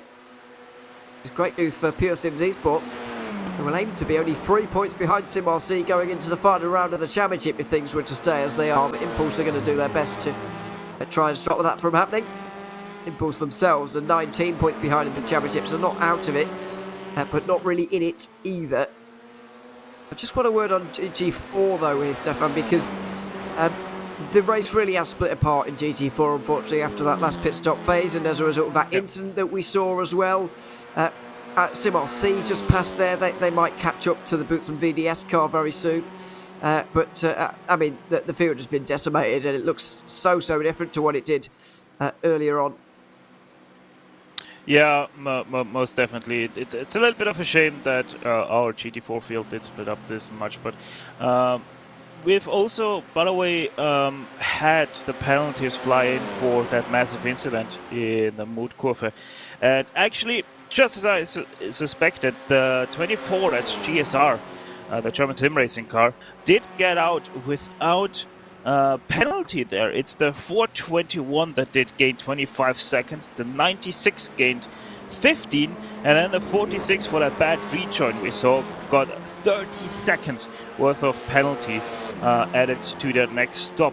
So yeah, much expected that we're gonna see a lot of penalties flying, especially for that 2 GT3s coming right to the scene of the accident at full speed. I think both of those GT3s will be out the race here today. It doesn't look like, well, if they are back in the race, it's going to be long repairs. for Biela and for BS Turner as well, who are both still in pit lane right now. And Marcel Ty's also in pit lane for Team Hoisingveld. You do need to complete 60% to get points today. 60% being just over 3 hours and a half. 3 hours 40 need to do to that of the laps, of course. So just being out there for that amount of time isn't going to be enough. You do need to do the amount of laps, and it's being predicted that we do 44 laps here in this race, which I would put as a maybe overestimation. But even so, you'd want to do about 25 laps to be sure that you'll be classified by the end of the day. And as of right now, nobody has managed that. Still over 3.5 hours to go though, Stefan. I always have to laugh a little bit just thinking about it. Oh, you have to do 25 laps. If you think about a normal race, that's nothing. But we're at the Nordschleife. It's 29 kilometers times 25 laps. That is still so much kilometers that you have to drive to be classified. It's always easy to forget just how much of a different breed this racetrack really is, even though you're racing here maybe like, I don't know, every week or whatever, if you're actually Nürburgring based and you're driving there for one of those many driving schools they have there.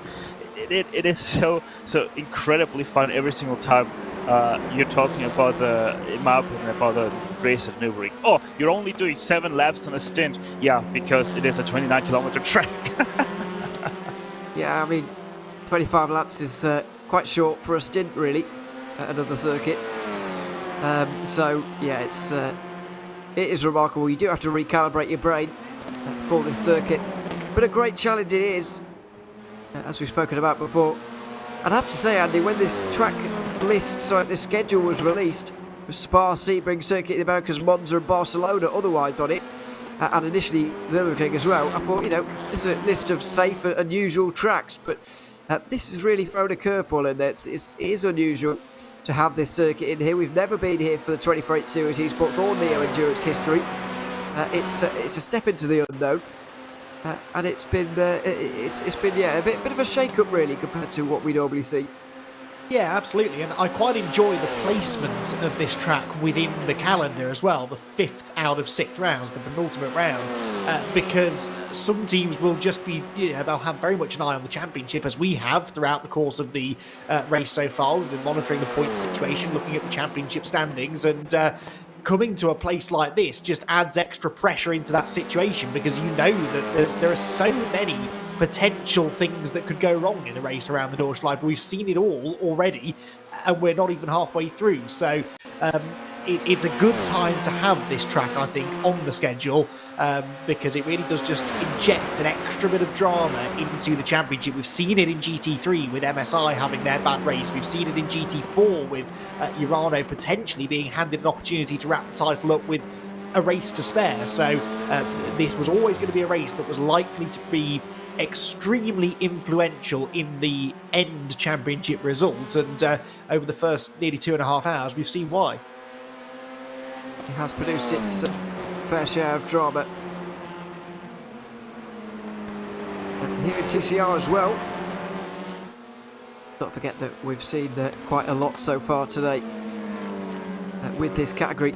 Kieran Harrison now at the wheel of the Sim RC car that's leading. Nathan Abest took that car out to a real big lead. It's still nearly half a minute now for Sim RC, not even halfway through this race. In GT3, by the way, we were about to have a couple of battles converging on each other. Danny Elgabe is catching Jamie Moon and Lucas Lundqvist, excuse me. But they're just out on the hats and back at the moment.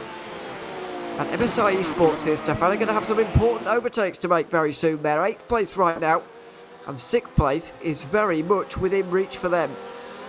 Yeah, most definitely. They're going to have to make a quick success here of that lapping maneuver that they're going to have. Otherwise, they might lose touch yet again to the cars ahead of them. It's going to be interesting how they're really going to look into it and decide what they want to do, because well, right now it's just as far as they're gonna go, because the next car that's 5th placed and is 17 seconds up the road, so that train for 6th place is right now all they have.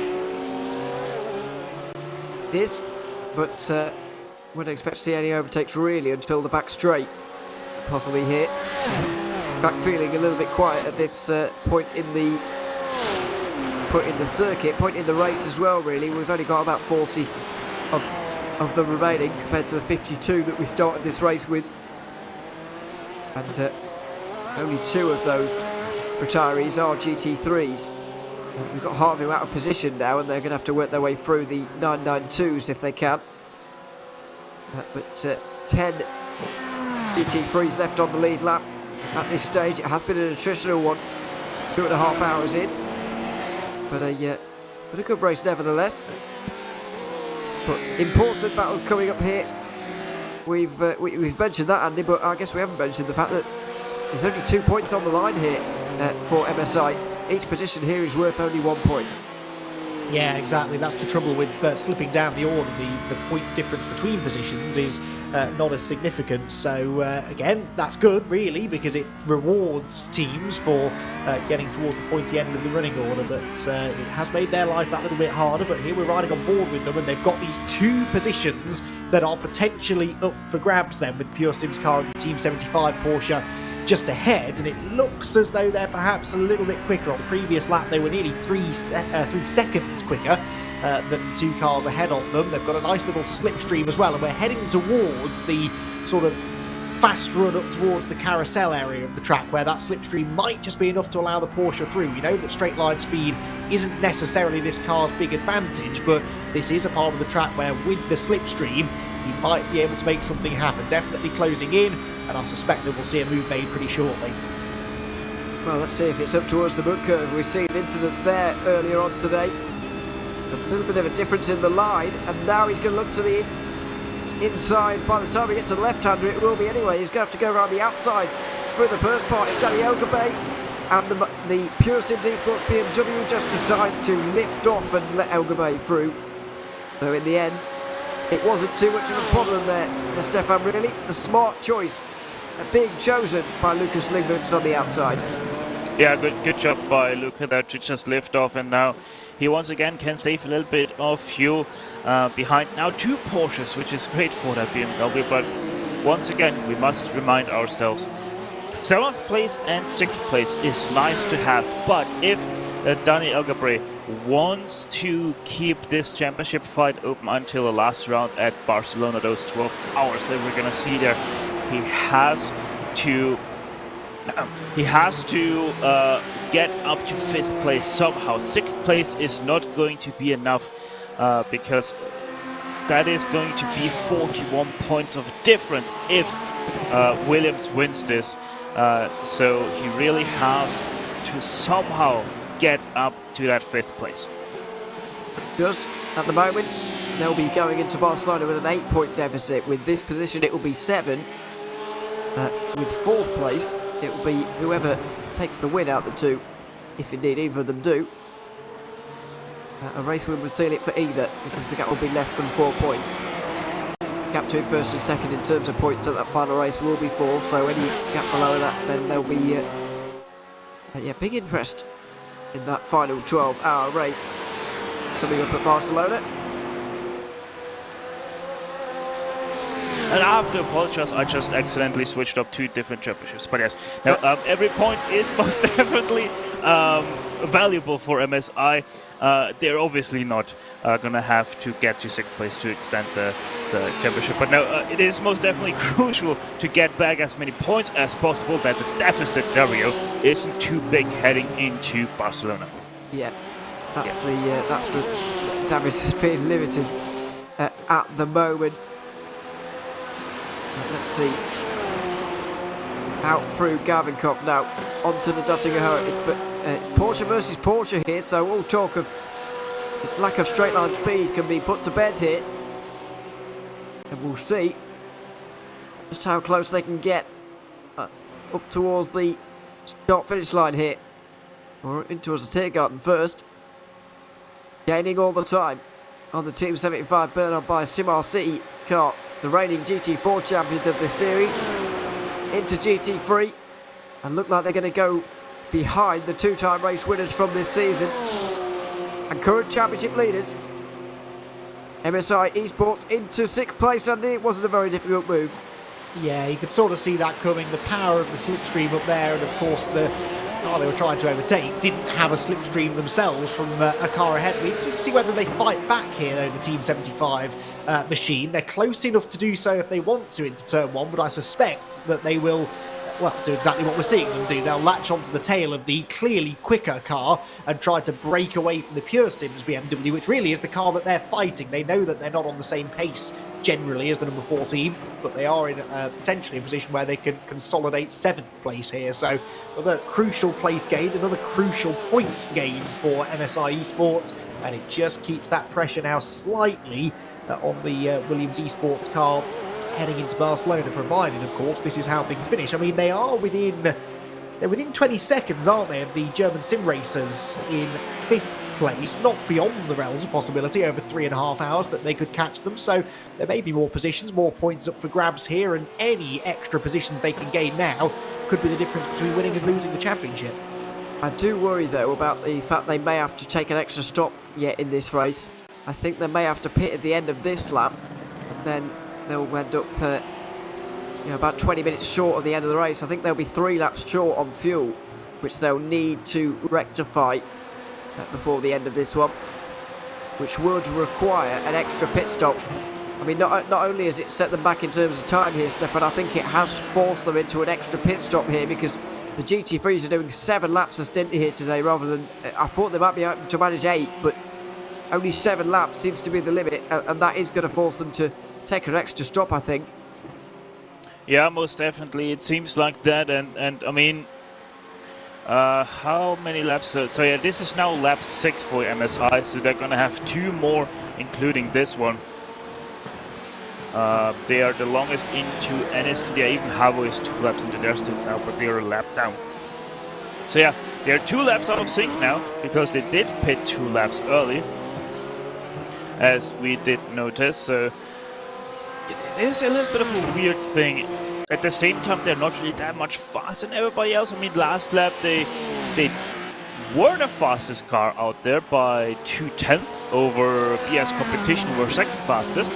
So they most definitely do have the speed. It's just the question is of, are they also having the legs to go all the way?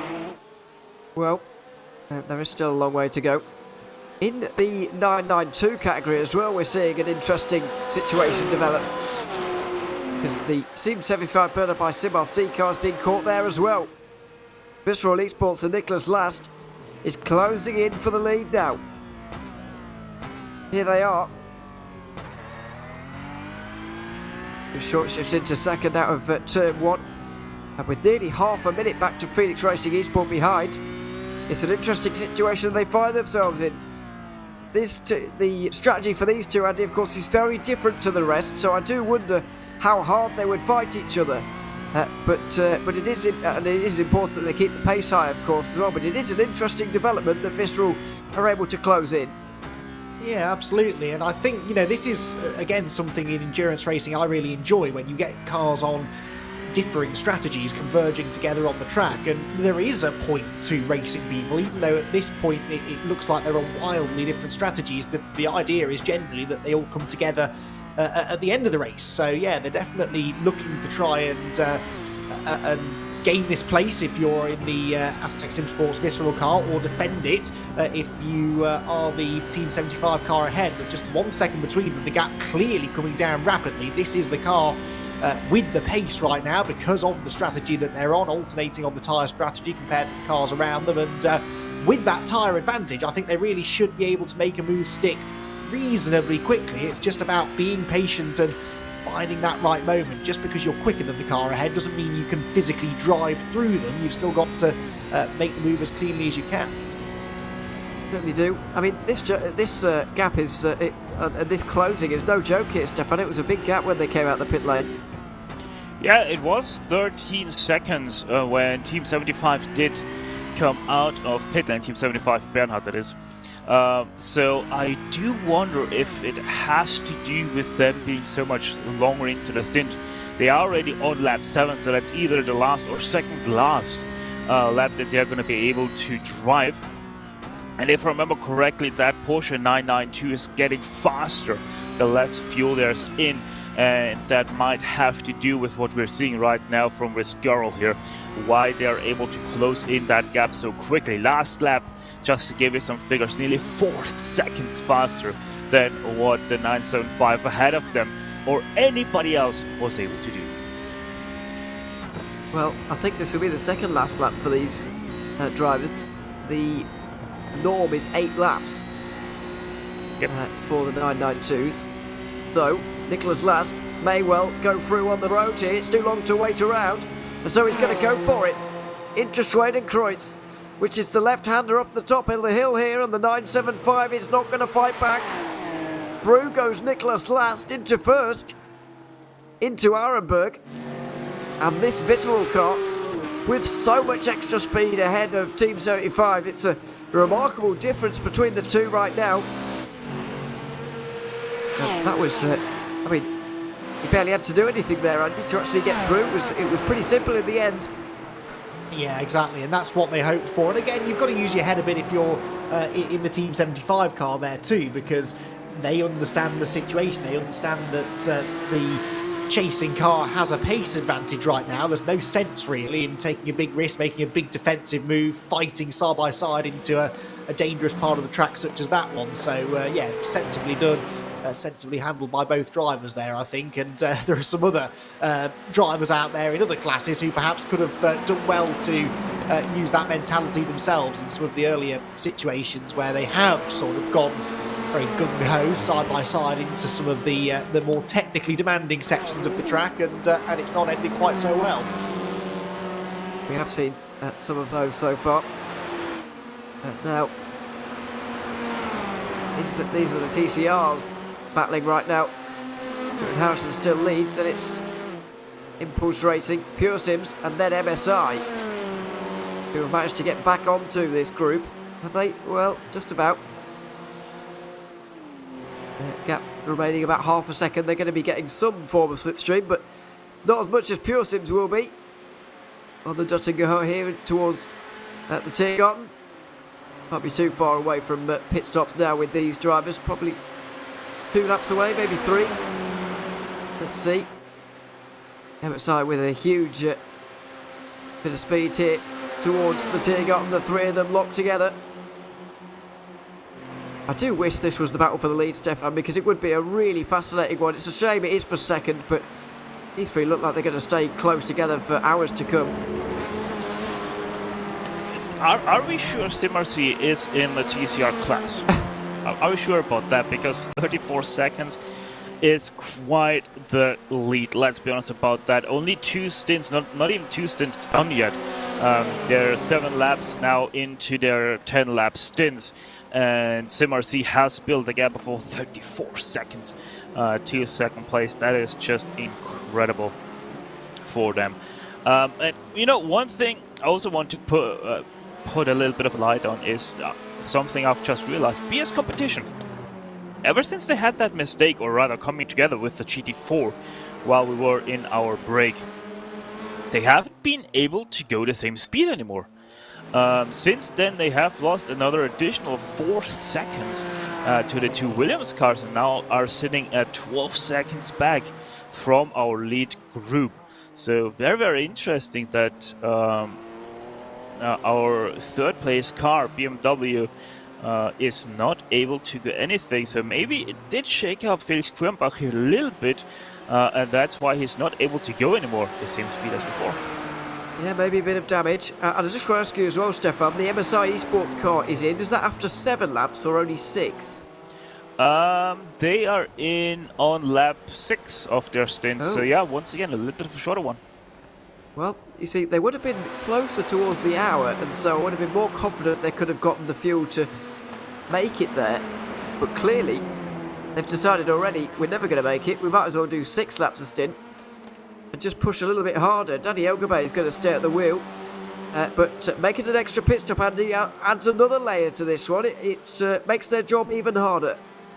Yeah, absolutely. They've clearly decided that they just need to go quickly. They need to try and get back in contention for the higher places. But yeah, they've pretty much now boxed themselves in with strategy, haven't they? They're going to have to make that extra stop, and that will ultimately cost them, I think. So will it cost them positions? They've got to hope the trade-off for being able to go really, really quickly and therefore having to do the extra stop, that the pace on track will allow them at least to maintain 6th place, but it's not going to be easy to do it. It might cost them a shot at the top 5. Some more GT4 shenanigans here. This is the Boots by Undercut car of Thomas Santo, and he has a bit of a slide there. That's pretty normal. I already know what's going to happen here, Ewan. We're heading down to that part of the track which has caught so many people out already.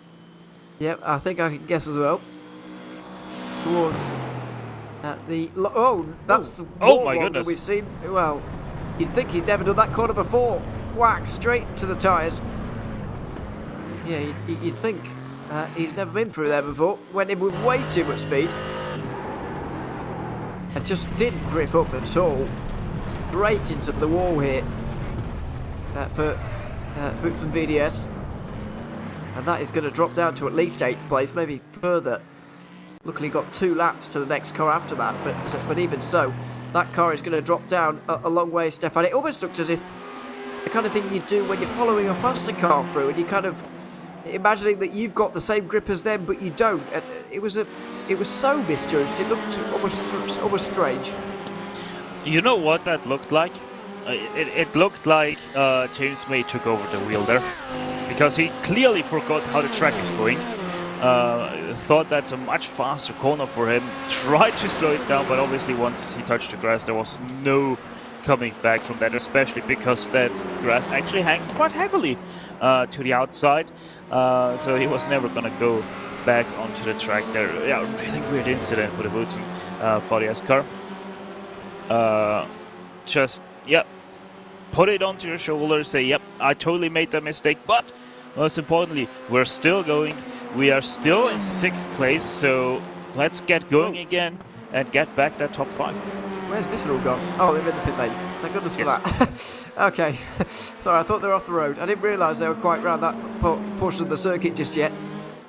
But Visceral are in with 3 hours 15 to go. I believe they can make it on 2 more stops after this one. So they're in a good place. And Visceral looked very quick there, Andy. I mean, they've got to be pleased with that most recent stint there. It's not a long stop either. 1 minute 15 in the lane. About 15 seconds shorter than normal. They're up to their tricks again.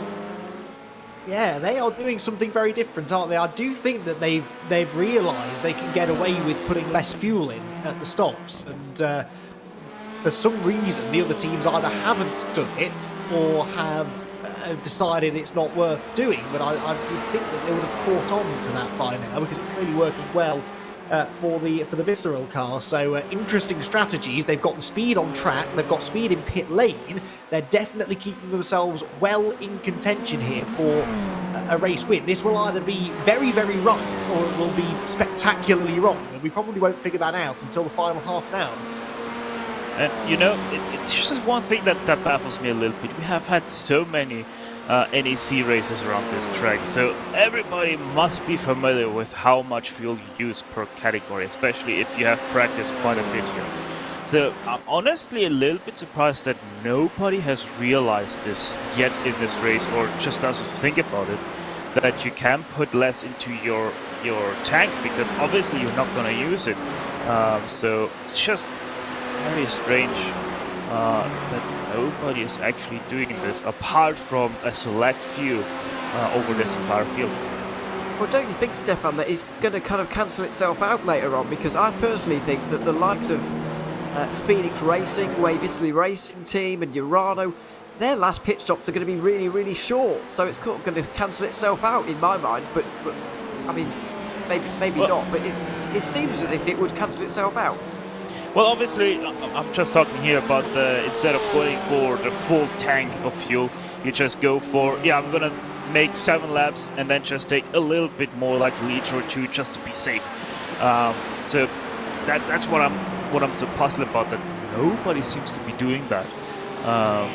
For how this girl is going to do it to the end of the stint, I mean, obviously we're going to have to see how it plays out, but normally on fresh tires the Porsche isn't that good because it takes quite a bit to warm up those tires that we have seen at the start of this race. So in my mind this girl has a little bit of advantage because they are going to be on hot tires when everybody is going to come out on cold tires, and they're going to have to take a lap and a half for those tires to get warm. Well, my theory is they might not even take tyres at the last stop, is what I'm thinking. Just depends how late that last stop is really for the likes of Phoenix, because they are getting quite deep into the hour after they're meant to be pitting. So who knows? One of those that you have to stay with us for the next 3 hours to find out quite what happens. I don't think you're going to have to stay with us much longer to find out what's going to happen between these two into the Tiergarten on this particular occasion. Balenciottis is going to be followed by Lewis Nutter, who's now just in behind. You'd expect Balenciottis to get out of the car at the end of the next lap when they'll be making their next pit stop. So we'll see for Williams Esports, but it's still a 1-2. They're gaining time to BS Competition. I don't know what you think, Andy, but the lap times certainly seem to suggest that BS Competition have got damage. I wouldn't have thought that much contact would have created any significant damage, but maybe Kronbach is just unsettled, but he is losing time. Yeah, the thing is that over such a long lap, if you suddenly see lap times drop off by a second a lap around here, that might be because of damage. It might be even just a fractional, a minute bit of damage, but over the 8+ minutes, 8.25 minutes, 8 minutes 20 that a lap time takes in a GT3 car around here, that's, you know, it's half a tenth a corner or something like that could amount to a second or two lost a lap, and maybe it is something like that that's perhaps not affecting the outright speed of the BMW, but just the drivability even of that car. And you know, these cars can be quite sensitive to little bits of damage. I know I've discovered that through some of my Bathurst 12-hour prep. You know, you only have to scrape a wall very, very gently, you know, to the point that you wouldn't expect it even to have taken the paintwork off, and you find yourself suddenly with 20 seconds worth of damage repair to be done. So they are quite sensitive. Even if there is any sort of contact, you'd expect it to have some effect on the performance of the car, and I think that is the only explanation, because we made the point throughout the entire first couple of hours of the race that they were matching the pace of the Williams Esports cars even without a slipstream, and now the second they had that moment, the lap times have been several seconds off the pace of the leading cars. It's a bizarre one to me, really. I wouldn't have thought they would have got damage from that, but clearly something is not quite right. Somebody asking, by the way, whether we can see lap times. I don't know if you can, but I'll certainly tell you about them. The Williams Esports cars last time around did an 8:17.8 and 8:18.2, and it was an 8:17.8 from BS Competition as well, so they're not exactly going slowly. An 18.0 from Biela. German Sim Racing a little bit slower, 8:20.2. In terms of cars that are really out of position, Autos Esports and Will Chadwick looks pretty quick right now with an 8:19.3.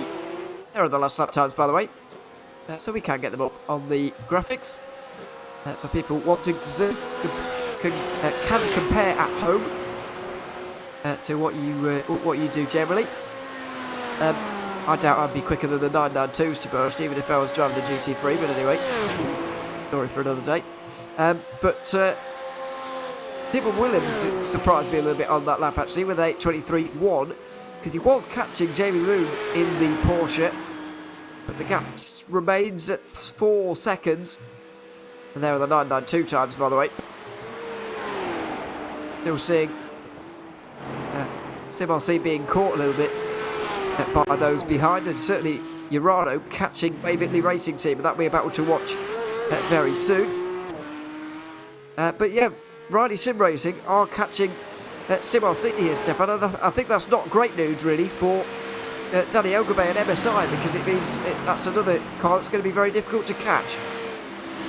Yeah, most definitely. So yeah, it just right now I don't think it goes MSI's way. They want the way they want to have it. if I'm honest. So they might just be settling in for mid-pack position, just because of how they screwed up qualifying. You have to say it like that, and put themselves so far on the back foot that they weren't able to recover on it until now. I mean, we still have half the race to go, let's be honest about it. 3 hours and 7 minutes to go. But yeah, it's really not looking that bright for MSI into the future. Unfortunately not. And not for SRC Bravado that we just saw either. There's MSI. But we just saw SRC Bravado course and make their way through on Scuderia Volpi Competizione. They're into 6th place now, are SRC. But they can only afford to lose 7 points to Urano today, which means they have to be 3rd. Oh, sorry, they have to be 4th. Doing the maths here. They have to be 4th. They have to gain 2 more places. The problem with that, Andy, is that there's 22 seconds to 5th and 55 to 4th. So, that's about minute 20 they've got to catch nearly to get into 4th place to save this championship. Yeah, exactly, and that is a big ask, isn't it, really? They're reliant, I think, entirely on something happening to the Urana car out in front, or even to, as you said, one of those cars they're chasing. I mean, you can lose a minute easily if you do have a spin and a little bit of damage, but that is out of their hands, ultimately. So, yeah, it does look more and more likely that we may well see a championship decided there, which would be a bit of a shame, because we like these things to go down to the wire, but you really can't argue against Urano with what could now become 5 wins, and of course that also gives them the tie break. Even if there were 40 points between them with 40 still remaining, the tie break would end up going to Team Urano, because they have clearly more wins than anyone else in the class, as the Hydro Race Geodetic Racing Mercedes makes its way down the pit lane. Here we are. Into pit lane. A little bit early, but nothing too desperate. GT4s, by the way, can do 7 laps as well, as we do have a bit of a gap now. Luis Nasser just losing a bit of time here, Stefan. I'm not sure if it was a mistake or whether he's just tyres falling away here on the last lap of this stint, or what should be the last lap of this stint. Yeah, I'm not sure. I mean, there was this small little gap created between the 55 and 5 due to traffic. That was 1.5 seconds, but I was like 3 laps or so ago, and since then just wasn't able to close in that gap again to our leading 55. So very, very interesting now development here between those two. Maybe the 55 also realized that the Team BS competition car wasn't able to close back in that gap, and so they now decided to drop really that hammer and try to run away with it all together, basically doing what SimRC has been doing all race long. And while we were watching those lap times, or looking at those lap times, especially for TCR, yes, you did see correctly. SimRC on average is 3 seconds faster than everybody else, and actually also did that last lap around the fastest lap of the class without draft. Yeah, it's changing here in GT3. It would be nice to get lap times at the end of this lap. We're not going to, because we're going to come into the pit lane. So 2.5 seconds now between the 55 and the 5. The 55, Williams Esports Ben Q, is the championship contender. The 5 only having scored 10 points so far this season. Not a contender, but could jump up into the top 10 with a win here. Although they won't really be too bothered about that, you would imagine. And still 11 teams now out of this race, 41 still remaining, including Sabel Esports GT4, who are trying to climb from 13th in GT4 to 8th to keep that title alive. Let's see though, just over 3 hours to go, and we should see pit stops here very soon.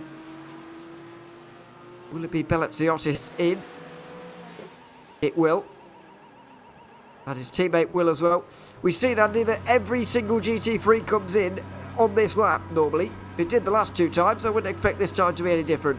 Yeah, because you just can't save a whole extra lap of fuel, and they obviously aren't close to being able to do an extra lap, otherwise someone would have tried it. So I expect them all in again this time. Something interesting happening, though, within these leaders. We saw that gap suddenly shooting out to 2.5 seconds between the two Williams esports cars, and actually BS Competition were sort of matching the leader last time around, so that maybe suggests that the BMW isn't struggling too much for pace. Maybe it is just a handling imbalance that they're suffering with because of the contact. It'd be interesting to see if they spend any extra time in the pits now. If they do, that might well suggest they've got a bit of damage repair to be done. So leaders then in making their next stops, and how close will these two be when they rejoin? Is it worth maybe the 55 car hanging back and waiting for its teammate car so they can continue to work together? Well, the answer appears to be no, they're off, and roughly 2.5 seconds later the number 5 car follows suit. So pretty similar stop times there, in fact identical to the 10th. And then Felix Kurtenbach will be next to leave. Just a little bit longer in the box there than Williams. A little bit longer in the lane. And it should be Biller. But they came in with 3 hours, 3 minutes to go there, Stefan. Does that worry you in terms of making it to the hour and making this on 5 stops? Is this now a 6-stop race for everybody? Might as well be. I mean, 3 minutes is just 3 minutes, but it also means that you might have that extra lap on top of it, just because of how awkward this pit stops fly. I mean, you're losing basically a minute every hour, so that means that leaves you with 6 minutes at the end. On top of that, 6 minutes, that's not even a lap, so they're gonna have to do 2 extra laps then at the end. So yeah, probably it is gonna add that extra stop that at least I didn't think we're gonna see. No, I didn't think we were going to see extra stops either, but looks like we might well do. Have Wave Italy Racing Team caught up here in TCR? Oh, they have. We've got 4 drivers now for second in TCR. By the way, the team Hoisingveld TCR also exited the pit lane a couple of moments ago when the GT3s came in. Looking for those points, of course. We're hearing as well the MSI Esports GT3 had a big moment there on that lap for Danny Elgabay. He has just got through on Team 75 burner by SimRC. Nicholas Heider trying to chase down Pure Sims again after having overtaken them not that long ago. But had a big moment apparently, Stefan, in traffic. Yeah, reports are that while lapping the TCR group that we're focusing on right now through the Stefan Pelloff S, he had quite a big moment through there and took to the grass, nearly hit the walls as well. So MSI continues to not have the best luck during this race, so hopefully for the next 3 hours they're gonna be able to turn their luck around and get up close to at least, you know, the upper midfield. Yeah, looks like it's, but and the fact that everybody's making an extra stop now to what I thought earlier on in the race might be an advantage to them as well. Yeah, they're looking good now, MSI, just to limit the damage as much as possible, and that's all they have to do on a race like this. Things were to end as they are now. They would lose points, of course. They would lose 11, but they would still only be 8 points behind Williams Esports heading into the final race, and a race win would set the cat amongst the pigeons, really. So let's see. A long way to go until we get there, of course. Still 3 hours to go here. 4 TCRs now in a line for second. Impulse, Pure Sims, MSI, Wave Italy Racing Team in at these positions now. But the gaps seem to be toing and froing just a little bit. Let's not forget that SimRC are out in front now by some distance. 42 seconds is now the gap. And as things stand, Pure Sims would be 3 points behind them. Sorry, would be 6 points, 5 points behind them. I'll do the maths nicely. And then MSI, just one further point behind that here, Andy. So it would still be very close in TCR. Hoisingveld will be out of it a little bit, but SIMRC taking charge and taking control.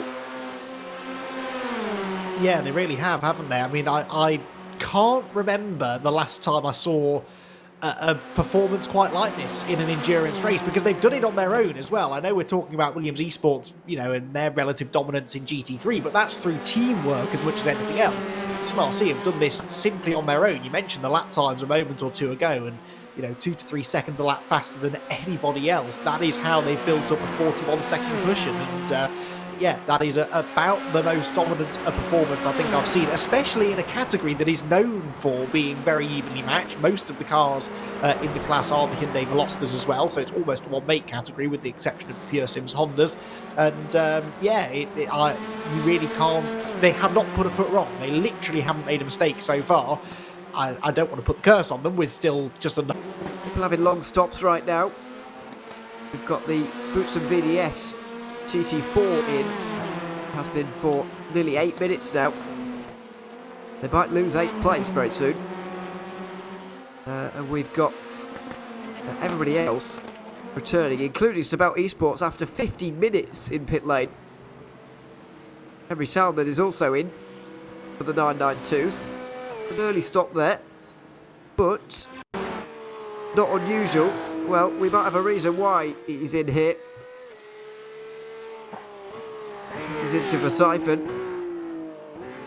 Well, all going well through here for now. Oh no.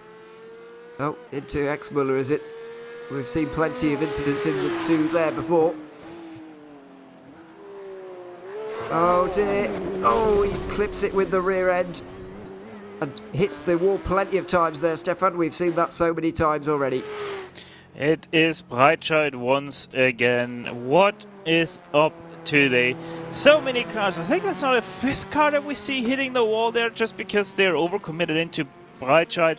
Yeah, that's you really hate to see something like that. Just such good cars gone as well. For a short second I thought that's actually the 11th place GT3 once again, but no, it wasn't it. There we have a pass for position.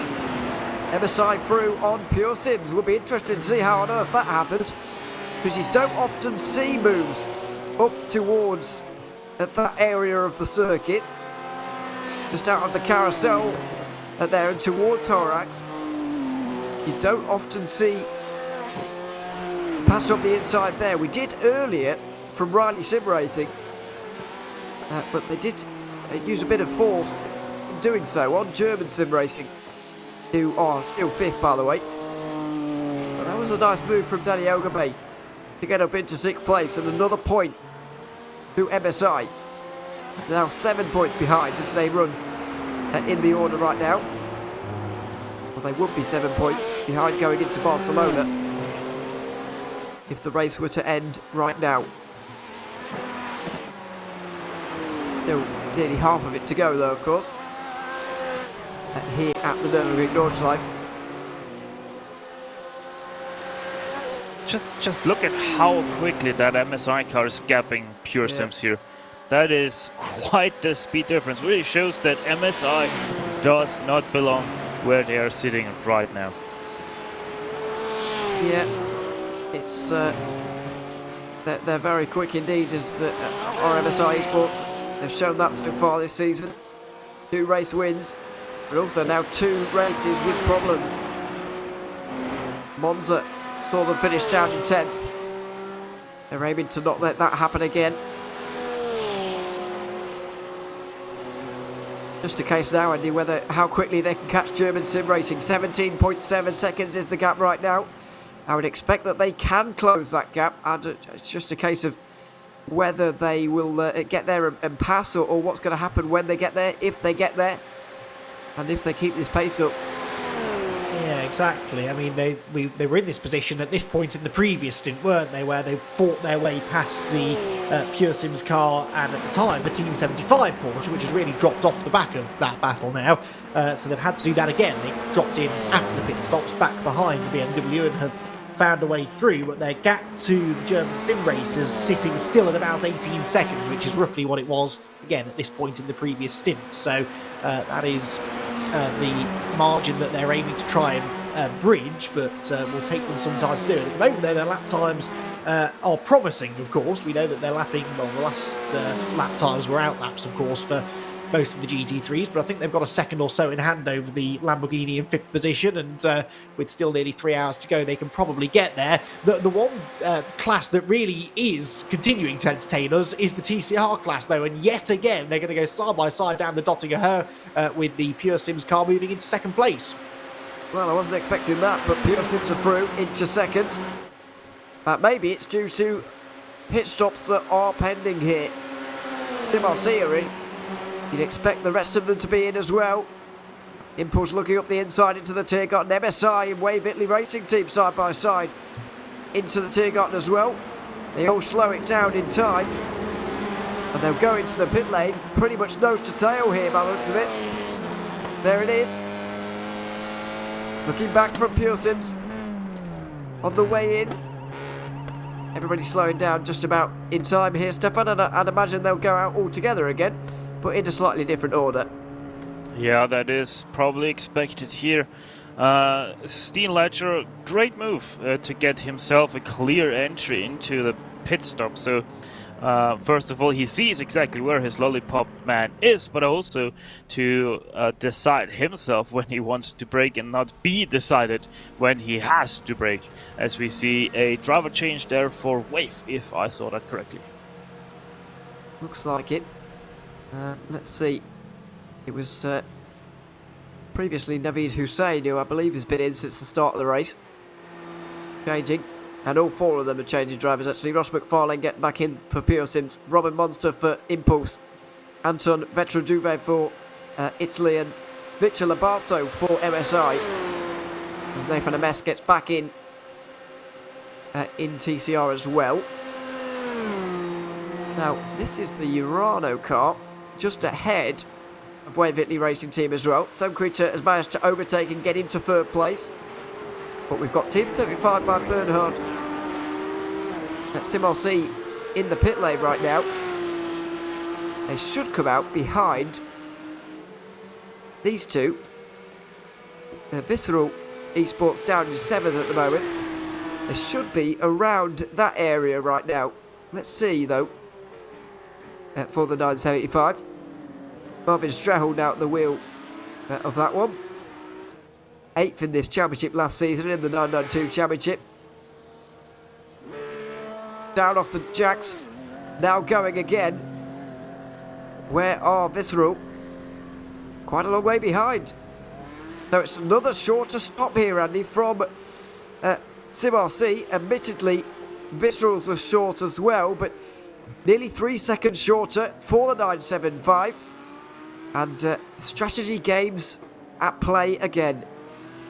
Yeah, it's fascinating this, isn't it? You can always trust the 992 class to provide us with some strategic gamesmanship, and they did so at Monza last time around. It's just something to do with the unique the way in which their fuel stints fit into a 6-hour race. It does produce a little bit of differentiation between the different team strategies, because of course we say, okay, so they're going to have a short fuel load at some point. Well, perhaps some teams might spread that out over the course of the race and have several slightly shorter pit stops. Meanwhile, Wave Italy back into second place, so this lot have just come out of the pit lane. They've come out of the pit lane right in front of a couple of the 992s as well, and in fact that I think might even be a fight for position. Oh. Yes, it is. That's Urano going into second place within the 992 class whilst they were battling through the TCRs. That was very entertaining indeed. Very close calls all around. And luckily they get through that okay. But the 122 car then, in fact the 161 car, gaining 2 spots in the pit lane. They came in 4th and they have come out in a net second. Oh, someone's off there. One of the TCRs was off there. I think it was Impulse maybe. Or was it MSI? It could have been MSI. It looked like they're getting slow or getting going again gingerly. Somebody went off through the S's there. And it looks like it may have been Victor Labato, who was in front of Impulse. He jumped them in the pit lane, but he got things wrong on the entry. Oh, and over the curb. I'm somewhat surprised, Stefan. That's the first real incident we've seen there today, other than lap 1 and cold tyres. That's the first S's and chicane incident we've seen.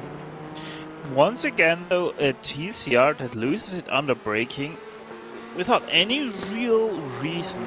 Very interesting. They might use some really far backwards brake biases, it seems like, because that TCR going straight just lost it all of a sudden, or maybe, yeah, I don't know.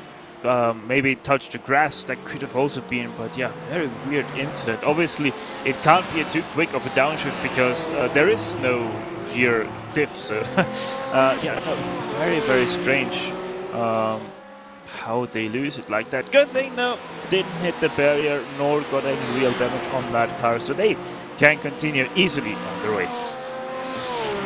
Certainly can. As we've seen, the two leaders really close in here on each other, although the SLC Movado Corsa GT4 just gets between them. The gap tipped below a second for the first time in quite a while. 11.5 seconds back to Felix Quirnbach now in the BMW. And no battles really in the GT3 category. There's one developing. German Sim Racing will have to defend from MSI pretty soon, I would think. Let's see. Those are the closest margins on the circuit. There is the Lamborghini though. Being chased down by Danny Elgame, who is on a mission right now, looking for a top 5. Although I have to say, it may be German Sim Racing slowing down here, Andy, because their gap now to Biela is over 30 seconds. So maybe there has been a mistake, and it's less so Elgame closing in. Yeah, yes, it was a slow previous lap for the 24 car, 9:27. In fact, that was an outlap from the pit lane, that's why it was slow. This will explain, I think, why the gaps have changed. Daniel Sommer coming towards one of the fastest points on the track, and I'm going to guess he gets it wrong through the quick left-hander. We've seen a few cars having little snaps of turning oversteer here. Actually, no, gets through that corner. Oh, gets a wheel on the grass on the exit and into the barriers as well, heavily into the barriers. So I thought he was going to catch that at first. He did not, and that will certainly have damaged the Lamborghini Huracan. And that car may well need an extra pit stop. If it doesn't, then it's going to start losing chunks of time every lap. Have a look at this. On board, on the grass. Oh, it's so twitchy as well. That wasn't insignificant contact with the wall there, Stefan. Surely that's going to have done damage. Yeah, most definitely that would have done damage, but you know, he would have been fine if it wasn't for the bump on the grass that unsettled the car. He landed on another bump, and that's what sent him to the accident scene there. So really, really unlucky by the German Sim Racing car. Let's see if that Lambo goes into pit lane, yes or no. It is going to be Sadak just about now. He sticks to the left side, so seems like damage not too severe. I'm slightly amazed at that, really. Quite surprised.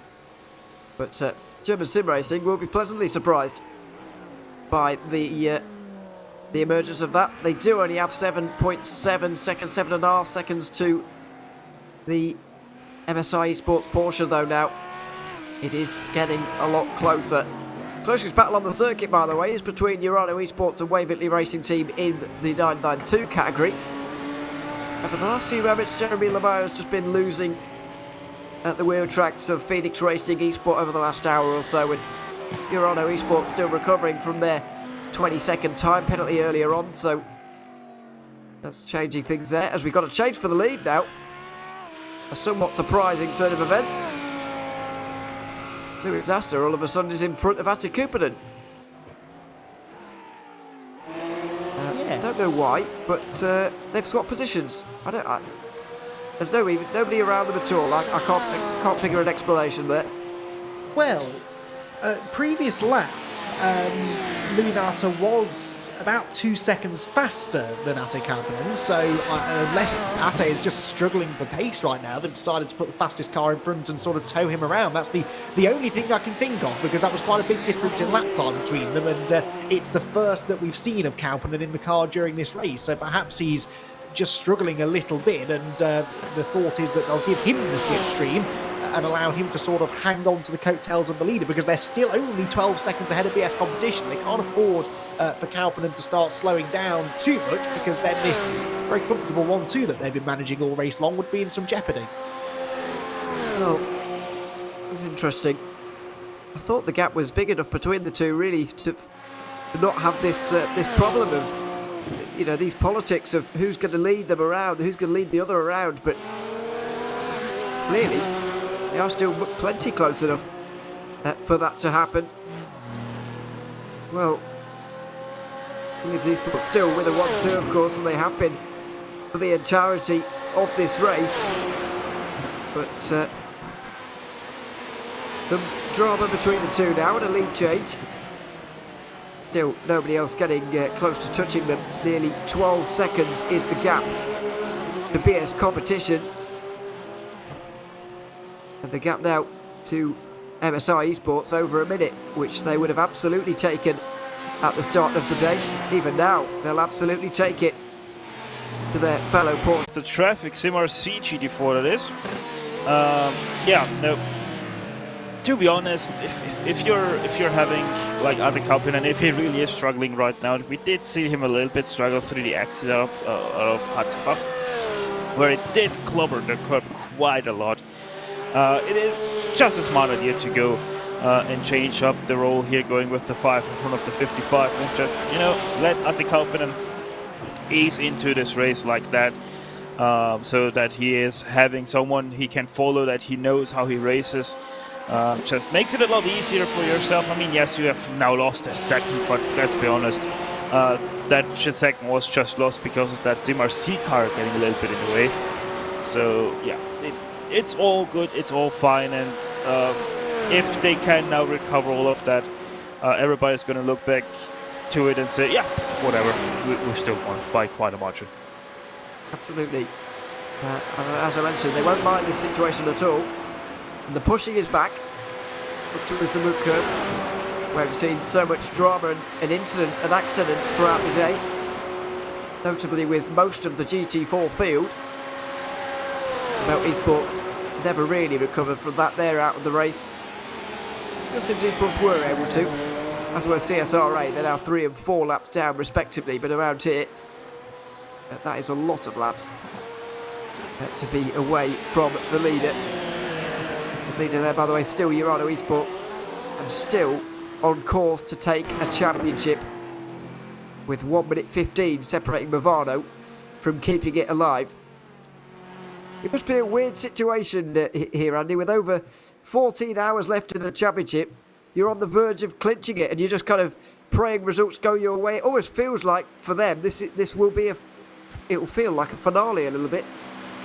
Yeah, they'll definitely have come into today's race with that ambition of winning the championship today, because they would love to avoid the nerves that come with a final lap shootout for the championship. Even if they went there with a 30-odd point cushion, they would have liked to have it clinched beforehand and just make their lives a little bit easier. In fact, they wouldn't even have to turn up for Barcelona if they didn't want to, although I reckon they probably will. To try and continue this amazing clean sweep of victories. And that's something else that matters to a team. If you can, over a 6-race championship, if you can win all 6 of those races, that is a big achievement that they will have made, and especially these being endurance races too. It shows that as a full team effort, they're doing everything right, from the pre-event practice, the car setup, the pit strategy, getting all of their drivers onto the same level of pace.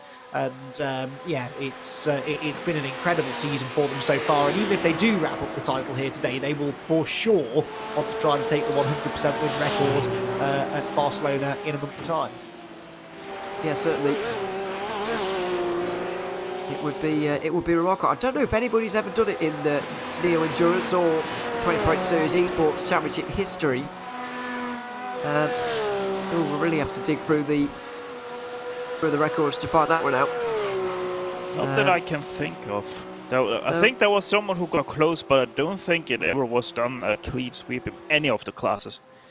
No, I don't reckon even when Coanda were in the Neo Endurance Series and right in their prime, I guess. Well, not that Coanda are in a low point in the minute, but when they were really in their prime, in the sort of mid to late 2010s, towards the latter seasons of the prototype versions of this series. I don't think even they managed to get all of the races in one. It may have happened, and somebody more knowledgeable than me will have to tell me. But it would be a remarkable record for Urano Esports, and for them to even get this close is quite an achievement in itself.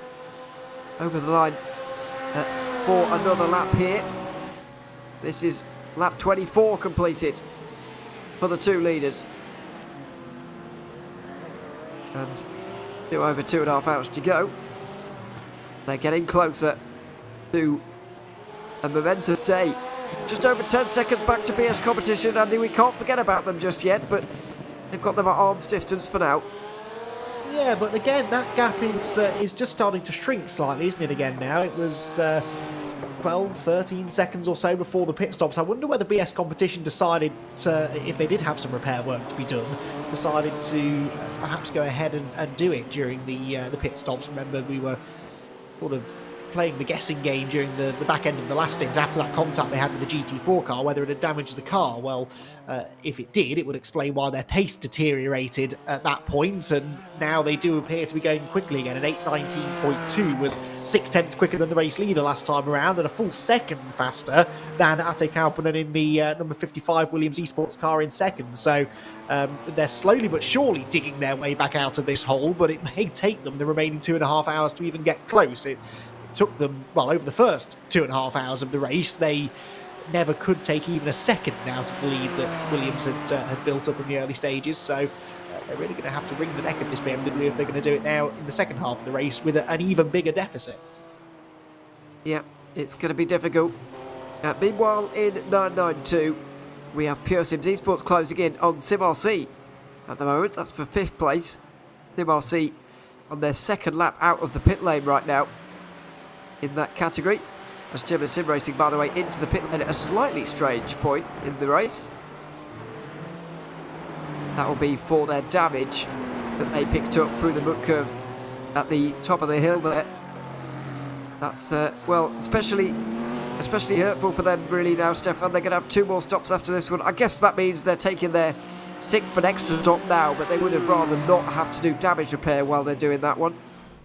Yeah, it most definitely seems like that is the case right now, that it took those 2 laps that they're going to have to do just now, because that was a 2-lap stint.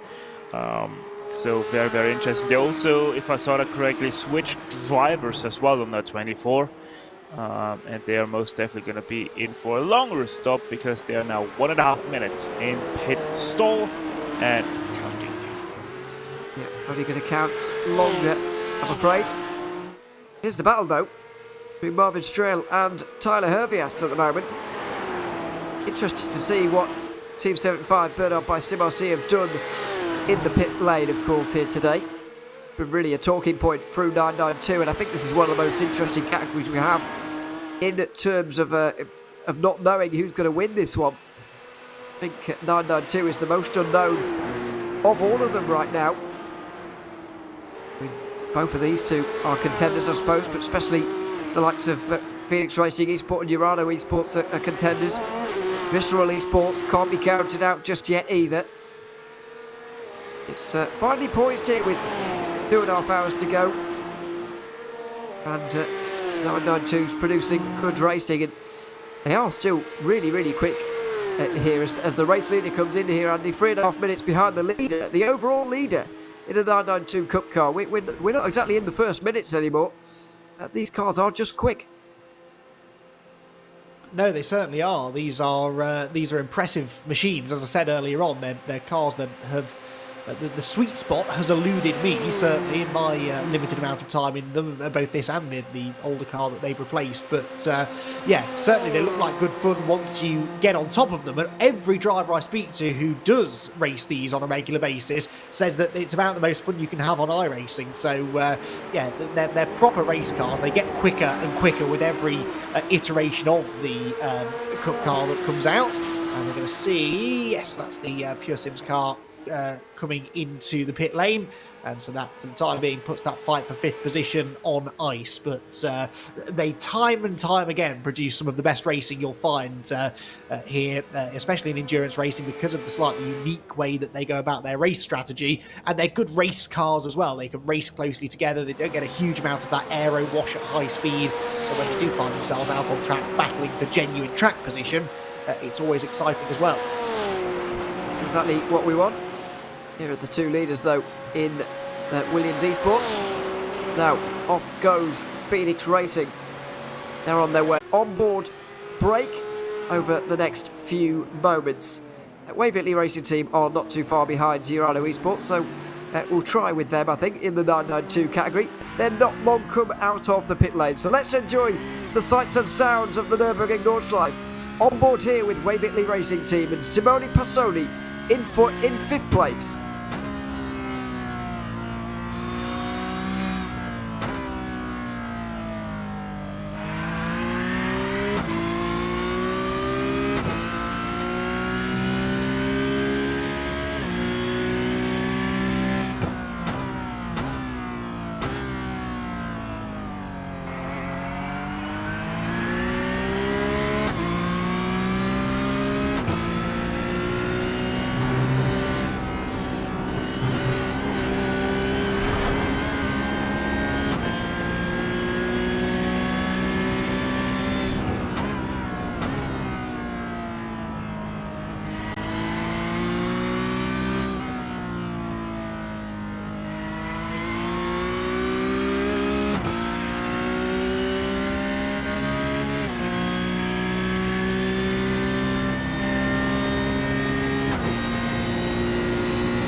welcome back to the Nordschleife.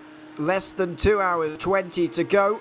Simone Passoni losing time in that onboard to Sam Quickstep, but at least we didn't curse him. At least he's still on the road. We've been known to do that in the past in this race. My name is Ewan O'Leary. I'm alongside Andy McEwen and Stefan Schlacker for the remainder of this race. Conor Raddick still behind the cameras as things stand. We can see the end of the race now, Andy. It's in sight, but it's just a little bit too far to reach out and touch just yet. There is still a fair way to go, but just over 2 hours. Finish is in sight. Yes, it is, I suppose so, but a lot can happen around the Nordschleife in 2.25 hours or so, and in fact a lot is happening. In fact, I would say that this has been the most significant stint of the race so far, because BS Competition are fighting their way back into contention for this win. Whilst we've been away for the last few minutes, they have taken a handful of seconds out of the Williams Esports pair. They're only 7 seconds off the race lead now. And that was 12 or 13 at the beginning of the stint. So Felix Kernbach doing a brilliant job in this particular stint to close them down. And even after the 2 Williams cars switched positions to put Louis Nasr ahead of Ate Kauppinen, the gap continues to come down. So for whatever reason, at this point in the race, the BMW coming into its own, the Williams Esports team, just when they had one hand perhaps on the race victory, starting to struggle. Certainly are now. Tyler Hervius is also struggling here. First lap out the pit lane this was. And it looks like he's had problems as he's back in the pit lane at the end of his out lap, which is never usual and never a good sign either. Into Bergberg. Oh, it's too deep on the brakes. Glances off the wall there, Stefan, but that would have done quite a lot of damage. Embarrassingly in front of his teammates as well. Just went too deep into the hairpin. Yeah, it's strange how many easy mistakes we're continuing to see in this race. I mean, we all know, and we have said it multiple times, Nürburgring Nordschleife is one of the hardest tracks there is, but we're just seeing most of these mistakes are basically rookie mistakes to do, just going too deep into the braking zone or going too fast into a corner because you're forgetting how the track is going. It's very, very interesting that we're seeing such a weird development in this race. I mean, in the Cup cars, we're only having 9 cars remaining. Now with that Pure Sims Esports 916 in the pits, we're only having 8 cars that are still running in that class, and it's just interesting how pretty much 90% of all the mistakes we have seen so far that resulted in a race-ending crash were all concentrated inside that 992 class. So something really is up with all these guys. Yep, something has gone wrong. I believe, by the way, 12 teams now out of the race, unless German Sim Racing can get back in it and make that only 11. I believe that we won't be seeing German Sim Racing again unless they are just getting all of their repairs done. But I don't think it is too far of a stretch to say, Andy, as you did earlier on, that this is the most important and possibly race-defining stint we have had so far in this race. Gap now 7.0 to Ate Kauppinen from Philip Kernbach. But the question I've got, and the puzzling part I've got, is where was this pace the stint before? An 8.16.7 is not something we saw anywhere like from Kernbach in that first stint from him. But all of a sudden, he's turned it on, and now he's all of a sudden a lot quicker. It's not a case of the Williams Esports cars capitulating here. It is BS Competition going faster. Yeah, this car's best lap was an 8.16.2. They just did an 8.16.7, so within half a second. That's not bad at all over a lap of this length. And the only possible explanation I can offer you is that they had damage. They had damage from that small amount of contact with the GT4 car, and it may have been very, very minor, but well, they nearly had damage again there with another grassy moment through a part of the track that's caught a few people out already in this race. In fact, was the location of probably up to this point the defining moment in the GT4 battle a couple of hours ago. But yes, even if it was just a tiny bit of damage that was costing them 1 kilometre an hour down the straight over a race, a lap of this length and a stint of about an hour, that would perhaps explain why they were no longer catching. They've maybe got that damage repaired, they've stuck some new tyres on, the driver's sort of hit the reset button, and suddenly Felix is the quickest driver on track. He is gaining consistently on the leading two, and at least putting this car back in the conversation for the win. That would explain an awful lot. And there's also intrigue in the lead of 992 here. Stefan Aztec Simsports Visceral have caught and passed Team 75 Bernard by Sim RC. I think it happened maybe into turn 1 actually, but Visceral are through. Here is the replay. Well, this is an incident that might give us a bit of a clue as to how it happened as well. That's the GT3. It's hard to tell the difference between the two of them. They've got the same livery and they look similar as well. But oh dear, separate incident. That's why they've lost a little bit of time. But their 992 has been losing the lead as well, which is not great news for them. Yeah, if you have, coming back to the GT3 real quick, if you have an incident, have it there, because there is your most runoff that you're gonna have on the whole Nordschleife at Adenauer Force. And yeah, no, the Team Bernhard car, the 975, there we go. They are supposed to lose the lead here, because remember, Visceral is on such different strategy that they are 7 laps into their stint already, as we see a small spin from Havu. Not the first one we are seeing from either of those cars, and the way that race is going for Havu, probably not the last time we're going to see a green car having issues. But yeah, to finish up the Bernhard and Visceral, Visceral is obviously so off on their strategy compared to everybody else, that they are right now on the fastest part of their stint, and that's why they are catching so much and have already gapped Bernhard by 1.3 seconds. So expect them coming into pit lane either this or next lap. Yeah, and then should be one more after that to make it to the end. And then there'll be some very short pit stops from those behind, including the 975, who are currently running second.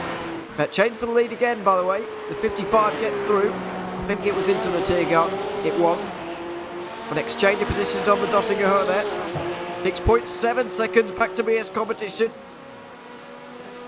Very much in conversation, by the way, on BS competition in that big battle for third place in the standings, which is where they finished last season.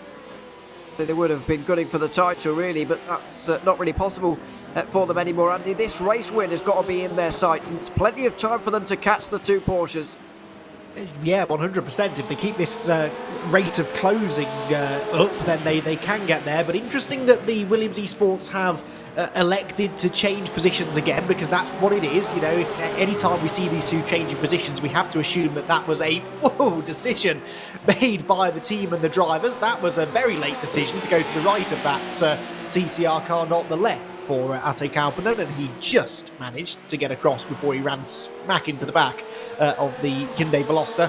But yeah, every time these two change position, it clearly is a team decision to put one car in front of the other. They both had stints in front, they both had stints behind. Remember, at the start of this stint, it was Kauppinen ahead of Louis Nasser, then he seemed to allow Louis through into the lead, but that wasn't working. They were continuing to lose time, so it doesn't look as though Louis is that much, if any, quicker than Ate Kauppinen. And now they're going to see what it's like if they reverse the positions again, and in another 6 minutes or so we'll get a look at what the lap time is and see whether or not that's working. Well, it is a concerning situation for the two of them.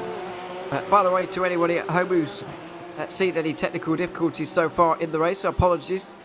We should have them all fixed now, and we should be able to enjoy the last 2 hours 10 here on RacePort TV. Should be a good run to the flag. Just how concerning is this though, Stefan, for Williams Esports? They're seeing their gap come down, they're seeing their lead that they built so valiantly throughout the day come down at the hands of BS competition. Just, is it going to be a helpless feeling for them at the moment, or will they still have confidence in what they're doing today? Well, I think they're still going to have confidence, but it's going to be really interesting, because I think Quirmbach is going to drive one more stint after this, or maybe he is done already after this one.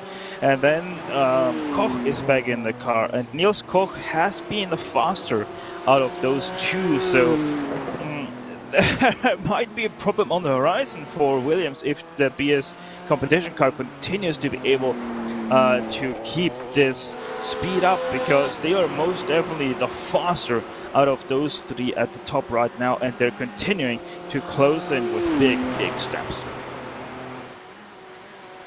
Well, let's just go back up to 7.1, maybe a little bit more. The top three still separated by very small margins at this stage of the race. Biela Racing Team Euronics can't really get any closer. They're not falling away that much, but they can't really get any closer right now. As we see, MSI Esports having recently...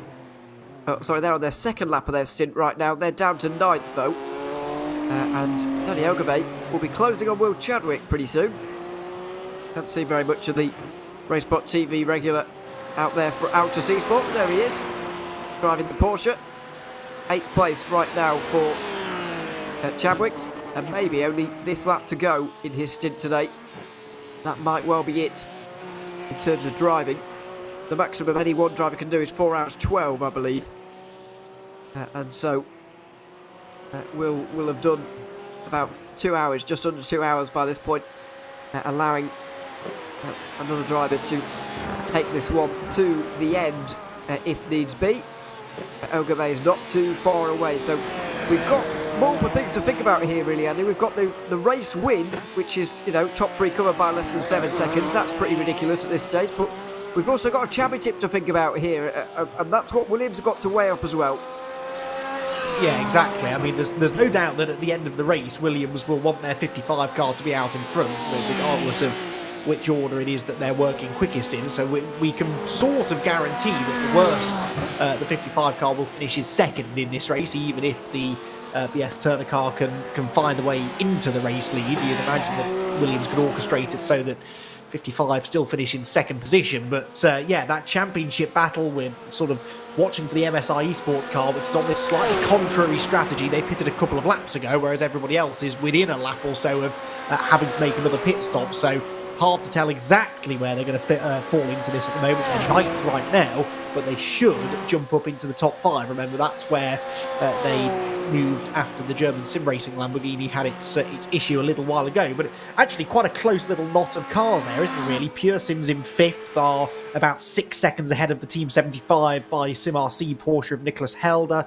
He's 5 seconds ahead of the Riley sim racing car, and then they've got about 30 seconds or so over William Chadwick, who we were just following. So that little group, they may not be fighting for a podium, but there is a potential for some positional changes there before the end.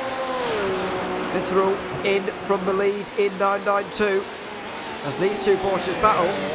The Porsche only class getting interesting.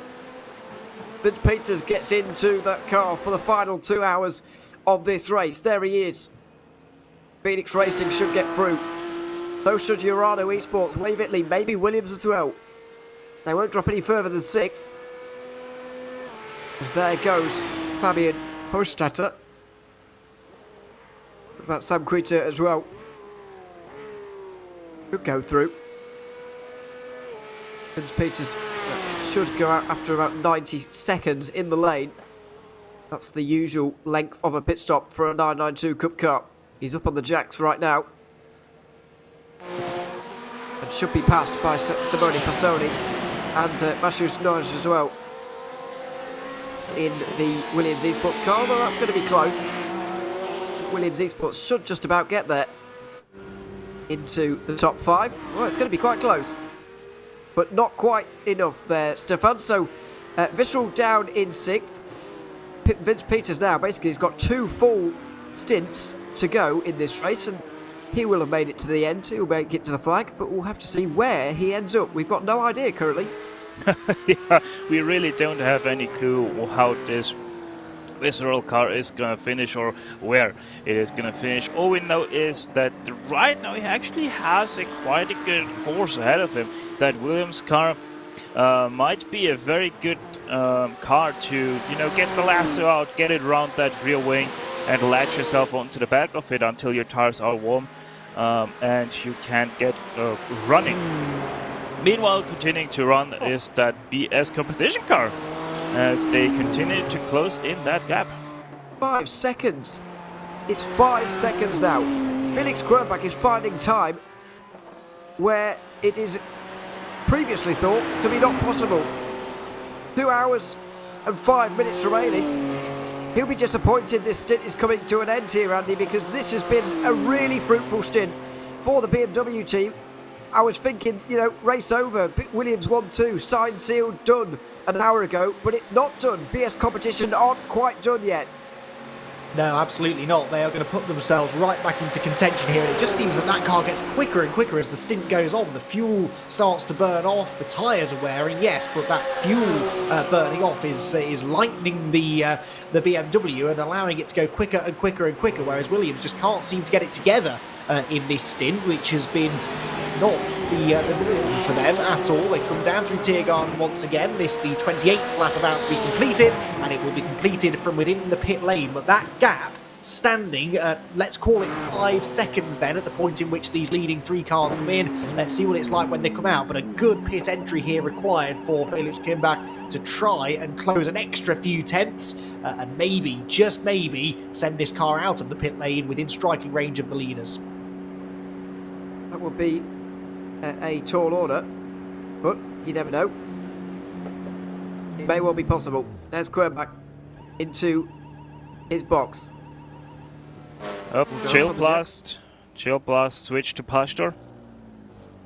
So Daniel Pastor at the wheel there. Niels Koch back at the wheel for BS competition, but Atte Kupernen stays behind the wheel of the championship car, we'll call it. The one involved in the championship fight. Now we'll see how long these pit stops are for these teams, edging towards about 10 seconds until they'll go now. 2 Williams Esports cars should go nose to tail. They should leave together.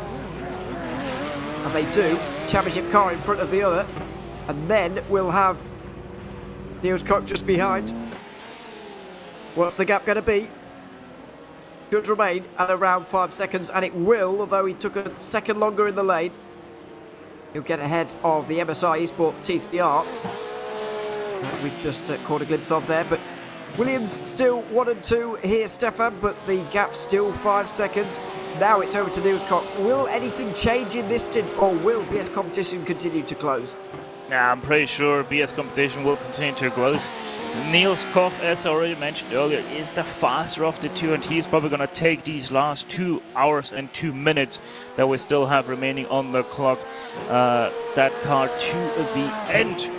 Bad news for our leaders is that they are now going to be running up to the TCR traffic, and most of that they're going to be catching on the Nordschleife. So that is really going to be a very, very interesting first lap for these GT3 leaders, because they know that every lapping maneuver is going to count, as afterwards they have passed these TCR cars. They're going to have clear skies for nearly a full half lap.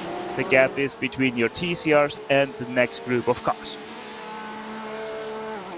Now, oh dear, we've had big drama in GT3 again. The MSI Esports 14 GT3 is off. Not sure whether it was an incident. It looks like it may have been for Danny Elgabay. He didn't make it all the way round, so he's not on the same lap as these drivers.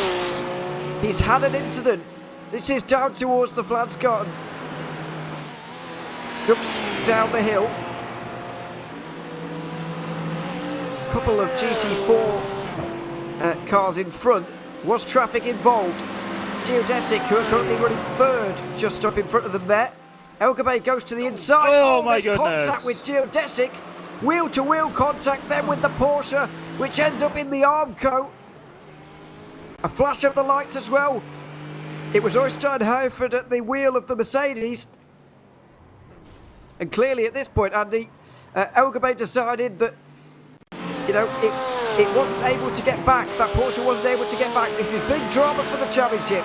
Well, I mean, that looked like the move was never on, really. Looks up the inside of the geodesic car. Yes, there's a chunk of netcode, but that is a low percentage move. There's a straight section of track coming up immediately after that corner, and that is where you do the pass. You don't try and stick it up the inside through that flat-out single-file section, just asking for trouble. But Ewan, that is desperation, pure and simple. They can feel the championship just starting to maybe slip out of their grasp. They know that the strategy isn't playing in their favour. They know they've had issues already in the race, and they know that Williams Esports are looking really strong to at least get a second place finish for the 55 car, maybe even still a race win. And I think that desperation just started to set in, and it was a move in traffic that, I mean, it's not impossible to get past a slower car there, but it's a very low percentage move and one that was almost guaranteed to end in trouble, and it did. And I'm actually quite glad that the geodesic car didn't get taken out in that as well. I don't quite know how they saved that slide, because it was one heck of a hit that they took at a very fast part of the track, but somehow they saved it, and it was just the MSI car that ended up in barriers. Yep, and with damage as well. There'll be plenty of damage down there, Stefan. I mean, we talk about championship-defining moments. That is certainly one of them. Patience was needed by Danny Elgabay, and he didn't have quite enough there. He didn't need to do it, went for it, and I can only second what Andy said there. That was a really low percentage move. You don't do passing there unless you're very, very, very desperate, and it seems like MSI was very, very desperate right there, because there would have been a nice passing opportunity if he would have waited just a few hundredths of a second more, go to the inside and then overtake Edge Schwarz. Well, a shame for MSI Esports, who found themselves now down in 10th. Harvey have overtaken them as well. Luckily for them, they've got 3 laps till the next car, and German Sim Racing still on, even running. So 10th place looks like the minimum they'll get, but also the maximum as well. We've just been joined by Racebot TV regular Will Chadwick, by the way, who's finished his couple of stints driving for Autos Esports now. Will, welcome to the commentary booth. Good to have you here. 8th place, you've handed over your Autos Esports Porsche to Yannick, your teammate now. Just how were those stints out there on the Nordschleife this afternoon? Yeah, it was good. I mean, I bet you didn't see much of me, which is a good thing because it means I did nothing bad. So yeah, no, it was good out there. The pace was really strong. Considering the prep I had, I'm pretty happy with my pace. We were comfortably faster than the 3 cars ahead of us on track, and we were also kind of trading lap times with BL at 45. So, you know, I'm really happy with my pace out there. It's just obviously a shame what happened earlier, which was such an unlucky incident that it just cost us so much time as well, just trying to have a safe rejoin. But we are catching. You know, we've obviously, you know, MSI have been pressured into making a mistake there with the brat markers, and you know, if any of these other guys have any spins, mistakes, you know, we'll be right on them because we definitely have pacer. Yeah, you're absolutely right, by the way. We didn't see much of you at all through that stint, which is, in a way, a good thing, as you mentioned. We've just seen that incident through traffic, as you referenced, with MSI Esports, and this gap really closing now, actually, between the top 3 to 3 seconds as TCR traffic really starts to affect this battle for the lead. But for you personally, Will, how was traffic out there? We've just seen a pretty big incident. You managed to avoid pretty big incidents, but how was it generally? Well, all I know is Yannick still has fastest lap in the car, and I really should have set a 17. And I'm pretty sure he's calling up these GT4s and TCRs to put them in place of me and slow me down on my fast laps. So, I mean, I was slowed down a bit, but I mean, as long as you keep your sensible head on, I think it's pretty easy not to make a rash move. Sometimes it's really frustrating because a couple of moments we lost like 2 seconds to traffic and in bad areas, but as long as you're not trying to do anything silly, it tends to be all right. Well, if you ask the TCR that Neil Scott just overtook, you might say he just did something silly, but it worked out into the fans' cotton. One final thing, Will, how was it in terms of doing this race with not much practice? I'm aware that you were told, particularly long time before doing it, that you were going to be doing this race. So was it difficult to kind of adjust to this circuit? As it's always a calibration in my commentary brain, I've got to be honest. this circuit. What was it like in your driving brain? Well, I think I've done a few events in this track in the past in GT4, but I'd not raced GT3 here in I think 3 years, since like, I think 2020 Nürburgring 24-hour, where I believe I crashed 4 times. It was a lot nearer to sim racing back then, but yeah, I mean, from my perspective, you know, only getting about 6 hours prep, which isn't optimal really, was a challenge, but I think with the times that I was able to do, I'm happy with how quickly I managed to adapt to the car and setup. I must give a massive prop to Yannick, because I honestly just gave him feedback about the setup and he made a setup which is really good, I think. I think we're just obviously lacking a little bit of hours, which is where the difference is between us and Williams. You know, on an average lap, on a lap for myself, we're missing about a second, which when you factor in it's an 8 minute what, 20 lap, it's not too bad. So yeah, I mean, adapting is always part of what we need to do now as modern sim racers. So, you know, we've always got to be ready for the challenge. And, you know, I'm thankful to be able to do this event, you know, because obviously we were doing the 24-hour series earlier in the year. I did it last year as well in the GT4 class. I've always enjoyed this series, and for Altus to give me the opportunity to drive the guest today, I mean, it's been really good. Just, yeah, I think with a bit more practice, we could have definitely been fighting, you know, at least for 4th, if not a bit higher up. But these German specialists around these tracks are always very, very fast. Certainly got some talent on show here this afternoon. Will, congratulations on your stints. The fact we didn't see you a lot is a good thing in terms of lack of incidents that you've been causing. So congratulations on that. Good drive, and yeah, good luck to Yannick for the rest of the race. Thank you, and good luck in the commentary booth. Thanks so much, Will Chadwick there, driving for SERIES Esports here this afternoon.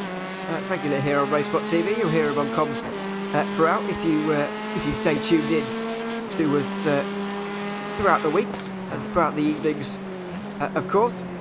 While it's all been going on though, Andy, it's closed in between the front 3 or so. It got as low as 3 seconds, now 3.4 seconds. Newcomer's got the bit between his teeth. He has indeed, and we will shortly start to get a real look at what flying lap times are like for those cars. But yeah, you can see on the live Delta that it is coming down almost by the corner, really. So looking really good for the chasing BMW. But, you know, we've been talking a lot about lap times and gaps and the relative pace of Williams versus the BS competition car. Speaking of Williams, by the way, they've swapped positions again. Look, it's 5 back ahead of 55 now. So that is, in fact, a recent development with Daniel Pastor going ahead of Ante Kampinen on the Grand Prix circuit on this particular lap, the 30th lap of the race. But yeah, we're talking a lot about the gaps and the way in which the BMW is closing. The one thing we haven't yet spoken about is what it does when it gets there, because passing these 2 Williams esports cars is not going to be the work at the moment. They are, of course, going to work together to try to keep the BMW behind. And that's why I'm a little bit surprised, Ewan, to see that change of position right now, because in a way it's the 55 car that needs to be protected, as that is the championship contending car. Of all the points in the race to have the 5 sat behind it as a rear gunner, surely this was it. It wouldn't be a bad idea, but then again, BS competition aren't quite there just yet. What do you think, Stefan? Do you or how do you think BS competition can tackle 2-on-1 basically, which is what it's going to be? Well, if you're looking at where the BMW makes the speed compared to the Porsche, it is obviously the long straight, but at the same time, on corner entry, that BMW is much stronger than the Porsche, so it might still be able to somehow get that first place away from both Williams. And yeah, you're most definitely right that the 55 needs to be protected once that BS competition car is there. And yes, I'm saying once it is there, not if it is there, because it most definitely will close in. Just the last lap, it closed in 3 seconds. Lap time was 2 seconds faster, but obviously we have to calculate that 1 second in that it was longer stationary. So it was actually 3 seconds faster than our 2 Porsches leading this race since pretty much the get-go. Yeah, and to be honest, it is Niels Koch, it is BS competition. If somebody can get that win away from 2 Williams cars, it is most definitely BS competition, like they have proven so many of times already. Certainly, it's going to be a fascinating final hour and 50. We've got SimRC into the pit lane in 992, by the way. Phoenix Racing Esports should take the lead there. With SimRC slotting into 4th, quite possibly. Jürgen Frank is going to get at the wheel of that Porsche. And we've still got plenty to go here as well, Andy. I mean, I think in GT4 and TCR, we know who the favourites are there, and they're quite strong favourites as well. But in GT3, there's a bit of nerves around those on-track battles. And there's a real nervy pit lane battle going on in 992. I really don't know which strategy is going to prevail. And I don't know if the teams have any idea which strategy is going to prevail either, really.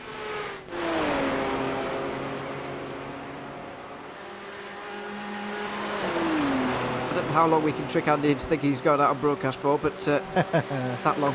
There we are. Sorry, That's all right. for those who don't know, I'm not fully fighting fit today, and I think that the cold I'm catching has well and truly spread to my brain today. Apologies.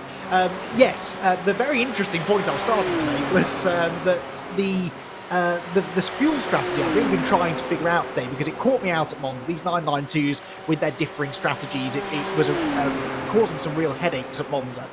And I've really tried to keep track of it. And looking at the 996 car, they're doing about 1 hour and 10 minutes per stint. So they pitted last with 2 hours and 5 to go. That means they will likely make their final pit stop, 996 this is, with just under an hour to go, somewhere around 50 to 55 minutes to go. Now 975 have just made their latest pit stop with 1 hour and 50 to go. So knock another hour and 10 off that, and they're going to be pitting 10 or 15 minutes later than the 996. That means they will require less fuel at that pit stop, and it's a significant chunk less fuel as well, so their stop should be a little bit quicker. I still can't tell you who's going to come out on top, but that is roughly how I'm expecting the next hour or so to go, hour and 15, 20 minutes to go within the 992s. It's going to be close though, because there's no doubt about it, the 996 has good pace, but there is a potential, I think, for their final pit stop to be quite a bit longer. It's another short stop, though, for the 975 here, Stefan. 20 seconds shorter than what you normally see from a 992 Porsche Cup car. I still cannot... What do you think they're doing to be able to make every single stop 20 seconds shorter than the rest? Simply put, they're just putting less fuel into the car because they have gone up on the checks. I did see that on our broadcast. So, yeah.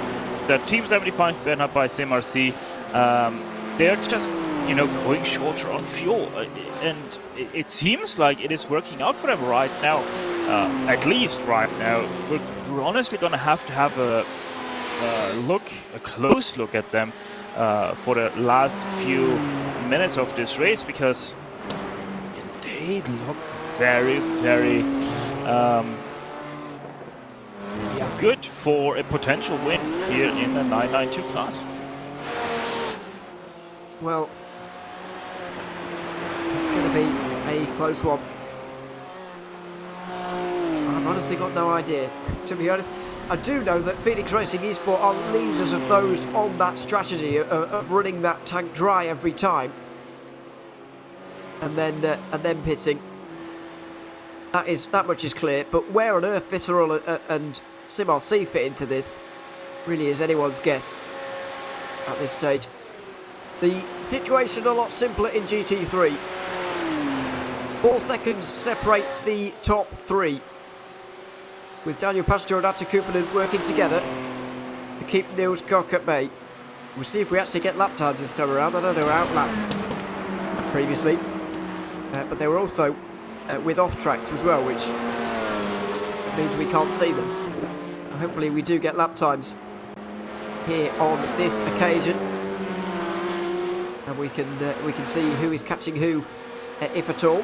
The battle in TCR, an interesting one as well, between Pure Sims and Impulse. An important one there, Stefan, because points up for grabs in the championship, 2 points either way. Impulse not really involved, but Pure Sims certainly are. And they're going to want to keep SimRC as close as possible, because it looks like those race leaders are going to take the championship lead into the final race. Yeah, most definitely looks like that. Pure Sims right now 1 point behind up before the 6 hours here off the Nürburgring, so they most definitely want to keep it only at, what would that be, 5 points instead of going down to 7 points. So they most definitely want to keep at least that podium for now. And they're slowly, very slowly closing in on the last pit stops themselves. They're now going to start lap number 7. And they're going to pit at the end of lap number 9. So 3 more laps to go for our TCRs until they are in for their last visit at the pit crew. Certainly. As Harvu in the 992 category come in there quite a long way adrift at the moment though. Battle for third in TCR is the closest on the circuit right now. I'm not of course counting the 2 Williams cars because they're not really fighting. They're just riding around together at this stage. But these 2 certainly are fighting. Interesting to see that Waverley Racing Team have been able to catch and pass these drivers almost without anyone noticing. And getting up into 2nd position. The developments there in TCR as GT4, we've got a pit stop as well for Impulse Racing. So it does look like Urano are in the pit lane actually as well. Dylan Scrivens gets behind the wheel of the Mercedes there. But with SRC Movado Corsa now even further from that 4th place lead, Andy, you know, Urano could be 100 minutes away from a title. Yeah, you wouldn't bet against it now, would you? I think it will take something pretty out of the ordinary to happen to them for that to change. And they deserve it, quite frankly. We really haven't mentioned them all race. There are 2 teams that I think we haven't mentioned probably enough in this race, and they are the Team Urano Esports squad in GT4 and SimRC in TCR. And the reason we're not mentioning them is because they have just run away with their respective class leads to the point that I think they've both pretty much got a pit stop in hand now. They can have a whole extra pit stop over the rest of their class and still come out as the race leaders. So yeah, they have been incredible over the course of the 4 and a bit hours that we've been racing so far, and really for Urano, they've been incredible over the entire season. And I seem to recall this being the case at Monza as well, that they didn't really do anything particularly flashy, but they just sort of, after the first couple of rounds of pit stops, they just had this lead over everyone else. There was no obvious way in which they built the lead up, it just sort of happened, and it was just through consistent pace, no mistakes, good pit strategy, and they've clearly found the winning formula in this 24H series, and perhaps this will be the race win that gives them the championship win. Perhaps it will. Pure Sims and Impulse still a few car lengths apart here, but as you can see, traffic everywhere. Harvu trying to come through right now, and so it's the SimRC GT3 car, which is really going to get caught up in this. Trying to catch the Pure Sims BMW that just went through, and having real trouble doing so as a result of the traffic now. Gap going to go to above 3 seconds. Going to have to follow the Harvu 992 as well, which is not ideal. Through this little section of cars, up through Flugplatz for an end of these Porsches. Can he lift it off the ground, round the outside? Well, he didn't try it, and thank goodness for that. Going to go past a more conventional place. You'd imagine maybe to Schwedenkreuz. He's going to have to wait there, I think, as well. Yeah, going to have to be down into Arenberg by the looks of things to get through there. He's still going to have to wait. Proving very, very difficult to overtake.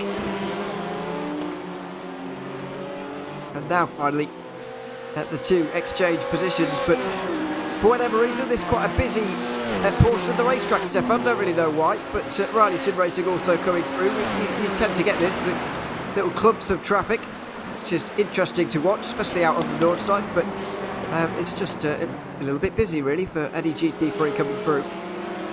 Yeah, it is right now really, really busy right there around the Nürburgring Grand Prix track and the first few meters of the Nordschleife, and then once again that big clump that is now going right here through Versheim and that kind of part of the track. So it's always interesting how that develops. I mean, you can even see it with the many cars that are on the Nürburgring Langstreckenserie or the 24 hours of the Nürburgring.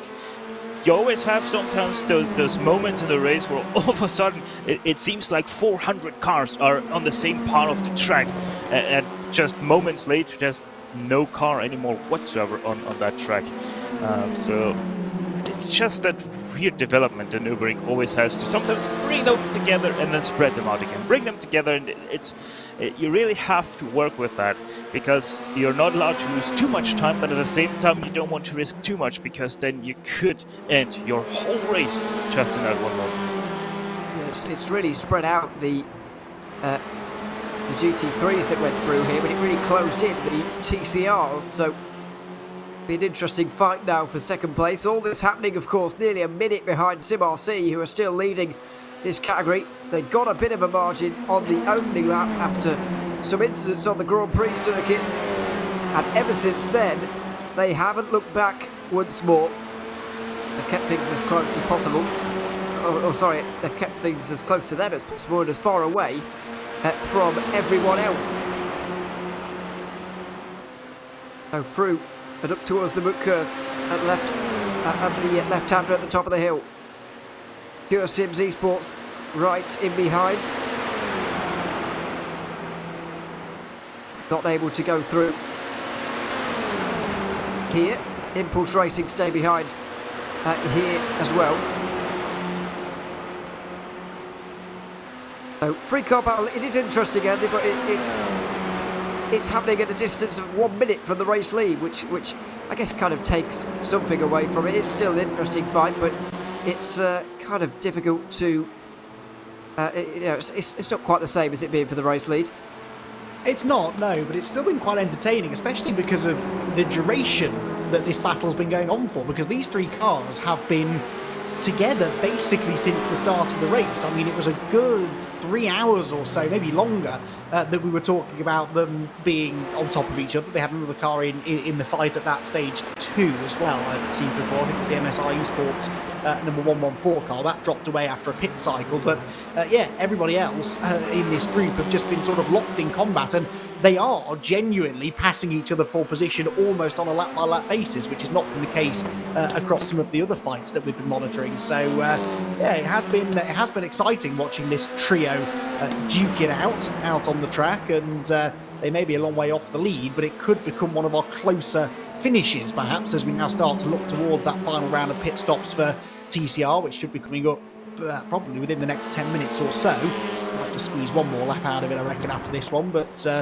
yeah, this could be one of those battles that really rages right down to the flag. The other point I just wanted to make, Ewan, is a GT3 related one once again, because that lead gap suddenly has started going back out again. I wonder whether either Niels Koch has had a moment somewhere, or maybe has just taken a little bit too much life out of those tyres, because a gap that was at one point down towards 3 seconds is now creeping back up towards 6.5. Well, I can't really explain it either, but they are about to come over the line again. If they haven't already, then they're about to. Yeah, they have just again. He has lost some time on that lap, so it was an 8:21.4 on that lap, which is a lot slower than where the others were at, 2.5 seconds faster. Kuppinen was 2.5 seconds faster. Not really sure what we can put that down to, Stefan, but it is costly at this stage in the race. Yeah, most definitely is costly, and you don't want to have any costly moments this late into the race. Nearly only 1.5 minutes to go as we see GT4 pit stops in swing, it seems like. Does. This is CSRA by Entropic though, so they're well out of sequence. And look like they're on their way to an 8th place finish. But they'll be trying to push up ahead of Sabelt Esports and getting closer to them, I suppose, but not really that much closer, as Urano Esports look like they're going to seal that title here today. So 1 and 2, Daniel Pastor, then Atte Kuppinen. Just over an hour and a half to go.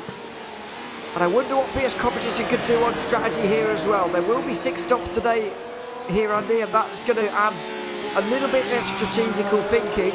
But PS Competition do need to be closer than 6 seconds away. It was looking promising this time an hour ago.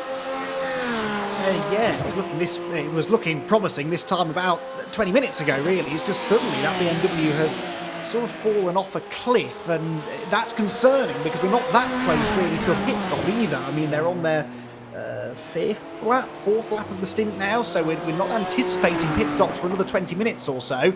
So if it is a tyre wear issue, then that is slightly concerning, and perhaps would go some way towards explaining why they were so quick early on. It's something that you can't just jump into one of these GT cars ahead of a 60-minute stint and absolutely hammer it for every corner of every lap for an hour, because the tyres will no longer take that. Before the tyre model update a while ago, you could do that because you could double stint tyres pretty comfortably, but you can't anymore. The tyres have to be managed. The way in which you bring them up to temperature is crucial. If you're too aggressive in the first couple of laps, that really comes back to bite you some 30 or 40 minutes later, and I wonder whether maybe that's what happened to the 89 car, and it would just explain why they're starting to struggle now.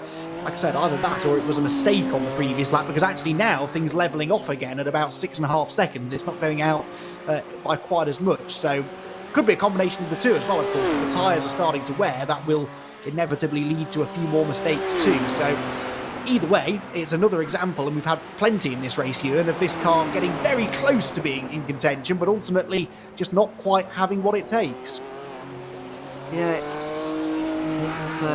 it could well just tease us a little bit and then turn into a bit of an anticlimax by the end. Williams Esports really want those points, and MSI Esports still down in the pit lane. Now we've got to do some maths here. I reckon there's going to be 42 laps today, and so 60% of that is not easy to work out in the head. So I will work it out with a calculator instead. 26 laps are needed, so you can't fall more than 16 laps down. The 17 laps down or more, and you're not classified in this race. So far, the bottom 11 teams are all not going to be classified, not picking up any points. Team Huizenveld are just about staying close enough to their class leader to do so. They're only 6 laps down on their class leader. At the moment, MSI are 4 laps down. There's still 10 laps to go after this one. I reckon they might be all right, Stefan, even if they don't re-emerge from the pit lane. They might be all right to get points, but it's not a nice place for MSI to be in. And this might not be a nice place for anybody to be in either, because Harvey've got a load of damage there, and so have MSI. Yeah, most definitely not the best looking cars anymore after these laps of racing. Let's see. Oh, MSI even blowed the engine. Well, they have damage on the front, and I wonder whether the radiator was damaged and there's been overheating there. But important stuff for MSI. This is there it is. Oh. There's the bag. So MSI are going to be falling down the order. And I don't know how long that repair is going to be, Stefan, but it won't be quick. No, that is half an hour worth of repair there for MSI, so they are probably out of it. But I think they should be good. I think they should get points, but it's just a case of whether whether they'll have enough points to stay in championship contention.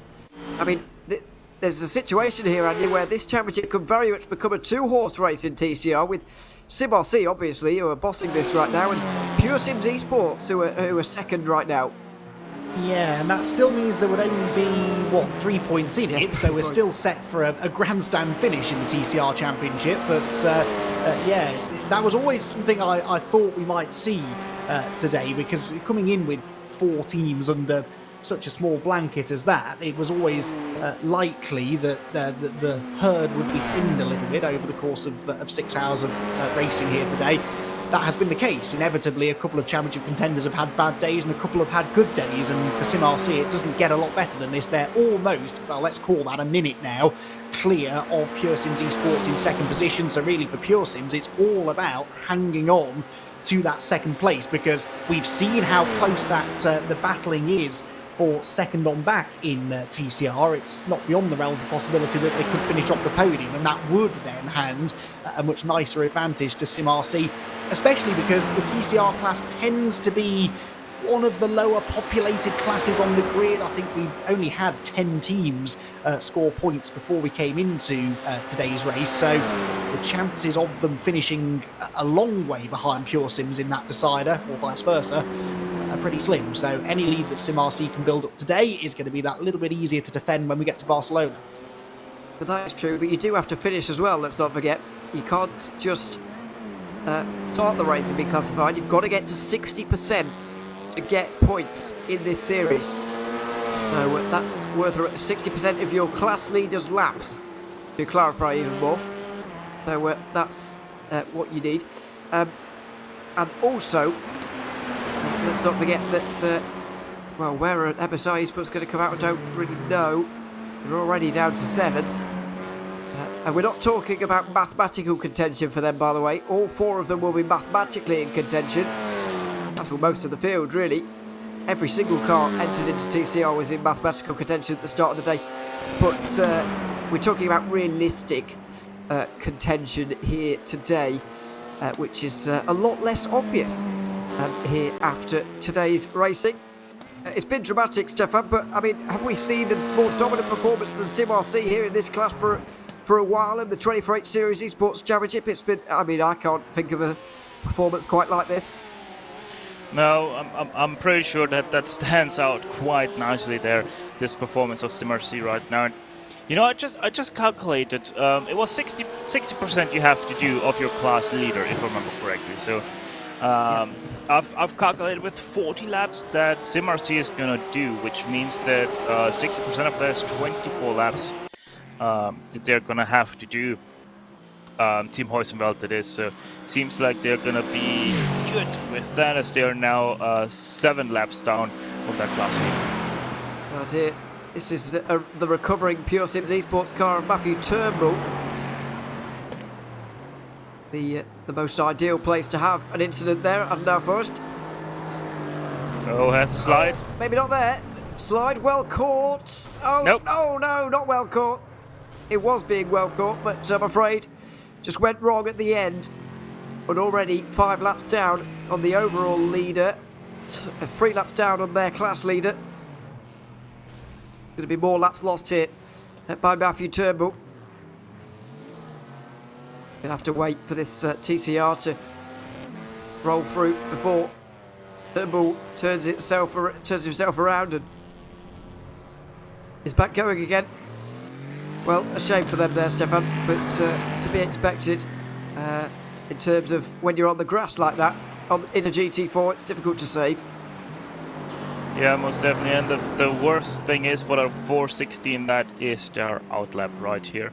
And back right into the pits they go with more extensive repairs that they are gonna have to serve. And, you know, looking at our GT3 leaders now, I have to say I'm a little bit surprised by, I have to call it like that, slow Niels Koch is in the last few laps, because he hasn't been able to go anywhere near the pace that he was able to do at the start of this race.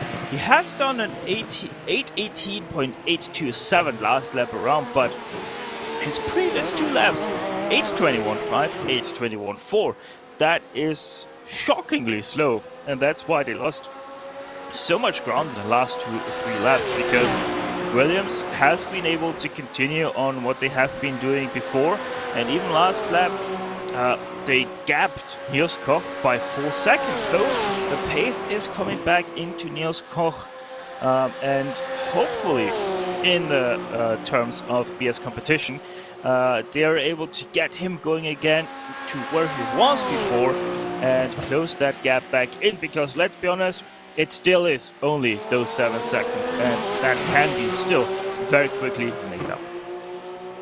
Yeah, certainly.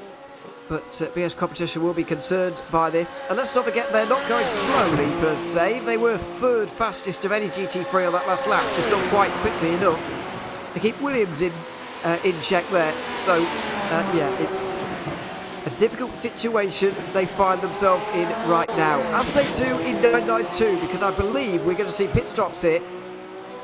They should be in the final sector of the lap, ready to make penultimate pit stops here today. Phoenix, Urano, Waverley and Williams should all be at the end of this lap to make their penultimate pit stops of the day, and it will be possibly race defining down in 992. With 1 hour 25 remaining though here, Andy, I mean, you're thinking about the next pit stop, it's going to be a splash and dash basically of 2 or 3 laps. It's not going to be a long final stop for those 992 cars that have gone as long as some of these guys have. Yeah, so that throws an extra element into that 992 strategy, doesn't it? Because I reckon that the likes of Visceral Esports, for example, and Team 75, they can probably do this on one more stop, I reckon, in fact pretty comfortably. So they are going to do one fewer pit stop, it seems, but it will be a full, almost full service, full fuel load. Pretty much about an hour's worth of fuel will be needed for the 996 and maybe about 45 minutes worth of fuel for the 975. So they'll do one fewer pit stop, but it will be a slightly longer stop. By my calculations, I could be wrong, that was known to happen, but I'm hopeful that I've worked it out right this time. And that's going to be really interesting because they're some way off the lead, but of course they're going to save a chunk of time by not having to make that final pit stop. So yeah, that's another interesting little factor to take into account when it comes to that class. That again, wildly different pit strategies, and this is now the point of the race where it all starts to come together and make a little bit more sense in theory. We've been sort of questioning some of the timings of those pit stops early on in the race. Well, all of the teams will have been working back from this point of the race, making sure that their last pit stop was at the right time and for the right length of time. Right. Ewan, Andy, here comes the point, the big point for these two teams. Surely you're not going to take tires on your last pit stop if you're SimRC and Visceral, because you know that you're going to have to fuel shorter on your last pit than everybody has to do right now, because they're going to have a full stint and then another 2 laps. That means they're not going to take tires for their last 2 laps, obviously. But in the terms of the Team Bernhard car and Visceral, you surely can't take tires on that last pit stop because it is shorter, and you would lose way too much time with taking tires, since tires and fuel is separate, and tires are so incredibly slow on the 992 Cup car that you can't afford that time loss in the pit lane if you want to have a shout at the win. I personally think that SimRC and Visceral will take tires, and the rest of them won't. I'm very sure about the rest of them. I'm not sure about SimRC and Visceral, though, to be honest, because as we have noted before, tyres and fuel are done separately in the 992 category, which is different to the GT3s.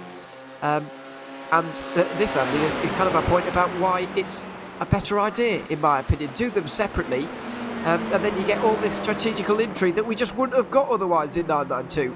Yeah, but it makes my head hurt, and I don't need that today. I agree with you, though. I do think that those that are pitting now will probably take these tyres to the end, because their final pit stop, in theory, might come within 10 or 15 minutes of the flag. It's not worth sticking fresh tyres on at that point of the race, whereas the likes of the 996 and the 975 car, we're anticipating their final pit stop might come closer to 45 to 50 odd minutes from the flag, and that is closer to a full stint. It isn't a full stint, but it's a lot closer to it, so it might be worthwhile changing tyres, especially if they have worked this out so that they'll do one fewer pit stop. They'll have that extra time in hand potentially to try and change the tyres and give themselves a little bit more grip out on the racetrack, and then we could have a really fascinating wheel-to-wheel battle on the track where we've got cars not only having pitted at different times, but also on tyres that have been on the car for significantly different amounts of time. Yeah, but at the same time, we're not allowed to forget we saw that Team 75 Bernhard by SimRC go into the lead of this race because they didn't take tires on the first stint.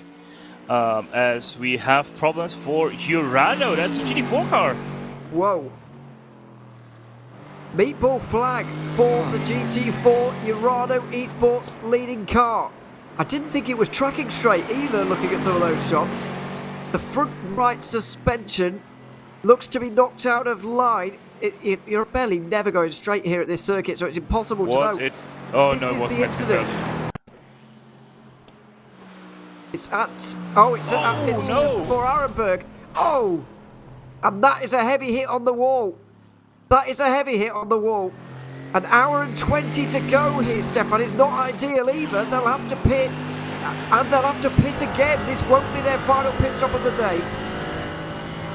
No way they did that. That is incredible. Scrivens with a moment of relaxation there. Oh, he's on the grass on turn-in. Yeah, he was on the grass. Oh, and it's a big hit as well. It's a huge hit. And there is big suspension damage. You're looking at the onboard shot there. It's from early viewing there, it looked like there was fairly bit. Oh, I think that looks fairly. No, it's not as severe as it looked actually, but it's still pretty bad. And they're going to have to pit at the end of this lap here, Andy, to make those repairs. All of a sudden, they were minutes away from a championship. They were 80 minutes away from a championship, but it looks like it might have to wait another month yet. Well. I don't want to come across too harsh here, but that is fairly unforgivable. They had an enormous lead. They had the championship in the bag. There is no need to be taking any risks. You can back off by 10 seconds a lap if you needed to. Just get the thing home.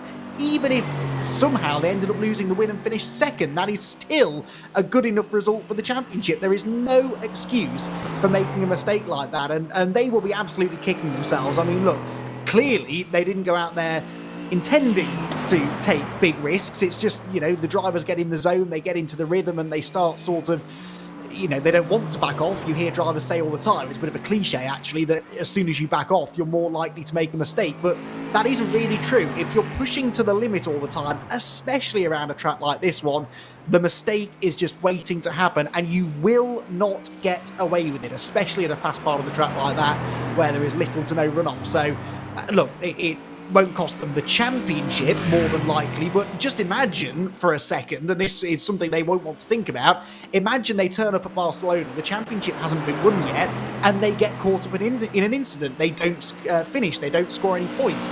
All of a sudden, that is a moment at which they lost the championship when they had it within their grasp. Well, it does seem, Stefan, like a lapse in concentration, really, from that onboard that we saw there, and a very uncharacteristic one from Dylan Scrivens. Yeah, most definitely, and I hate to bring it up another time, but you just have to call it by its name. It was once again a rookie mistake. I think that's the 7th or 8th time we have seen an incident like that, where just you make such a basic mistake that shouldn't ever happen, especially if you have a lead like that. They are going to be kicking themselves for such a mishap. I mean, they right now have 40 seconds over Impulse, but still, it isn't all that much. 4th place has a gap of 1 minute and 18, but still, that is not going to be enough to have that car fully repaired and back out there. They're going to be sitting there probably for 15 minutes or more to get that car in working condition again. Now, 2nd place would be enough for them to clinch the title today, with Movano down in 6th. 2nd place would be enough. However, are they going to make it there? So Esports are not going to score any points, so it seems that they're going to be out of championship contention if Fiorano finish inside the top 5 today. No matter what happens. So, here's the pit stop for Dylan Scrivens. Oh no, it isn't. How long could you stay out with a meatball flag is my next question. 4 laps. 4 laps. So they won't have to make an extra stop. They won't have to make a 6th stop, Stefan. But they will have to drive with this damaged car for another 2 laps, probably. That is such a big risk. I mean, if they are able to go till the end of the meatball flag, so to speak, they can finish their stint. But at the same time, with how damaged that front right looks, and especially that right rear also got a hit of that, it is so dangerous to continue. So Scrivens, this is basically a make or break stint, because if he's not careful, that car could be thrown out of the race completely. I mean, is it a risk you would be taking at this point, Andy? I know that they've already kind of made the mistake here, and they've got the damage, and Scrivens is just driving with it. But on a pure safety level for this car, would you have pitted at the end of that one anyway? I really don't know. I totally understand where they're coming from. I get that they don't want to have to make that extra stop. They're going to make the stop for repairs, and then they don't want to have to make another pit stop. But in the grand scheme of things, does it really matter? They're going to spend that long in the pit lane clearing the meatball flag.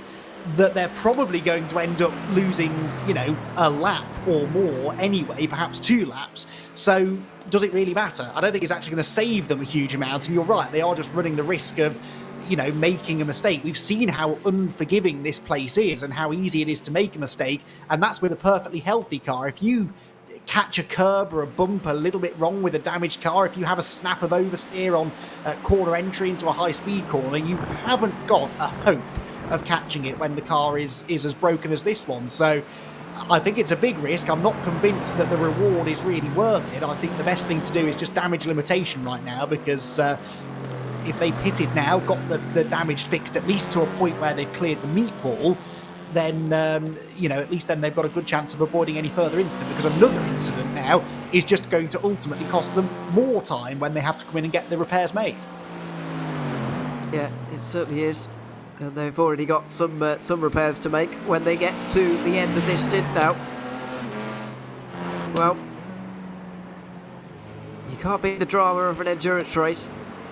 1 hour and a quarter remaining, and it's certainly not over.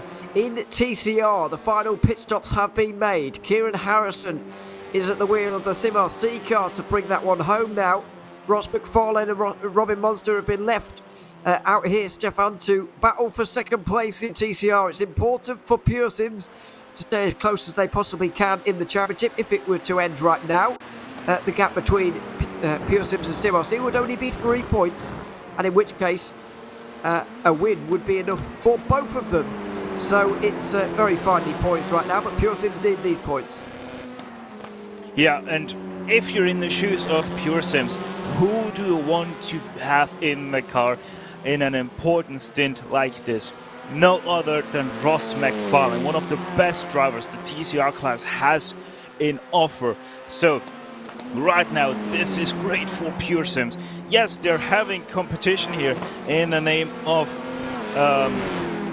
Robin Monster, but it still is Ross McFarlane that you can bank onto. This is going to be very, very interesting. What has Monster got in offer for McFarlane? Going to be a battle to the end. 1 hour 13 to go, and these two won't leave each other probably for the rest of this now. Change for the lead again, by the way. Atti Kupernen back ahead of Daniel Pasteur. They finally do have that rear gunner situation now. This is a replay. We're trying to work out what happened to Wave Italy, because they were right with these guys as well in the fight for second. But and there is Wave Italy here with the Pure Sims GT4, I think. Can't quite, yeah, it is. But it looks as if we're all at a loss as to quite how Wave Italy have found themselves so far behind here, Andy. I mean, they made an earlier stop, but I didn't realise it was a longer stop, or they'd had any issue out there. I haven't seen one. Yeah, because I mean, they're 18 seconds suddenly behind the battle for second place, and we just made the comment that those 3 cars had been inseparable all race long, and suddenly the gap has shot out. So I don't know why that is. If it were any other class of car, I would say that it was a bit of tyre strategy, you know, that perhaps they changed tyres and the others hadn't. But, well, surely it's not possible to do the best part of 3 hours on a set of tyres in a TCR car. I guess the rear tyres, maybe just a 2 tyre change then for the other teams, and these went for 4. I have no idea what's going on, but it has taken them seemingly out of the battle, because at the moment they're not lapping as quickly as the second and third place cars either. So the gap has shot out to well, initially 17 seconds. It's now creeping towards 19. That is Carbon Simsport back out on the circuit, by the way, I believe. Just in the background. I think that's them. 12 laps down on the overall leader, 9 laps down on their individual class leader. And I think, oh no, that wasn't Carbon Simsport, this is them. Who was that then? Must have been Zenith Esports, I'd imagine then. And the 1, 2, 3. They're not even similar cars, are they really? I can't use that excuse. But anyway, it's been a long race. But Carbon Simsport are back out there, 9th place in class. But I'm not sure they're going to be classified, I'm afraid, at the end of today. I think... Oh, actually, as long as they don't fall any further back, they might be all right. To finish 13 laps down on their class leader, they might be okay. But we'll just have to wait and see how many times TCR gets lapped and so on. By these two, the Williams Esports pairing of Archie Kuppinen and Daniel Pastor. 8.5 seconds down, 9.5 seconds down to Niels Koch. I mean, hour and 10 to go, Stefan. Not long to go. This race, I mean, can we call it over just yet? I wouldn't go that far. Traffic still can play a huge role with these guys, so we can't call it until probably the last few corners. And Koch has been continuing to improve. His last lap was a 17.5, but that's the important thing. Still 1 second slower than what Williams is doing. He's continuing to improve, but the lap times of Williams are continuing to improve as well. So he most definitely still has a good shot at starting to close in on these guys this stint, but most definitely we're going to have to look forward to what these guys can provide us with in the next stint, because this is already the last lap of their current stint. They will, of course, have to make a possibly one lap splash and dash at the end of this race. With just one lap of fuel at the end, but won't be thinking about tyres, you wouldn't have thought, towards the end of this one. So we can't quite call it over just yet, but Williams Esports in control, not only of this race, but of this championship as well, where they're set to gain 14 points on MSI Esports and go in with an 11-point margin in the lead of this championship. That means a podium would be good enough. Now, Andy, are you going to be brave enough to say that on? It's a theory we've got. Or Andy's got anyway. I don't know whether we want to reveal that to the world, but go on if you're feeling brave. Theories about why Niels Koch is falling back quite so much right now. I will never shy away from the opportunity to show myself up, so yes, go on, why not? All of a sudden the pace has disappeared from the 89 car, that we're all agreed on. We were sort of putting it down to tyre wear perhaps 20 minutes ago or so.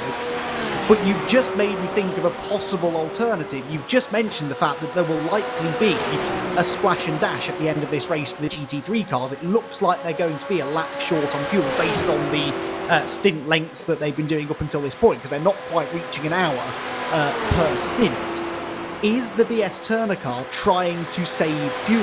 Are they trying to avoid that splash? We don't know exactly how close they are, remember, to being able to make that extra lap. If it's the difference between, if they have to save 0.3, 0.4 of a lap of fuel, maybe, just maybe, if they give themselves an hour and a half to try and do that, maybe they could manage it. It would explain why their pace suddenly fell away by, a couple of seconds a lap, almost immediately, with no obvious issues, no contact, no mistakes, no real evidence otherwise.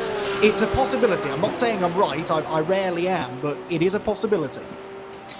The thing is, even if they would just have to save 0.3 of a lap, that still would mean that they would have to save over 5 liters over that stint. And while it doesn't seem too much, think about it as in terms of that's 2 laps worth of fuel on a normal racetrack. And that puts it a little bit more into perspective of how much that really is.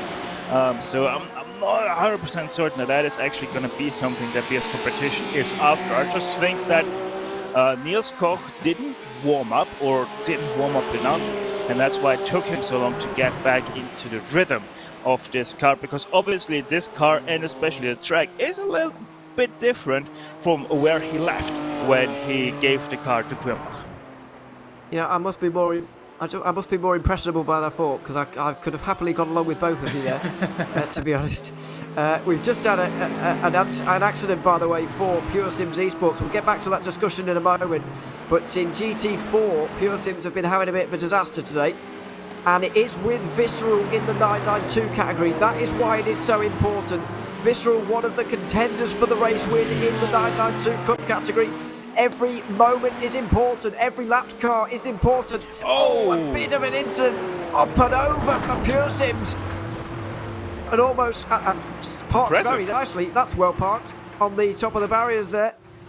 But if you wanted a visual representation of just how Pure Sim Esports day has been going in GT4, then this is it.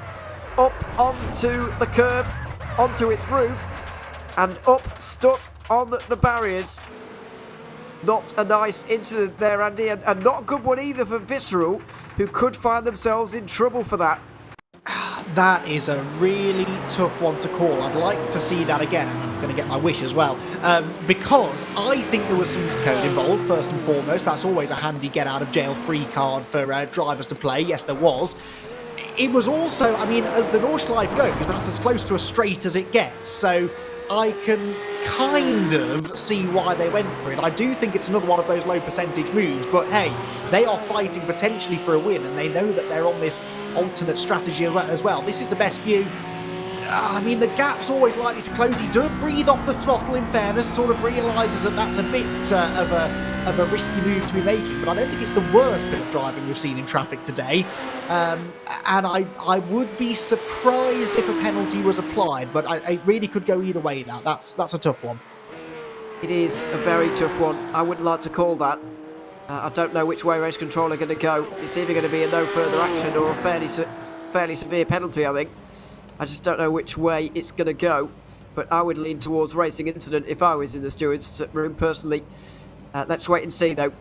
Into the pit lane for the front three, and all of the leaders, all of the 8 GT3s still on the lead lap, will be doing the same here. There'll be one lap of a splash and dash at the end of this stint to take us to the end, but the final tyre change happening here in GT3, Stefan, we weren't able to see Nürburgring go any further. He's done the same amount of laps. I think, based on that, you might have been right about Nürburgring just not warming up enough, before actually doing his stint and giving. Now he's giving Krumbach really quite a lot to do. Yeah, most definitely. But it's the good thing. We have Krumbach back. He is still hopefully hot from his earlier stint. So the chase is definitely on. How much is the gap coming out of pit lane? That is now the big question here. Seems to be, what is that, 10 seconds, if I'm seeing that correctly. So yeah, BS competitions, 10 seconds in 6 laps, 7 laps. It doesn't sound like much, but at the same time it sounds like a lot, because we haven't been able to see Krumbach close in that many seconds yet in a stint. But he just needs a little bit of luck with traffic, and we might see Krumbach be there on the last 2 laps of this race. Maybe. Let's see though. It's well, it's a big gap. 1.4 between the top 2. Just extended to 1.7, and then 9.4 back to Krumbach to Daniel Pastor. I mean, not only has he got the problem, Andy, of that gap to close down, and he might well be able to do that, but he's also got 2 Williams Esports cars to tackle as well.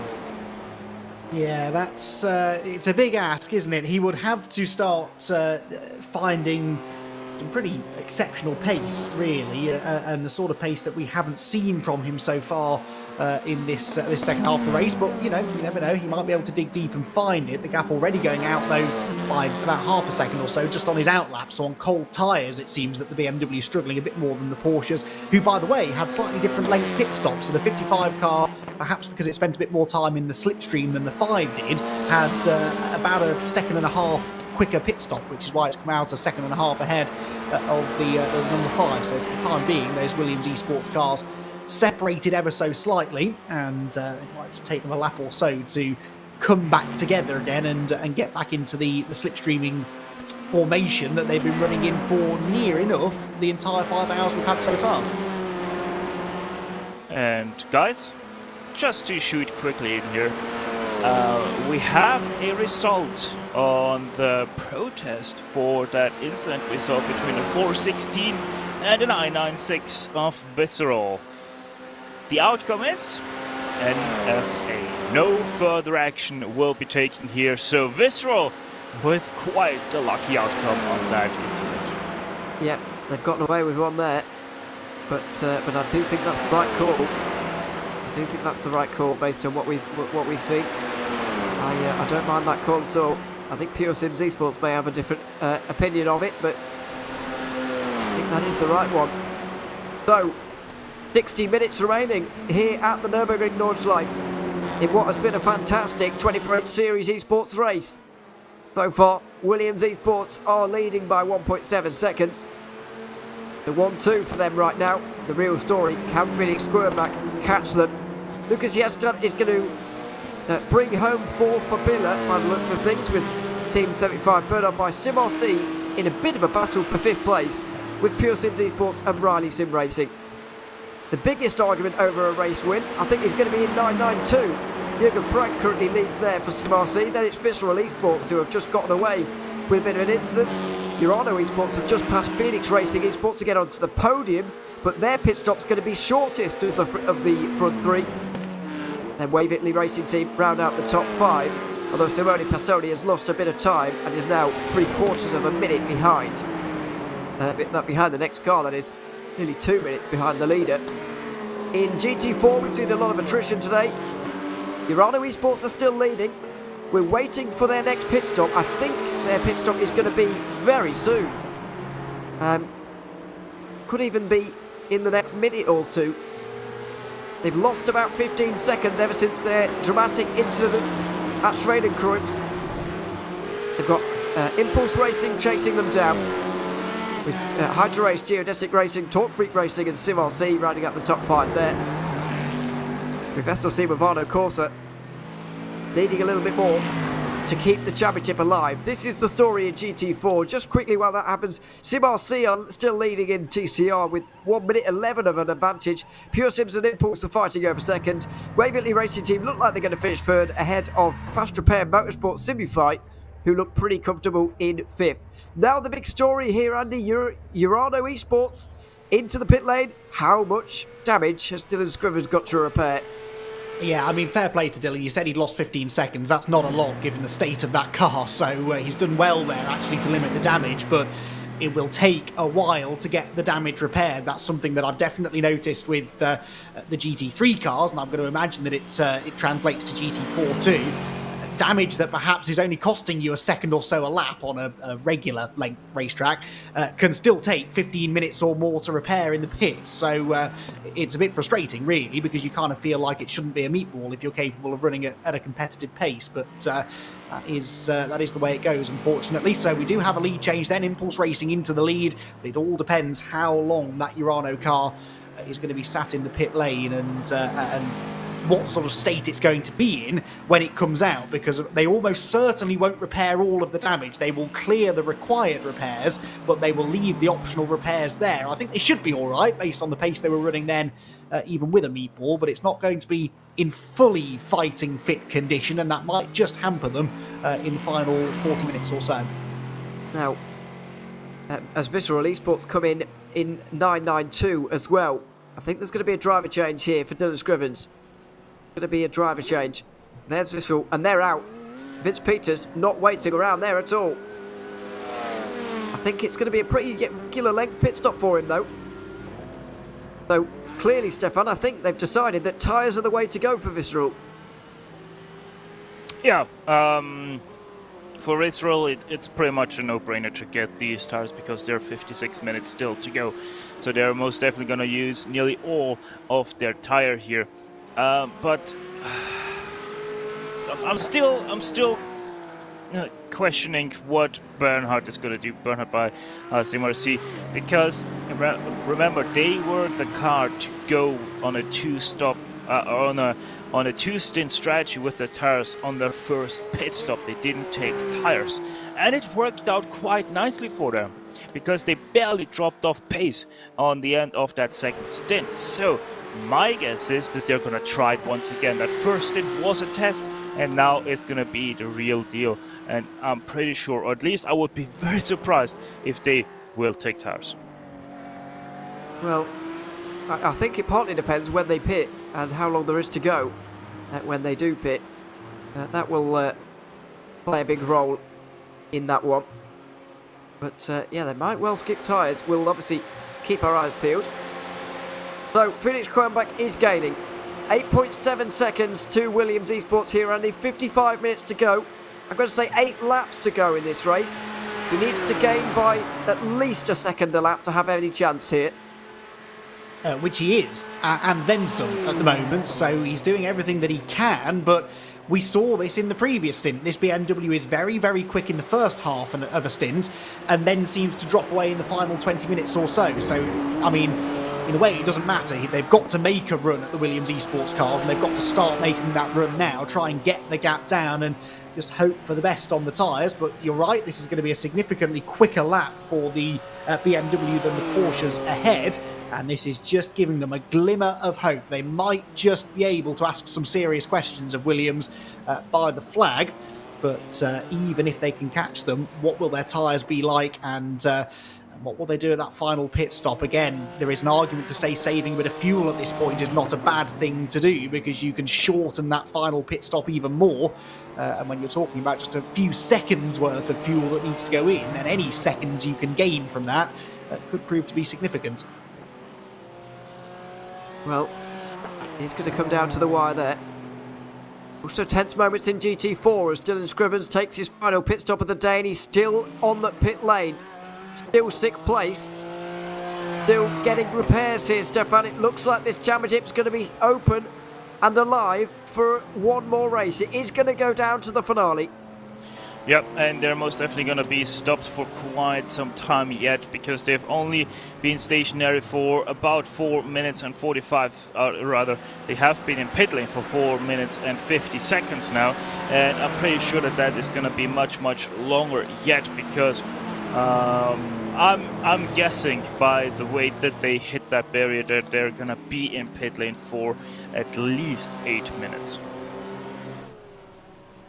There's the car. Now last of those still on the lead lap. I think Talk Freak Racing also on pit lane. Yes. They are the next car to overtake them in class. And I think Talk Freak might be having repairs of their own. They are. That is a penalty, but it's a penalty. They have been stationary there for 6 minutes nearly. Yes, 6 minutes. What on earth would have gotten them a 6-minute penalty? Surely not. Surely they've not got a 6-minute penalty. But they have been there for that amount of time. Oh, and I just realized something. I'm sorry. The incident between the 416 and the 996 has been changed, the outcome. Outcome now reads time penalty 10 seconds. So the 996 has now 10 seconds of a penalty. That's big drama in 992 for Visceral. They've got their pit box in the pit area, as it turns out. Sorry, did I say pit area? I did, didn't I? Yes, you did. Of course I've got their pit lane in the pit area. Anyway, in the penalty area, I should say. Oh, on the grass for David Barraclough, and that is a heavy hit on the wall. And there's where all of the suspension damage came for them, Stefan. I mean, I'm amazed he's got that. I'm presuming he escaped back to pit lane. But he might have driven that all the way back, and fair play to him if he has. I think he drove that back to the pit lane, yes. But David Barraclough, how lucky was he for the other cars that he didn't bounce back from the Armco barrier? That could have been massive with 3 cars rapidly approaching the scene of the accident. Yeah, and Urano Esports and Phoenix Racing Esports were 2 of them, battling over second in 992. So it would have been the high-placed drama as well here in this race. So, Team 75, Bernard by SimRC, now have 90 seconds on Visceral. Now, their pit stop will probably be less than 90 seconds. I think they're going to come out ahead. And also, Andy, the fact that Visceral now have a penalty does mean that their job has become a lot harder. Yeah, well, absolutely. I think this now really is 975 versus the rest of the field, because they're the only ones that are sort of on this alternate strategy now that they were kind of sharing with the Visceral car. So yeah, I'd anticipate they're going to be in, I reckon, in about 10 minutes' time. I was within a minute or so with my prediction for the Visceral car, and I reckon that 975 should be in within the next 2 laps, maybe. I think they can probably stretch it 1.5 laps to 2 laps from where they are now. Let's see. I mean, Stefan, it's a minute between Urano and SimRC right now. Exactly. We know that Urano will have a shorter pit stop, but is it going to be a minute shorter? The problem is Team 75 Bernhard by SimRC. That 1 minute 6 is all they're gonna need in pit lane, because remember they will have a much shorter pit stop than we have seen all day long. So the 975, it is right now their race, because they have the gap to come out ahead of the field, and even if they don't come out of the head of the field as they now pit in with Jürgen Frank, they are gonna be ahead of the rest of the field by quite so much, because remember, everybody else has to pit one more time. That's Wave Italy. That's not what you want to do. It was a flashing of the lights from Pure Sims as well, just to show that they're not especially pleased. I think a part of the reason for that is because Camo Grabowski is closing in. We're going to be able to see him very shortly in the Williams Esports 992 Cup car. There he goes. Through towards the end of the lap now. And he will be into the pit lane at the end. Excuse me, he won't be into the end of the pit lane at the end of this lap. It's going to be about half an hour for him yet. But the 975 is in. And we believe... they're on the jacks. Yeah, they're on the jacks. They are taking tyres. That's a sensible call. But Urano may even come out ahead of them a bit. Sorry, maybe can't behind them. Down off the jacks for SimRC. This could be quite close. Here come Urano and Phoenix. Both are going to get through just about here, Andy. But, I mean, they've got a pit stop to go. It's a short pit stop, but they've not got a big gap.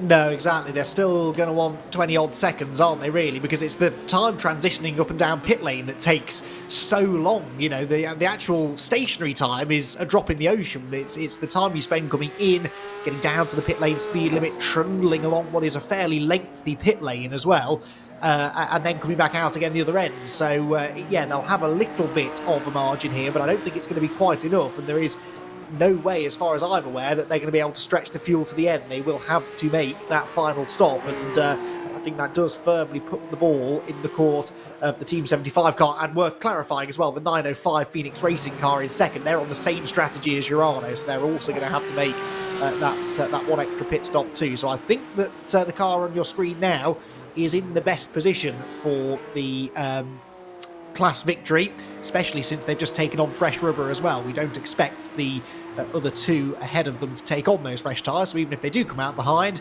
they're unlikely to have the tyres underneath them to give chase.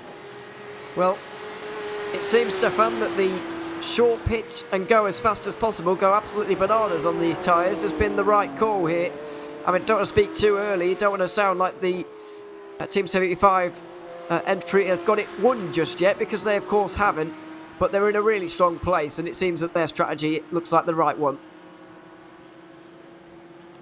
Yeah, most definitely seems like it's the right one that has, at least for now, proven to be quite spectacularly contrary to everybody else. Visceral tried something similar, but not quite as effective as the Team 75 has been able to do.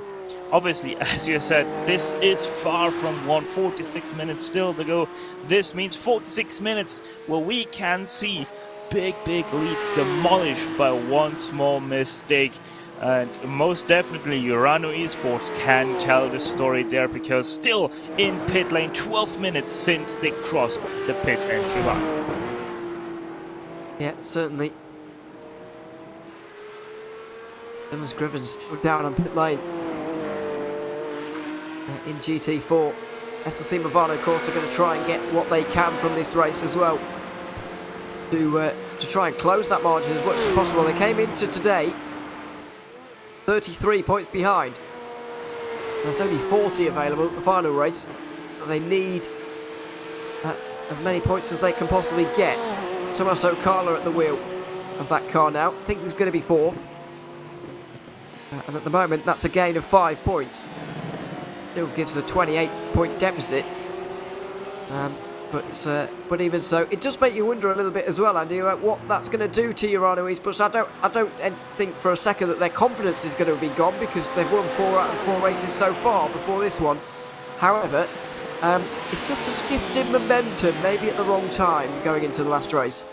Yeah, if anything, it just gives a bit more confidence, really, to SRC Movano, and arguably to Seibelt as well, because this will keep Seibelt in the mix now, even though they've had a disaster here today. They I think mathematically at least will still be in contention, and it sort of proves that Urano are fallible. You know, they have a mistake in them. They have the ability, just like any of the teams out there, to throw this away, and even if they don't make mistakes at Barcelona, it certainly puts them under pressure. They can't afford to get involved in someone else's incident, and the pressure is on, that's for sure. So they will still go to Barcelona the clear favourites, of course they will, but this race has proven that they're not going to have it as easy as they might have hoped, and if nothing else, that just gives the chasing teams that little glimmer of hope that maybe a miracle could be performed and they could steal it. Well, you never know. But about Barcelona, make sure you tune in 4 weekends' time on the 4th of March. Already into March, goodness me. Yes, just under a month away from that 12-hour finale in Spain. Finale of this race in GT3 looks like it's going to be a Williams Esports parade. Vasilios Bilotsiotis and Daniel Pastor 1 and 2 in that order. And it looks, Stefan, based on the last lap, Felix Gorenbach is not going to have enough. He did gain by half a second on that lap, but he needs a bit more than that. Yeah, he needs more than that, and the longer the race goes on, or the stint goes on, the more he's going to need. And right now, unless we get some weird traffic where Williams always gets held up, but BS competition doesn't get held up, I don't see Gorenbach just about get there. So most definitely, seems like if everything goes right for Williams, they are going to be able to finish this race 1-2. Now, what has happened to the Harvard car? Another time we see them get to the scene of an incident. Car just cut out by the looks of things. Or by the sounds of things, I should say. Did they forget to pit? Let's see. They forgot to pit, no way. They calculated it very well. But unfortunately, driver just forgot to pit. There for Harvu. That was the GT3 that's recovering, by the way, so it doesn't really matter in terms of positions. Because the next car is 9 laps behind them. They can probably park up and not return to the race and still finish in 9th place with those points. But even so, not great news for them. For Harvey, a little bit of a needless error there, Andy, but not the first they've had today, unfortunately. No, absolutely. Stefan asked the question, what's happened to Harvey? What hasn't happened to Harvey in this race? They've been involved in a fairly large percentage of the incidents that we've seen, some of their own making, some not. It's been one of those days to forget. I think you called it, Ewan, at the start of the race, 6 hours of hell at the green hell, and that pretty much sums up Harvey's race, really. But unfortunate for them that they've had to take a tow back to the pits for something that was certainly well within their control. But no such issues for these Porsches. The Williams Esports cars really putting on a clinic here, and as you were making the point a while ago, I think they might just have enough here to keep BS competition at arm's length. 40 minutes to go, the gap's still not underneath 8.5 seconds, and it does look as though perhaps it is going to be down to these two cars to settle in, and even there, unfortunately, I know as much as our job is to try and drum up some interest and excitement in this situation, I think we're all pretty certain which order these two cars are going to finish in. It would be nonsensical for the number 5 car to steal the victory from the 5. Number 5 to steal from the 55, too many 5s. And so I very much suspect that we will see the 55 car staying ahead really from now until the end. No need even to temporarily switch positions, because right now the pace of the 55 car is pretty strong. It would be their 3rd win of the season, which would triple their tally from last season, and we're not even done yet. And guess where that one win came last season? at Barcelona. So they're in great stead, our Williams Esports, for the end of this season. Speaking of battling Porsches, by the way, Kamil Grabowski has caught up to Simone Passoni for 5th place in the 992 category. These two don't really look like they're going to push on any further than this, but also they've got a 3-minute gap to the car behind, which is the Harvu 992. So they're very much in a world of their own, and they might well fight this one out here, Stefan, for the final 40 minutes. Yeah, it should be an interesting battle here for that 5th place. Williams looks strong, Wave also looks strong, but they have been dipping a little bit in pace. The last lap was 4 seconds slower than what Williams was doing, so yeah, let's see how that one continues. And you know, just to close on that Harvu incident from the 79 rather, has anyone counted how many rookie mistakes we have had this race? Because it clearly has to be the story of this event, with how many mind lapses we have seen, be it you know, going too fast into a corner or running out of fuel because they forgot to pit. That is just not something you see normally on a high-class event like this series is. So really intriguing how all of this comes together on this single race here at the Nürburgring Nordschleife. It is slightly interesting to see at this level the amount of mistakes we see like that. Oh, and like that! Kamil Grabowski there, certainly at fault, and he knew it from the very start. And he's basically just readjusted the position there. He'd be very glad there was no one behind them there, and either in their class, on their lap or not. He has to be very fortunate and very glad, thankful, that nobody was right behind him for this.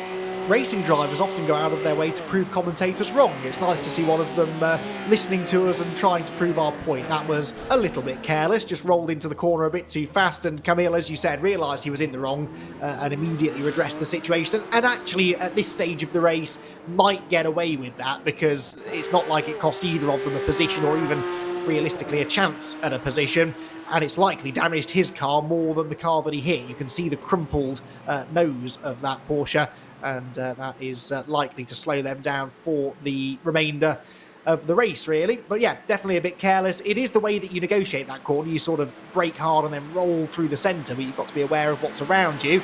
Meanwhile, this is the fight for 2nd place in GT4, Ewan, and a change there was that heading up the Dottinger Herr. Yeah, a great recovery being complete here from SimRC into 2nd place ahead of Hydrarace Geodesic Racing. Into the Tiergarten they go. And the Aston Martin, not only back on the podium, but back on the 2nd step. Through the final couple of corners, flying through is Corentin Guinness, who was, of course, at the wheel when that car was hit by Pure Sims into Metzgersfeld. And now back into 2nd place of this one. I believe, Stefan, these two are good to go to the end here, and this is a legitimate fight for 2nd. You love to see it. Fight for 2nd place. SimRC versus Geodesic, one of the more well-known GT4 outfits out there. So I think we're really in for a treat for the next 37 minutes here in this event. And we're a minute away from the other Aston Martin overtaking Urano Esports on the road and denying them another point here in this race, which is going to be music to SLC Movano's ears. That would mean they gained 6 on the day. Still give them a deficit of 27 into the final race, but even so, it's a good place for them to be in. And as of right now, Urano barely need to be inside the top 10 at Barcelona when the checker flag flies. But it just puts that pressure on them again, Andy, that they really didn't need. It's just a lapse in concentration from Dylan Scrivens, and all of a sudden, a stress-free championship finale has, well, seems like a distant past. Yeah, absolutely. That has potentially changed the course of the championship. We won't know until the end of the race at Barcelona, of course. But if somehow they do end up losing this championship, then absolutely the finger can be pointed at that particular moment, I think. So, yeah, really unfortunate incident, and perhaps just a lapse in concentration. Sometimes you can have it too easy, you know. Sometimes when you've dominated a season and are continuing to dominate a race in which you may well wrap up the championship, sometimes you just sort of feel like nothing can possibly go wrong, and you let your mind wander ever so slightly, and that's the kind of thing that can happen. And actually, to Stefan's point a little bit a few minutes ago, where he was pondering how many rookie errors we've had today, I really think that's just a product of racing at this track. Racing drivers have a very stressful job in general, really. They're making 1,000 decisions every second on how to get the car around a track and making sure that they're dealing with traffic or fighting for position or managing the tyres, managing the fuel, talking to the team about the pit strategy. That's hard enough to do if you're racing at Silverstone or, on the Nürburgring Grand Prix circuit, for example. When you're doing it around this track, though, you've just got so much else to think about. You can't really let your mind wander, because driving the place at speed requires 98-99% of your concentration, and even for really talented drivers such as these, it's so much easier to make a mistake around here, and you're punished so much more for them. So I really think that it is just a product of racing at the Nordschleife, and it's why I think it's great to have it on the calendar, because it really is a complete test for all of these teams. Yeah, I think you're right with regards to this circuit and just the lapses of concentration that it causes, but it is also bizarre at this level to see so many in one race, and also the density of hardware failures we saw in the first portion of the race was weird as well. At Junkos we saw one for Christian Lamella as well. It was all very weird, and we saw somebody pull off to the side of the road. I think it was Aspar pull off to the side of the road on the exit of Bergwerk. So an inordinate amount of technical failures today as well. It's just a weird race in many ways, but an enjoyable one. And we do still have some fights to the end. Second place in TCR, although Ross McFarlane is starting to stretch his legs. That's still a conversation. And fifth in the 992 category is as well, although Kamil Grabowski is now through on Simone Passoni. There is the Williams Esports Porsche through as they run through the carousel. And I think you'd expect Stefan Kamil Grabowski to have more pace and to be able to pull away in the final half hour. I'm not so sure. Yes, he has the pace, but I'm just going to take the example of my team boss, René Butler. If he has a car that he can follow, he can be a second quicker per lap on a normal circuit. So I wouldn't put it past the wave car to all of a sudden be able to stick with the Williams car just because they now have someone to follow around. And we all know how big the draft can be, and if you're able to stick around for the twisty bit, you most definitely can get everything back that you lost through the twisty bit past the straight bit with some draft. We'll see if you can click on here, Passoni. It is certainly a thing though, following another car can make you a lot quicker if you've never tried it. Yeah, quite a bizarre phenomenon, but it's definitely a thing. And these guys are going to make their way through the final part of the lap now towards the Schwabenschanze and the Kleine Carousel as well. And out onto the Dottinger. We'll see if Passoni is close enough to really pick up any sort of slipstream from this distance. I would possibly argue not. But, well, he's not that far away. So you can't count him out just yet, I suppose, as the leader comes in. Urano Esports in. Now, they did make a slightly shorter pit stop on that last lap, so it's not unexpected. And Phoenix Racing Esport are going to go through on another lap here, Andy. So clearly Urano short-filled a little bit on that last lap, but they will have 5 laps to put in here in this stop, and it remains to be seen whether they take tyres or not.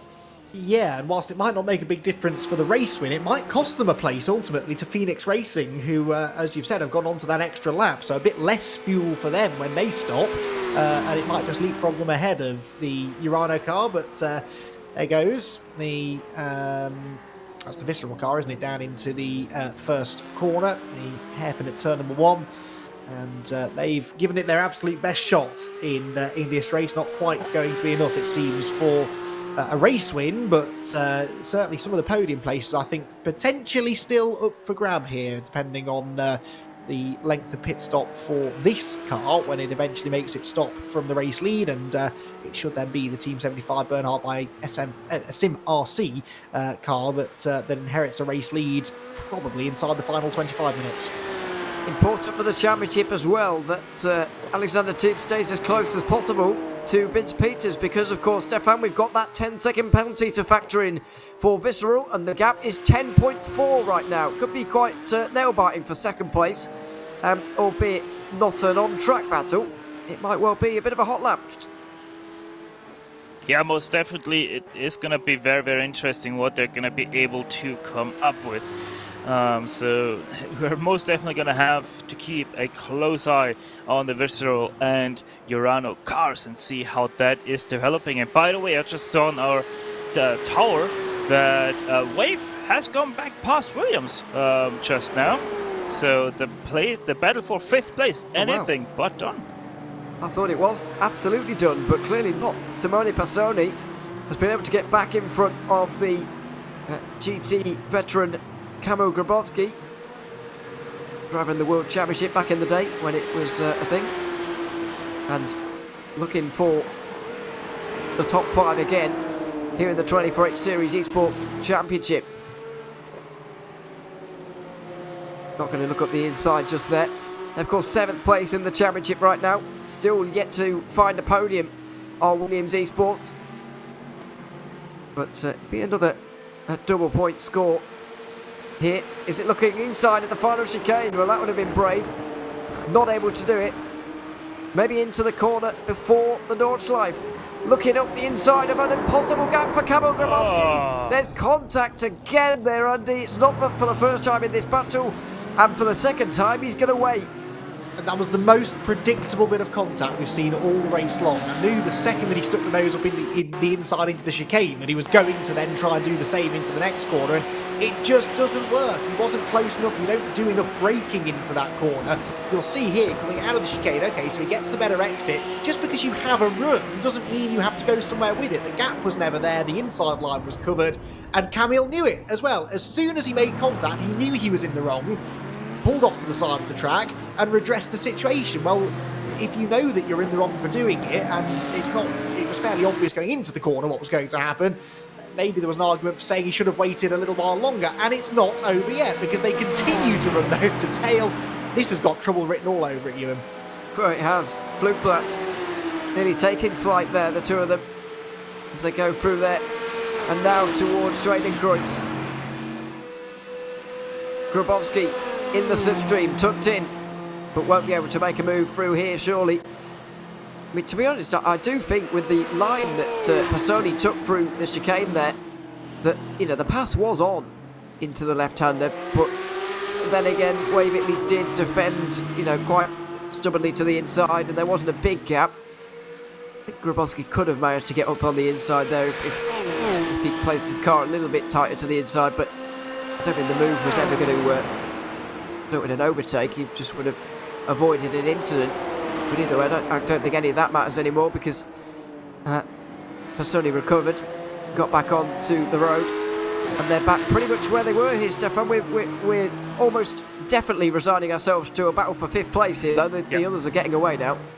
Yeah, most definitely. This is the closest battle we have apart from the 2 Williams cars, and the next closest battle is BS Competition trying to chase down Williams. So yeah, we're right now at a little bit of an impasse for battles, but at least this one still is good. And you know, the second I saw that incident happen, the race control sheet popped up with a warning for the Williams car because of now hitting that Wave car twice.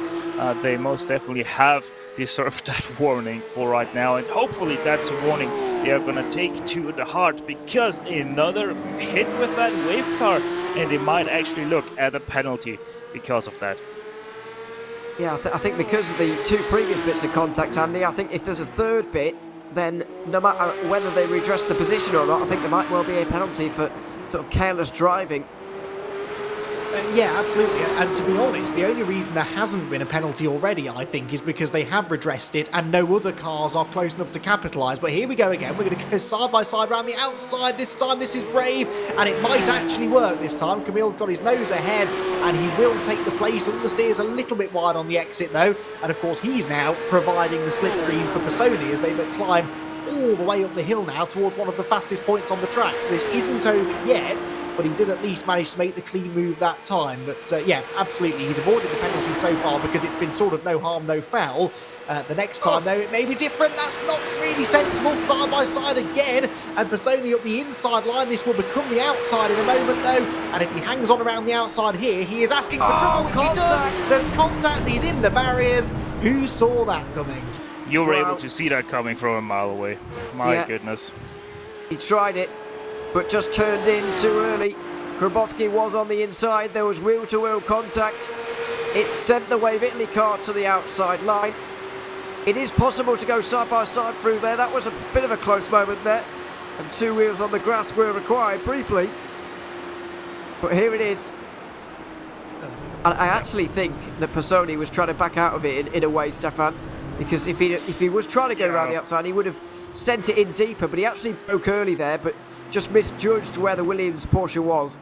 Yeah, exactly. He maybe didn't exactly try to back out, just, wanted to go a little bit slower, thought that Grabowski is also going to go much slower, and that's nearly another incident right there.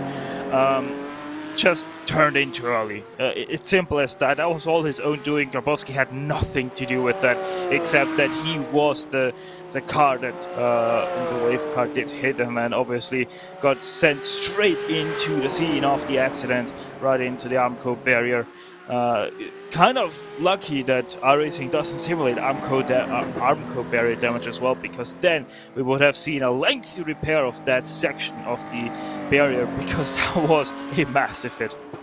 We would have seen several of those periods during this race, I feel.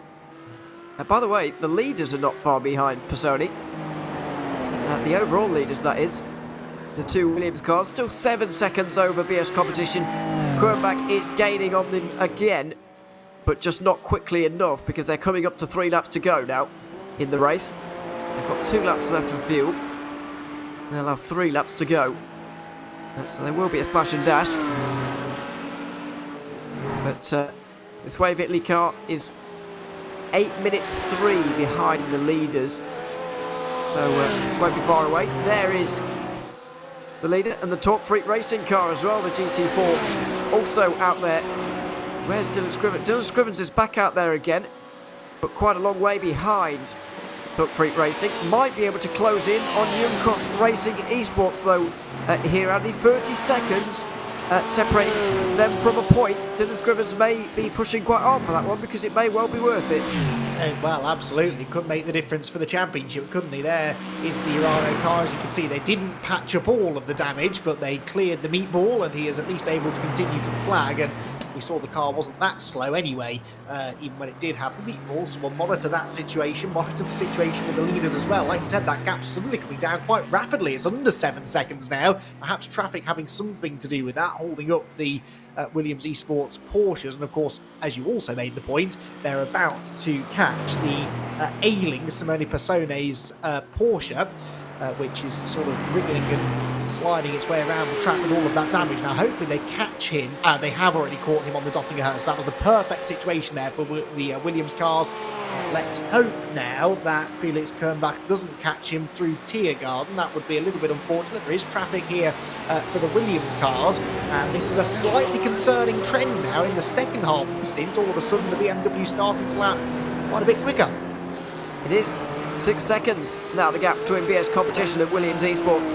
3 laps to go here, Stefan. He's going to need 2 seconds a lap, really. But I reckon he might have done that last lap 2 seconds quicker than the others. 8 minutes 16.9 from Felix Quernbach. That was very quick. He could do with 3 more of them, to be honest, but that's a good start. That is a very good start as well. And looking at what the track map reveals is there's going to be a lot of Cup car traffic and even some TCR traffic sprinkled in for the Williams cars. So They are gonna be having a nightmare right now.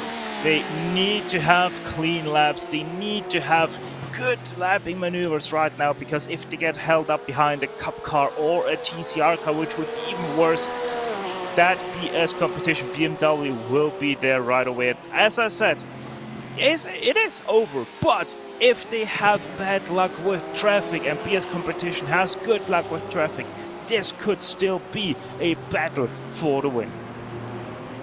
Well, are we going to get late drama here at the Nürburgring?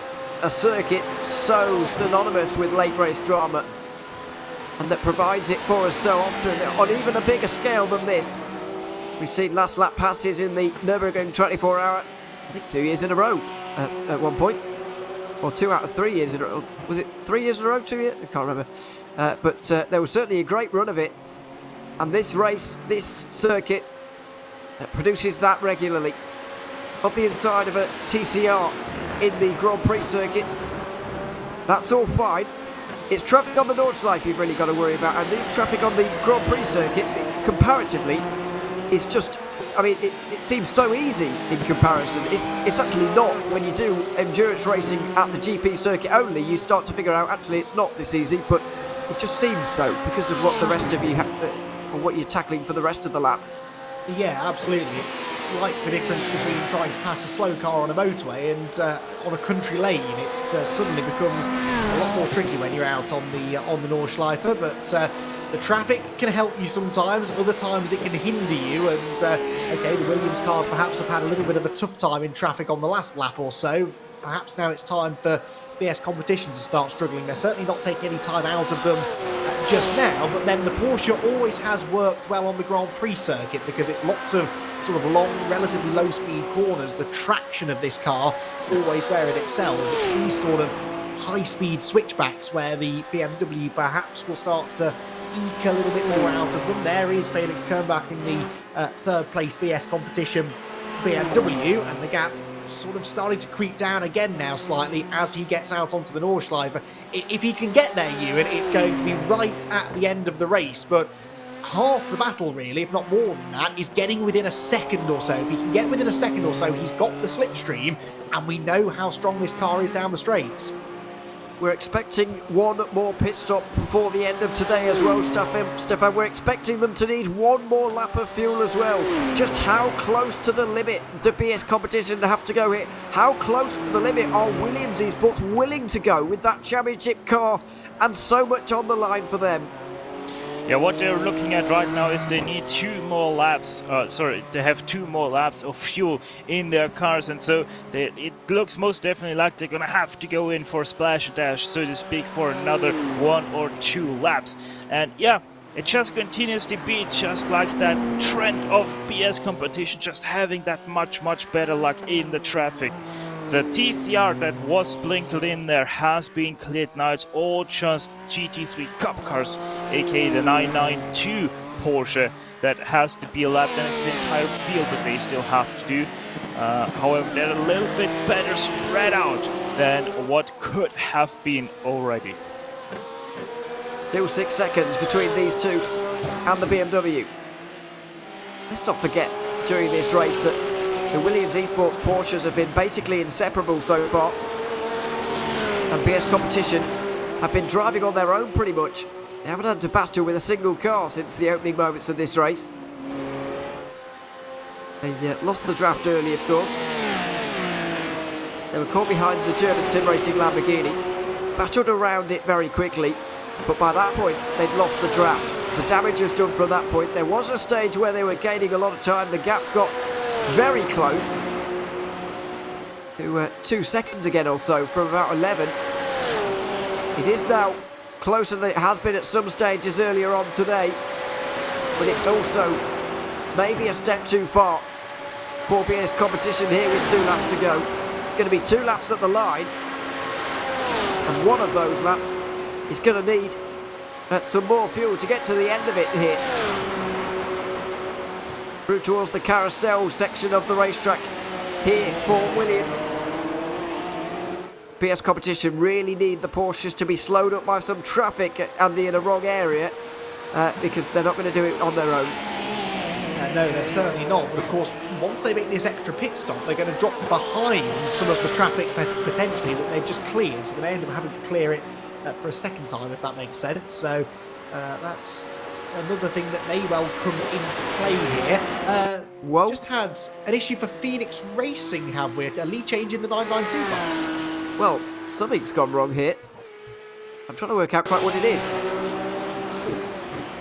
Simone Passoni is in the pit lane, but he's gone to the lead, which is weird. I think it's Passoni who's had a problem. Yeah, I think you're right. It's Passoni who once again had an issue because still got he's in that pit lane damage. now for 30 seconds. Yeah, he's still got that damage.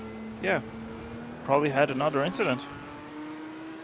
Well, I don't know whether he ever got that repaired, really. But in which case, what was he doing in the pit lane? Just clearing the meatball maybe, and then decided not to take the optionals and decided that maybe it might be a good idea. Looks like they took the Grand Prix layout shortcut. But I can't believe iRacing didn't take the lap away from them for that. Phoenix Racing Esport are now in to make their final pit stop of the day, Stefan, but Wave Italy Racing Team have been just gifted a lap there.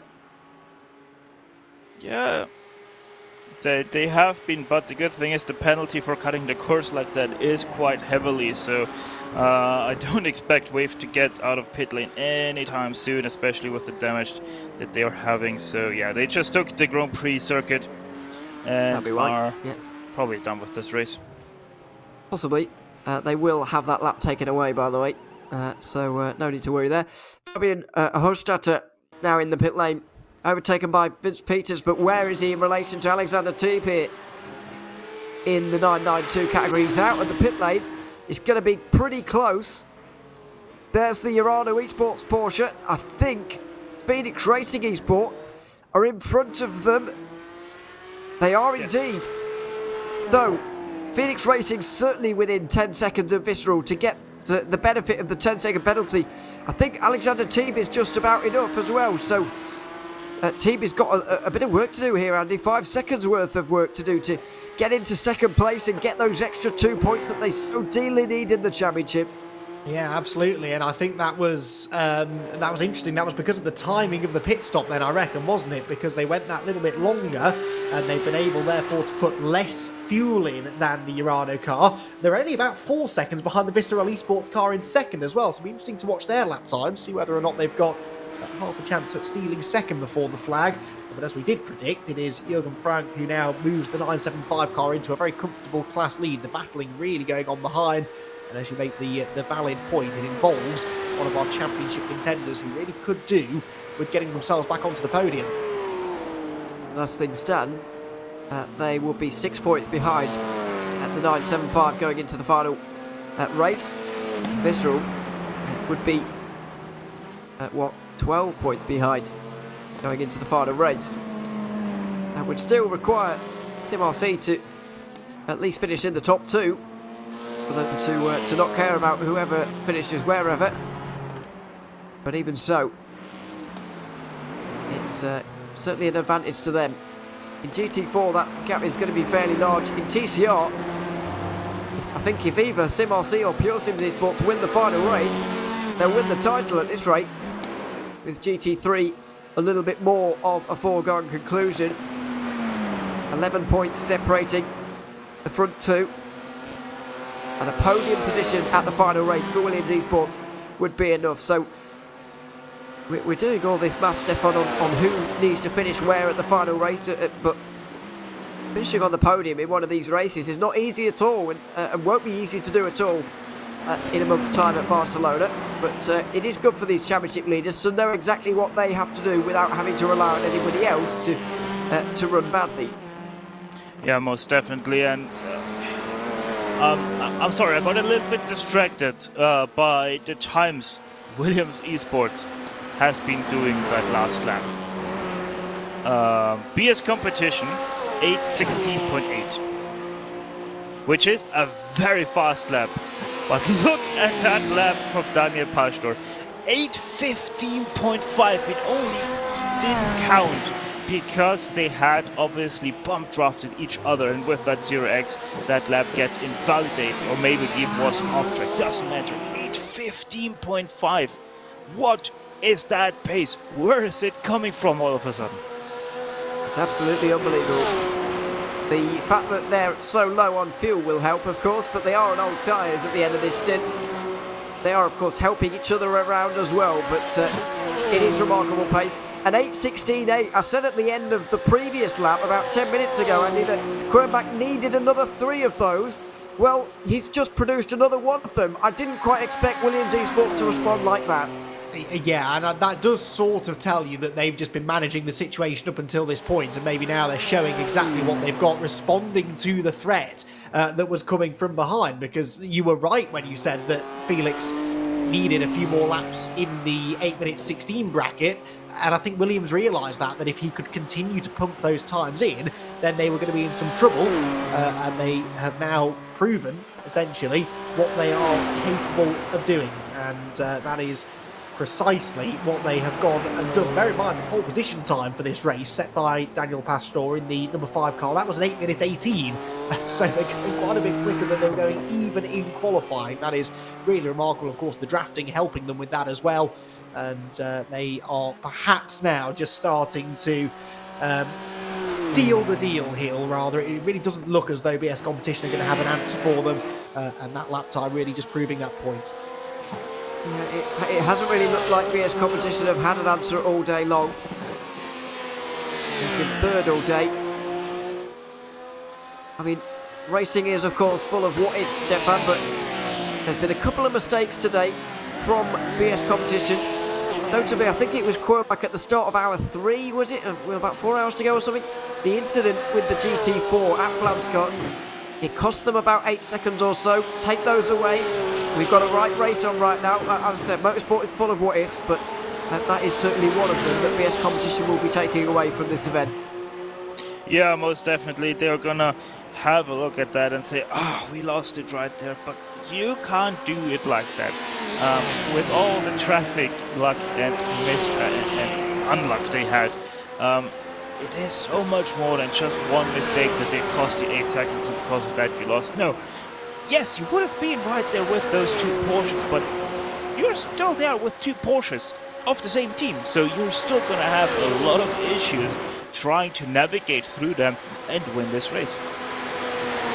It would still have been a difficult task as the 2 leaders push each other towards glory. Not far up the road from these guys, Fabian Hofstadter is closing on Vince Peters for the actual position on the road. He is going to overtake him as a result of the penalty, but there could be a fight for second on track here in the 992 Cup category. A very important one for Phoenix Racing as well.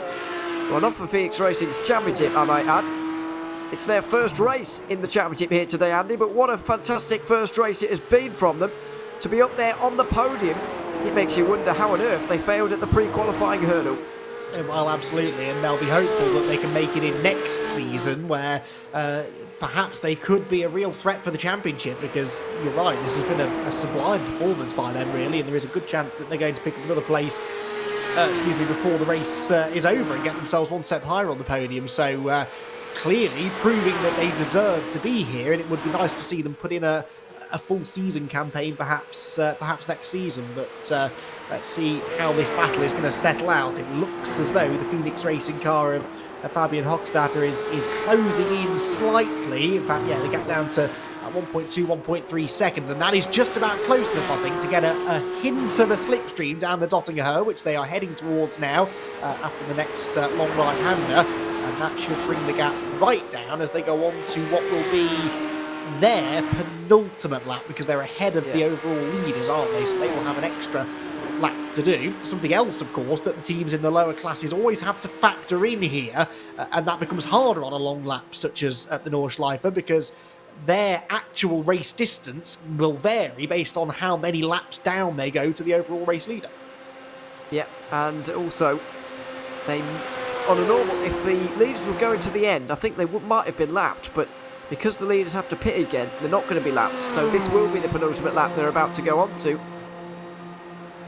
Visceral Esports, of course, trying to... Aztec Sim Sports Visceral, we should say, are, by the way, trying to just hold on as best they can, but it looks like it's going to be 4th, and they're going to lose some more points in the championship and be at 12 points behind, heading into the final race. On board with Fabian Hofstadter right now. Oh, Visceral slowing down on the straight. With less than 6 minutes to go, Phoenix Racing Esport have basically had a free invitation down the inside there, Stefan. They were basically let through there by Vince Peters. Yeah, it nearly seems like Vince Peters is saving fuel still for Visceral, so maybe they didn't realize how much fuel they're gonna need and underfueled a little bit. Seems very, very interesting to make such a mistake. Or maybe he just wanted to have a car to follow, not let them have the advantage of sitting in behind and seeing where you're making the mistakes, where they are faster than you. But instead give yourself that advantage. But at the same time, now you have to have yourself cling on to the back of that Phoenix. All while our leaders in the GT3 class are coming in for their final pit stop. Yeah, 5 laps to go, and they're not going to take the white flag on the road. Into the pit lane they come. The gap was about 7 seconds at the time. Obviously, it's going to close in dramatically due to the pit stops or the pit lane. 1 lap of fuel taken on. And then we get off again. There they go. 20 seconds in the box. Or 20 seconds in the lane, I should say. A little bit shorter from Quernbach, I think. Or maybe not, actually. Maybe around the same. Yeah, 30, just over 30 seconds in the lane. And about 9 seconds stationary. Quernbach still 6 seconds back here, Andy. We are on the final lap. And that is now going to be too much, I think, for Quernbach to get anywhere near. I agree, unless there is a real slip-up in traffic somewhere for Williams Esports, but I'd be surprised if that happens. I don't know how much traffic they'll have to negotiate, but even if it's 1 or 2 cars, they can afford to take it a little bit easy now. This is an intriguing battle, though, isn't it? I was surprised, too, to see Vince Peters give away that 2nd place so easily down the straight, and I do suspect that maybe they're a little bit concerned about fuel. Maybe they miscalculated how many laps they'd have to do, perhaps because of exactly what I just mentioned, that they thought perhaps they'd go another lap down to the overall race leaders by this point, because they're not far away from going another lap down, are they? Had the leaders stayed out on the previous lap, then they likely would have lapped those 2, and it would have been 1 fewer lap to do, whereas perhaps they finally cottoned on to the strategy of the leaders here and realised that wasn't going to be the case. And that's another challenge for those running in the lower classes. You've got to sort of be on top of what everybody's strategy is at a track like this, and try and figure out whether or not there will be that late pit stop for the GT3 leaders, because that potentially has landed them in a spot of bother. Well, let's not forget now that the 992 cars are going a lap down for the first time. Find another lap down. It is the first time. They're still on the lead lap. We've still got 12 cars on the lead lap, 12 drivers on the lead lap, and Alexander Team is the last of them. And he should stay there as well for the end of the race.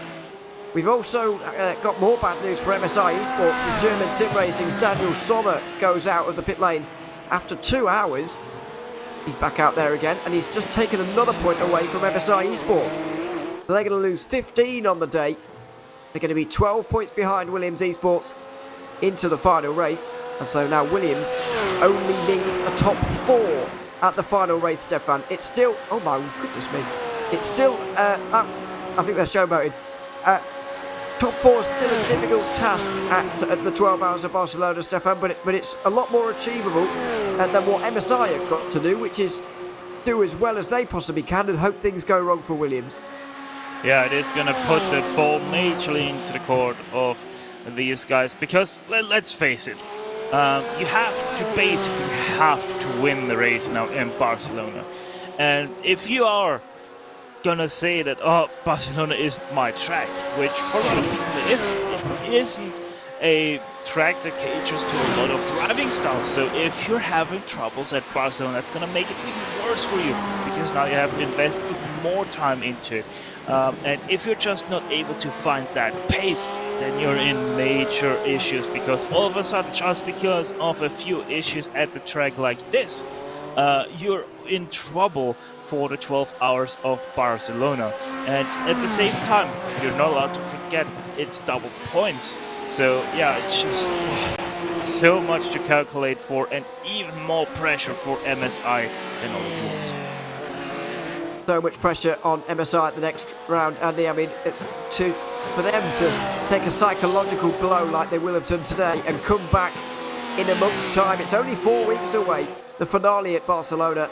It's got to be really gut-wrenching, because, you know, this is a 10th place finish at Monza and an 11th place finish here. Two real psychological blows heading into that final race. Yeah, exactly, and they know they don't even have a car advantage over Williams Esports. They're both driving the Porsche, so even if one car perhaps proved to be the stronger at Barcelona, it's not going to affect the two championship contending teams. And yeah, big shame. Look at the way MSI's season started. They won 2 of the first 3 races. Well, they haven't been on the podium since then. In fact, they haven't been in the top 5 since then, whereas Williams had the slightly slow start at Spa with a 7th place finish, but looks as though they're now on to their 3rd win in the last 4 races here. So let's just show it doesn't really matter how you start in these championships, even just a 6-round championship. It's your consistency through the season and how you finish the season off that is crucial. But, you know, both teams have proven that, you know, they've got a bad result in them, if you like, and they know that they cannot afford to have another one, either team, at Barcelona, because of that double point situation. So it's going to be a nail-biter for sure, but an advantage certainly lying with Williams Esports. Now, we're not going to have a chance to do this after the race, so because of interviews and results or whatever, so I'm just going to quickly tell you about what the championship is likely to look like, as long as things stay the same, here on the final lap of this race. In 992, the Team 75 Burner by SimRC team are obviously going to extend their championship lead after coming into today with a championship lead.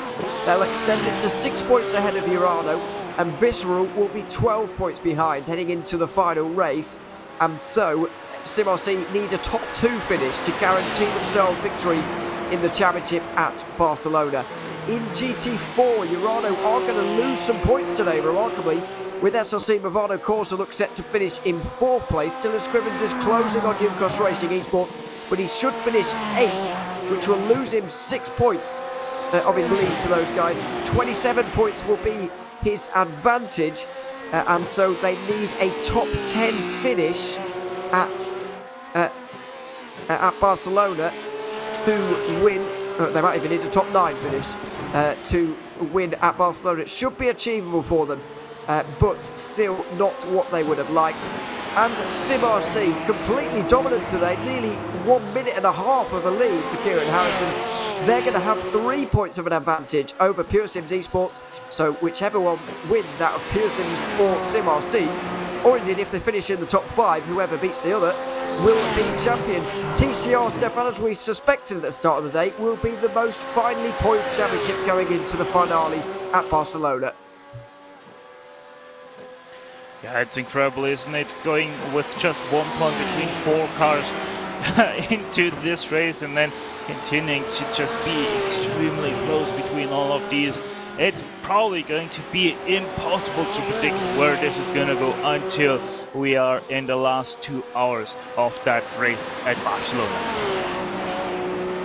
But for Williams Esports, they're coming through Gabenkopf for the final time. 6 seconds is their margin over BS Competition. We've basically been talking about these 2 Porsches as if they were one all day long, because they've been running absolutely nose to tail from start to finish. It's very rare that you see a race at the Nürburgring of this length, controlled from start to finish. But this team, with such a wonderful start to 2023, is going from strength to strength in the 24/8 Series Esports Championship. Winners at Sebring, winners at Monza.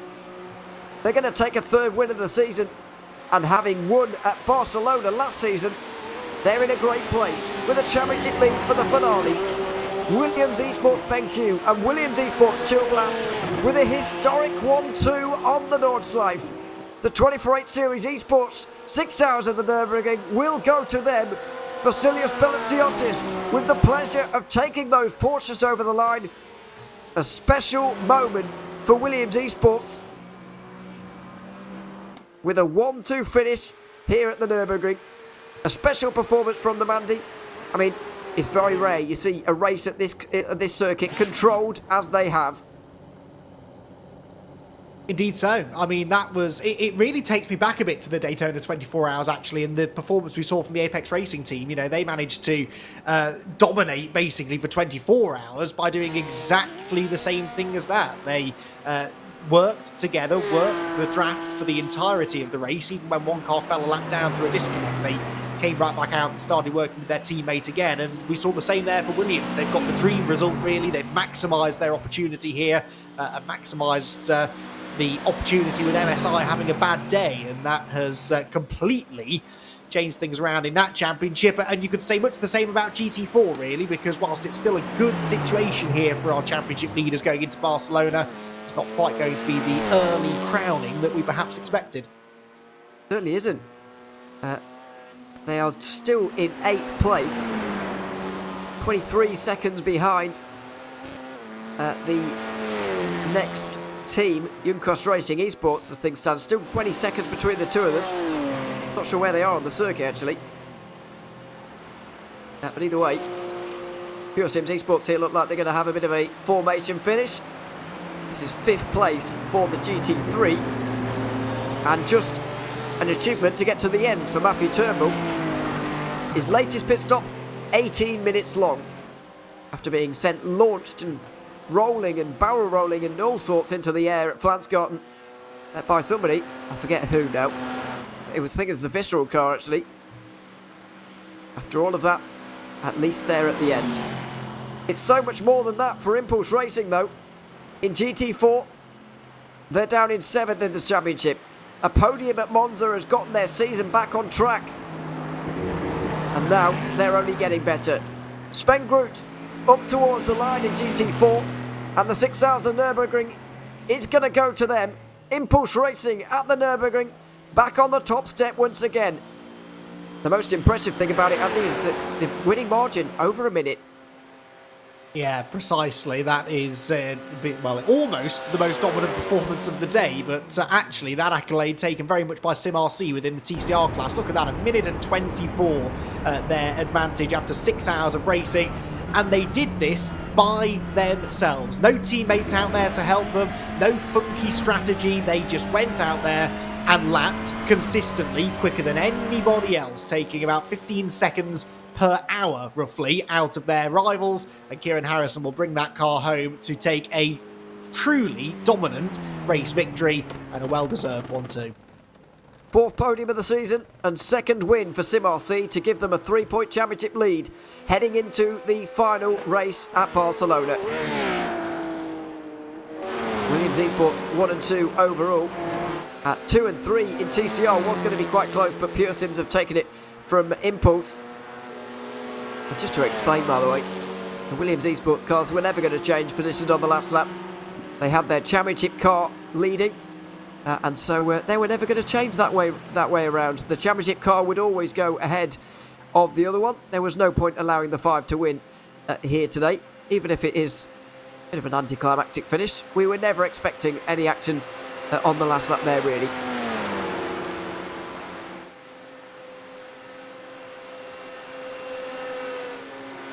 Second place in TCR is going to go to Pure Sims. They'll keep their championship hopes alive, and they'll move from 4th to 2nd in the standings. It's their 4th podium of the season as well. But that poor result at Monza, where they finished down in 9th, is starting to hold them back just a little bit. Either way, whichever one finishes ahead of SimRC and Pure Sims at the finale in Barcelona, as long as they stay inside the top 6, they'll be crowned champions. That's how simple it is heading into the final race.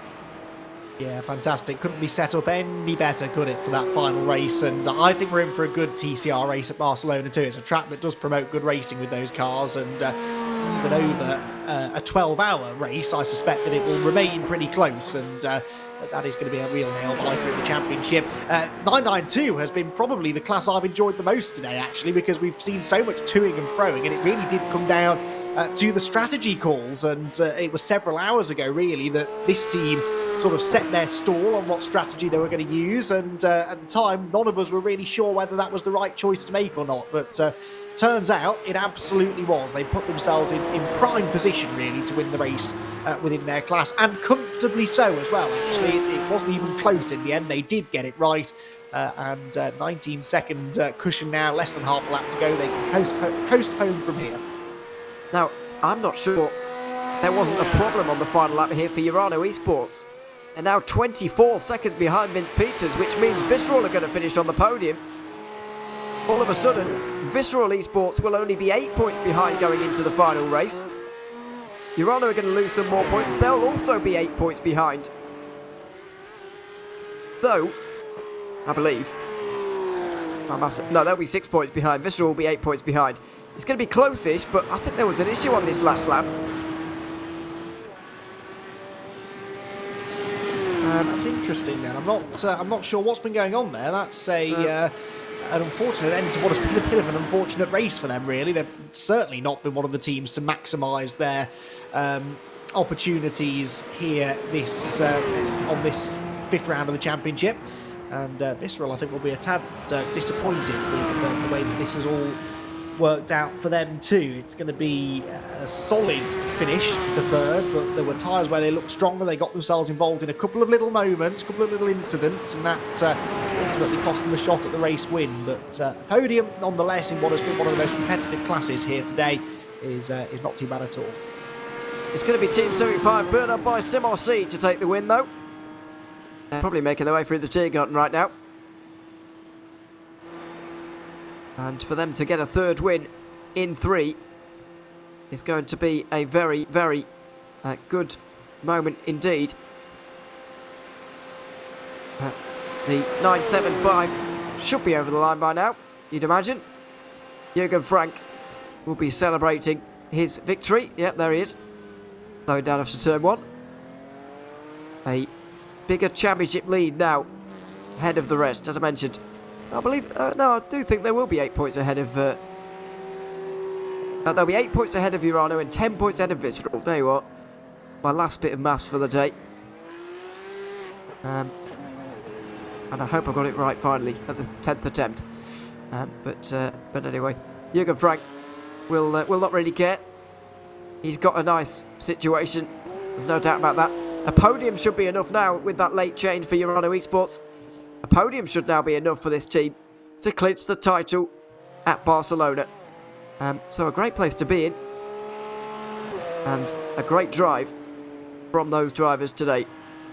There's the final few drivers over the line. I think that is the last car. It's Zenith Esports. 6th place today in the TCR field. Let's take a quick look at the results at the end of 6 hours of racing here at the Nürburgring before we have a quick chat to the class winners here from this afternoon. Well, of course, first be speaking to Williams Esports. 1 and 2 here today with BS Competition 6.5 seconds behind. Belo Racing Team Euronics with that 4th place. That was looking pretty secure all day. Pure Sims just held off the 75 for 5th position with Riley Sim Racing and Altus Esports, the final drivers on the lead lap. Harvu and German Sim Racing rounded out the top 10. Then MSI Esports, who have given themselves an awful lot to do at the final race of the season. In 12th place, it was Belo Team Euronics, then BS Turner and Sabel Esports. Those 3 not scoring any points, not being classified from today's race. In the 992 category, the closest winning margin not between teammates. Jürgen Frank took that one home ahead of Phoenix Racing Esports and Visceral, who do end up on the podium despite their 10-second penalty. Urano Esports 4th ahead of Williams Esports. Then Harvu, who managed to get 6th place. Sabel Esports and Williams Esports. And Wave Italy Racing Team, the final drivers, the final team to score points. ATRS Esports with a bit of a disaster for both of their cars here today. 10th was their best position car, 12th was the other one. Oyos Rincon were 11th. Maniti Racing and Movado, of course, also won't score any points. In GT4, we have Impulse Racing ahead of Correntin Guinness for SimRC. Then HydroRace Geodesic Racing. Movado Corsic gained some points in the championship and they're still in it, but they're the only team that can take it away from Urano now. Scuderia Volpe Competizione are 5th ahead of Talk Creek Racing and Junkos Racing Esports, who just about held on for 7th. Then it's Urano, STK Racing and Pure Sims Esports round out the top 10.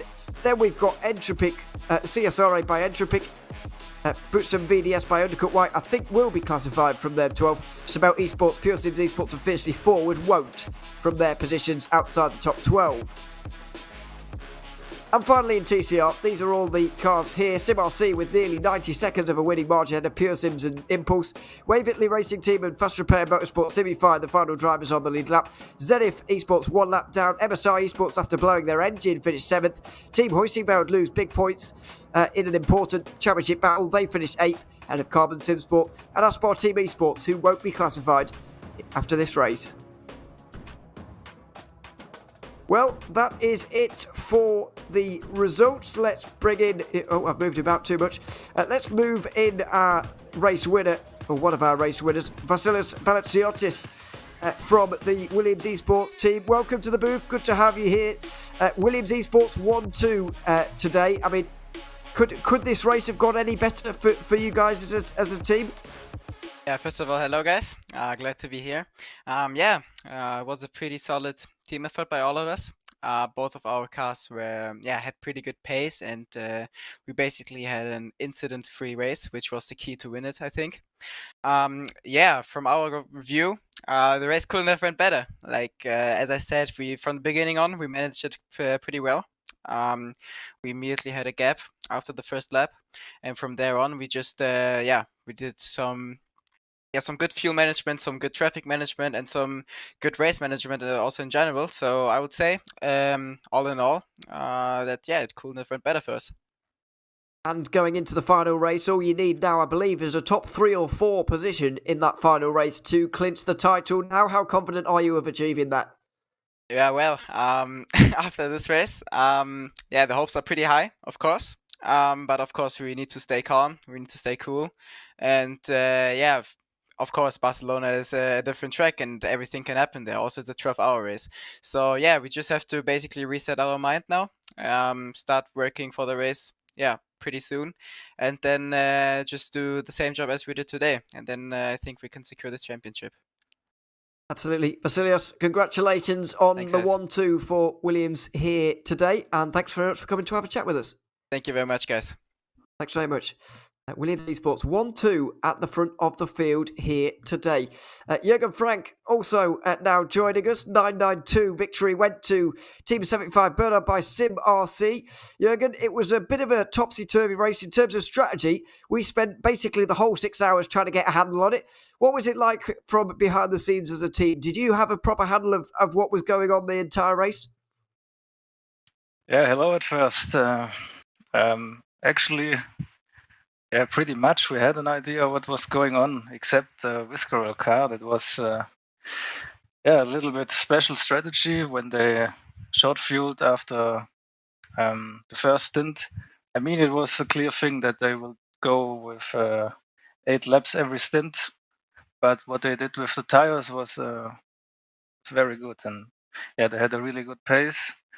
But in the end, the tires gave up. I saw. Now, you guys have won this race and got an extended championship lead now as well of 8 points. I believe that means that a podium will be enough for you at Barcelona. How confident are you that you can take this championship now all the way to the end? Yeah, you always have to be confident. I mean, we can do it. But as you all know, the other teams are quick as well. They want to win as well. So we will give our best and hope we can bring it home, the trophy. Absolutely. We wish you guys look for that one in a month's time. But for now, enjoy this victory. Congratulations. And thanks very much for coming to have a chat with us. Yeah, thanks. Thanks to you. Thanks to my mate. You did a great job, Marvin. There we are, Jürgen Frank, victorious in 992 here today. Impulse Racing were victorious in the GT4 category. We've got Sven Groot and Timo Heiden joining us now. First of all, Sven, congratulations, and it must be a special feeling crossing the line first, being able to be the one to actually take the car over the line. But were you expecting this win at the start of the race? And even, a couple of hours from the end when Urano win, it must be a nice surprise for you, maybe. It was amazing to cross the line on P1. Like, if someone would have said it in front of, like, at the start of the race, I would have said, no, go away, leave me alone. But yeah, it's amazing. Like, I mean, this is Nordschleife. Like, you can be on P1 with 1 minute ahead, and like in the last lap, something can still happen. So it's just amazing. We survived. We had a lot of luck. I had to change my underwear at some points, but it's just amazing. Like, unbelievable. It is an amazing result for you guys at Impulse Racing. And Timo Heiden as well joins us. Timo, it's good to have you here too. If you can hear us, I'm not sure if he's quite. Oh yeah, here we are. I mean, it is a special race. These circuits generally in the 24/8 Series Esports, they generally follow what we do in real life, and they're relatively normal circuits. But this isn't a normal circuit. Just how special is it to take this race victory, and how special is it for it to be at the Nordschleife, such a special circuit in itself? Yeah, it's been already mentioned, and it's very nice to finish in first here, especially on the Nordschleife. Nordschleife is from our team base, our home track, so to say, and it's amazing. Everyone knows how difficult it is to finish at least a race here, and then especially to win it. It's an amazing feeling, especially the first victory for us in the 24-hour series in GT4 in our first season. It's amazing. Absolutely. Congratulations to you both. Congratulations to the whole Impulse Racing team. And yeah, enjoy the victory. Thank you very much. Thank you very much. Thanks very much. Timo Heiden and Sven Groot there joining us from Impulse Racing, off to celebrate their victory in the 24/8 Series Esports Championship. Really got the ball rolling now in this season they have. Now finally we go to TCR to be joined now by the SimRC boys of Kieran Harrison and Nathan Ames as well. Kieran, welcome to the booth first of all. You were able to have the pleasure as well of taking the car over the line after a special race here today. I mean, I did have you up there as one of my favourites to take the win in TCR, but I didn't have you winning by nearly a minute and a half. I mean, what were you expecting from this race before it started? To be honest, not that. We were quite stunned the whole race by the pace, to be honest. Like, we race a lot of these teams regularly in DNLS as well around the same track, and it's usually really close. So I don't know whether we just nailed the setup or something, or I don't know. I have no idea to explain the pace, but it just was really good today all race. So yeah, it was great for us. It certainly is. And Nathan Ames joining us as well. Nathan, it's great for you guys in the championship as well to be in this situation. You guys, admittedly, you don't have a big lead, and pretty much between yourselves and Pure Sims, it is whoever beats the other at Barcelona. But how confident are you of taking this championship right to the end now? I mean, we've put ourselves in the best situation. Obviously, like you say, it's win or risk losing the championship next round, regardless. But I mean, after a performance like today, our confidence must be at an all-time high. And I mean, we're also very similar with MSI and Huizenveld coming into this round, and those guys didn't have such a good day. So we still we haven't wrapped it up yet, but we have had a better day than some of our rivals. Certainly have. You've had a very good day indeed. Possibly one of the best in the entire field. Never mind just TCR. Congratulations to you both, Kieran Harrison and Nathan Ames. Congratulations and enjoy the win. Cheers, guys. Thank you. Thanks so much. There they are. SimRC victorious in the 24/8 Series Esports Championship here this afternoon. Well, that is just about going to do it from us here at the Nürburgring Nordschleife. 5 rounds down, only 1 to go. The 12 Hours of Barcelona coming up on the 4th of March. Make sure you join us here live on RacePort TV for every moment of that race coming up as well. Make sure you join us for the other broadcasts that are coming up in the weeks to come as well. Lots of stuff coming up for you to watch here on Respot TV. For now, though, that is about going to do it for our broadcast here this afternoon. It's been a pleasure at the Nordschleife once again. I've been Nero Leary, Andy McEwen alongside me, Stefan Slacker as well, with Conor Maddock behind the cameras all day long. A dramatic day of racing, a season-defining day of racing for some, but setting us up perfectly for 4 weeks' time. I hope to see you then, but for now, goodbye.